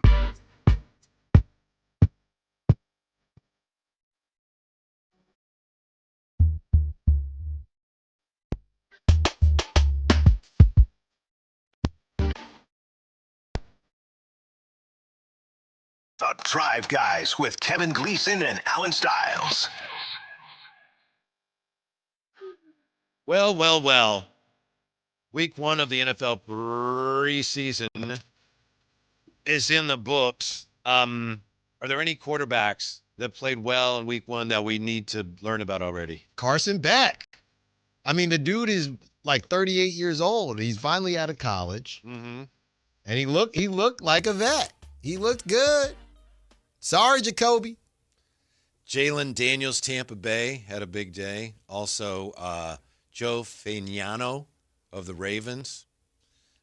Fernando Mendoza, that's a name we might want to learn. Mm-hmm. I don't know. Maybe not. Already have. Mm-hmm. Of course. Mm-hmm. It's about that time. Yeah. But the top 2, and I know it's just 1 week. It's preseason. Ty Simpson. Looked good. Yeah. And the guy that really caught my eye, Drew Aller, Pittsburgh Steelers. Yeah. 10 for 13. So, dang. The thing about preseason, obviously, is they're not even playing real defenses. I remember years ago we were down in San Diego when they still had a football team. Went down there for summer vacation. And the Chargers had just played either their 3rd or their 4th preseason game the night before and against the Vikings. And they'd come from behind and they'd won the game. And people in San Diego were raving about their quarterback. This is it. We've got this guy. And you know who it was? It was Ryan Leaf. Wow. Yeah, and in the preseason, he looked great. Yeah. And the defenses are very, I hate to use this term because it's cliche, but vanilla. So that's not nothing for a rookie in his first preseason game to play well, but ultimately it's a far cry from getting anything done in the regular season. Well, I think, too, what we're seeing, and I know it's a little bit different because, you got to be in college for 3 years, but you are seeing guys that have I think the reason it matters maybe a little bit more is because these are guys that we're familiar with their work, right? Drew Aller, he was at Penn State. Obviously, Carson Beck was at a couple different schools, most recently Miami. So you kind of believe, hey, these guys were top, top prospects. They were getting paid big NIL. So Ty Simpson at Alabama probably has the least amount of experience out of those three. So I think you pay more attention to it because, hey, I mean, these guys, we've seen them be successful before. It's not completely out of nowhere. But I get it. It's preseason. We've seen guys ball out and it's mattered. We've seen guys ball out and it hasn't mattered at all. Mm-hmm. What did Jamarcus Russell do in his preseason? Ooh, I'm not sure. That's a good question.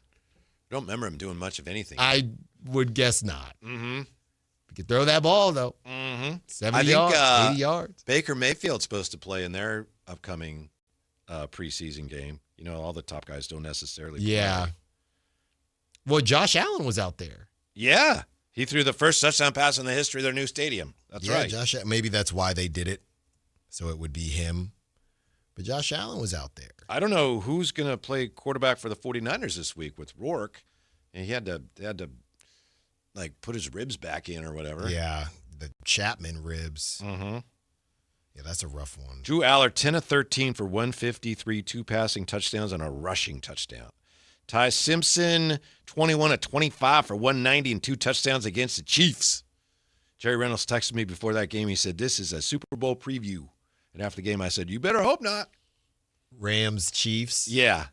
And he said, Andy Reid's just, he's way ahead of the game. He's playing chestnut checkers. Mendoza, 10 of 16. Don't forget, as I did, Cade Klubnik, 5 of 7, 56 yards for the Jets. But I really do think it's interesting, the battle between Shedeur Sanders and Deshaun Watson. I just don't understand how Deshaun Watson could end up with the job. Money talks. Money talks. It's tough to – I know he's on the way out, but it's still tough to just let that sit on the bench. And the other part of it, I think, is there's still probably a belief that, hey, man, one of these days he's going to remember how to play football again.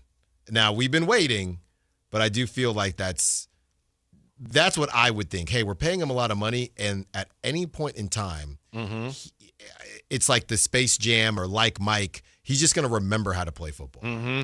Now, I got to be honest. I really didn't know anything about this guy, and he had a good game for Tampa Bay. Tell me about Jalen Daniels. Do you know anything about Jalen Daniels? Like I said, I didn't. He was 10 of 15, 111 yards, 1 rushing TD for Tampa Bay. They signed him as an undrafted free agent out of Kansas. Okay. Yeah, Kansas. Correct. Yeah. Now, like that's a type of guy where I don't know. I would probably do less with it than the Drew Allers and guys like that we just saw play more. That's all. Yeah. He was not that highly recruited coming out, but he turned into an absolute animal in college, especially his first year playing, and I can't remember if that was a sophomore year or not, freshman or sophomore year, but he was kind of one of those guys in college running a little bit, big arms, super athletic, just a little bit better than everybody. And at points in times, he kind of made people look like, I was a man and you were a boy. But he has a ton of injury issues. Really? That kind of slowed him down at one point in time. Some people thought he was a Heisman hopeful. That's how good he was.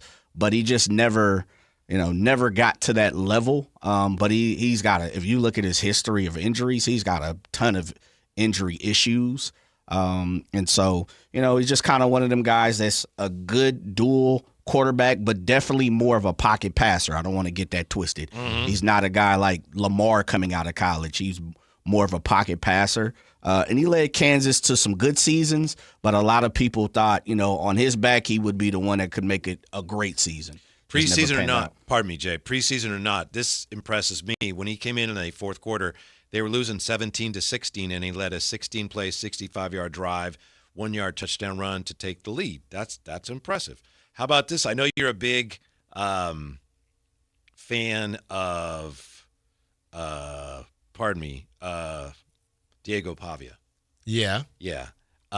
Where is he playing? The Ravens let him go, and they have a guy named Joe Fainano. Joe Fainano was 22 for 28, 224, 1 touchdown, 1 interception. So an undrafted free agent from UConn. He's the guy who effectively beat out your boy, Diego Pavia. Now, Diego, we were talking last week, that's a Raider. Now that. Why? I'm just saying, his story, he's not. Is he already on your list of favorite Raiders? No, okay. I thought we had moved on. No, but I'm telling you, that when we were talking about last week, that's the type of guy where you would say, hey, that's a Raider. No, you'd say that guy's not very good. Wouldn't you? Yeah, but his swagger. Oh, okay. I'm just saying, based on what we had laid out, I don't want him on the Raiders. But we were joking about Fernando Mendoza and how kind of, clean cut he is. But you like Ty Simpson, huh? Did you like him this much before he went 21 to 25, 190, 2 touchdowns?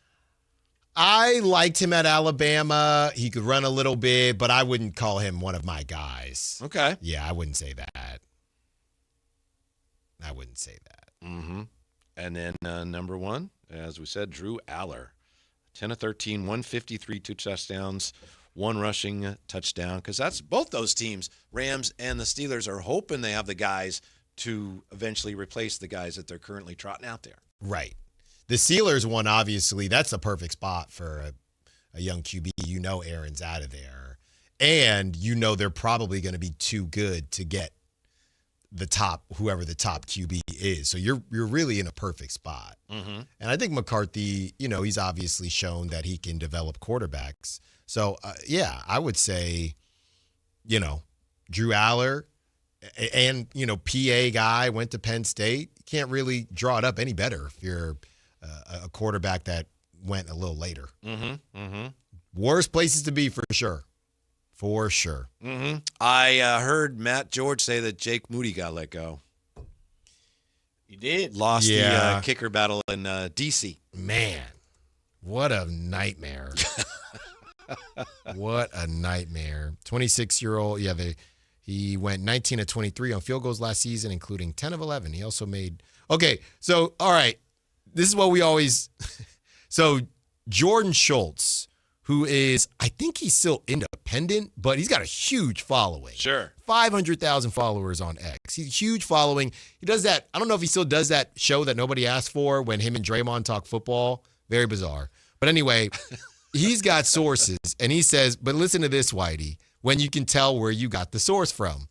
Sources, the Commanders are releasing Jake Moody. The 26-year-old went 19 of 23 on field goals last season, including 10 of 11 in Washington. He also made both of his 50-plus yard attempts with a long of 56 yards. Thank you, Jordan Schultz and Jordan Schultz's agent. We appreciate that information. They clearly said, hey, we got this for you, but can you put on a refresher? Give us a little sugar. Can you give us that CMC refresher? I got to ask you, Alan, you being a Raider fan, but just honestly here, how do the 49ers continue to make so many bad picks? So many picks, key picks that go wrong and still remain very competitive. Right. I don't know. Trey Lance, poor Ricky Pearsall. Jake Moody. Yeah. It's a system. It's a system that protects itself from itself. It's impressive. It's very impressive. Also, the guys that they hit on seem to play forever. Yeah. We don't hit often, but when we do, they're probably Hall of Famers. Because George Kittle is a Hall of Famer. I think Fred is on his way. We don't hit often, but when we do, you didn't even say Ayuk. I don't think you said Ayuk. I didn't. You're right. Yeah. Well, I mean, he was pretty good for a while. And now, Stribling, Hall of Famer.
Football is back. This is Sactown, baby! And Sactown Sports 1140 is your home for primetime NFL games this season. This is Kevin Harlan of Westwood One. Catch all the NFL primetime action. Catch Monday, Thursday, and Sunday night football, international games, the NFL playoffs, and the Super Bowl right here on Sactown Sports all season long. Your local sports leader, Sactown Sports 1140. This is the story of the one. As a safety manager at a manufacturing plant, he does everything he can to keep his coworkers safe. From finding ways to reduce risks to keeping safety supplies in stock. And for that, he relies on Grainger. Grainger offers a broad range of quality products and next-day delivery, so he can always play it safe. Call 1-800-GRAINGER, click Grainger.com, or just stop by. Grainger, for the ones who get it done. Tired of hearing scary radio ads about the IRS? Tax Relief Advocates is different. TRA is here to tell you that if you owe money to the IRS, whether it's $5,000 or $500,000, we have a solution. TRA can eliminate or reduce what you owe to the IRS with zero risk to you. We have over 1,000 5-star reviews on Google and an A+ with a BBB. End your tax nightmare today by visiting TRA.com or call 800-583-6681. That's 800-583-6681. Liberty Mutual customizes your car and home insurance. And now we're customizing this rush hour ad to keep you calm, which could help your driving. And science says therapy is great for a healthy mindset. So enjoy this 14-second session on us. I think you've done everything right and absolutely nothing wrong. In fact, anything that hasn't gone your way could probably be blamed on your father not being emotionally available because his father wasn't emotionally available, and so on. And now that you're calm and healing, you're probably driving better too. Liberty, liberty, liberty, liberty. The summer of Silverado continues at Folsom Chevy. General Manager Eric Wilson and his team have rolled out an incredible deal for August on every 2026 Silverado half-ton truck in stock with a 5.3-liter engine. $13,000 off MSRP, 0% financing for 5 years, no monthly payment for 90 days, and there's a lifetime warranty. Find it all at Folsom Chevy at the Folsom Auto Mall. Must finance with GM on approved credit. $16.67 per 1,000 financed. Cannot be combined with other offers. Ends August 30th, 2026. KHD-1 Sacramento, KYMX HD3 Sacramento. Sactown Sports 1140, your local sports leader.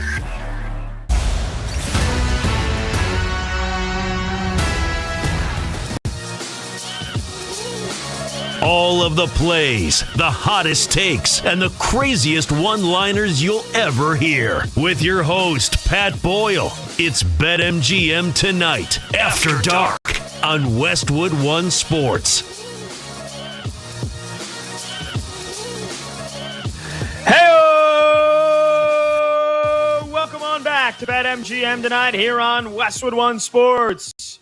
We bid adieu to Brad Evans, and that means, as always, for the final 2 hours every night, Monday through Friday, you heard the man. It's BetMGM Tonight After Dark. 2 solo hours taking you to 11 p.m. Eastern every Monday through Friday. I'm Pat Boyle, and we are brought to you by BetMGM. Make it legendary. Download the app today. Please gamble responsibly.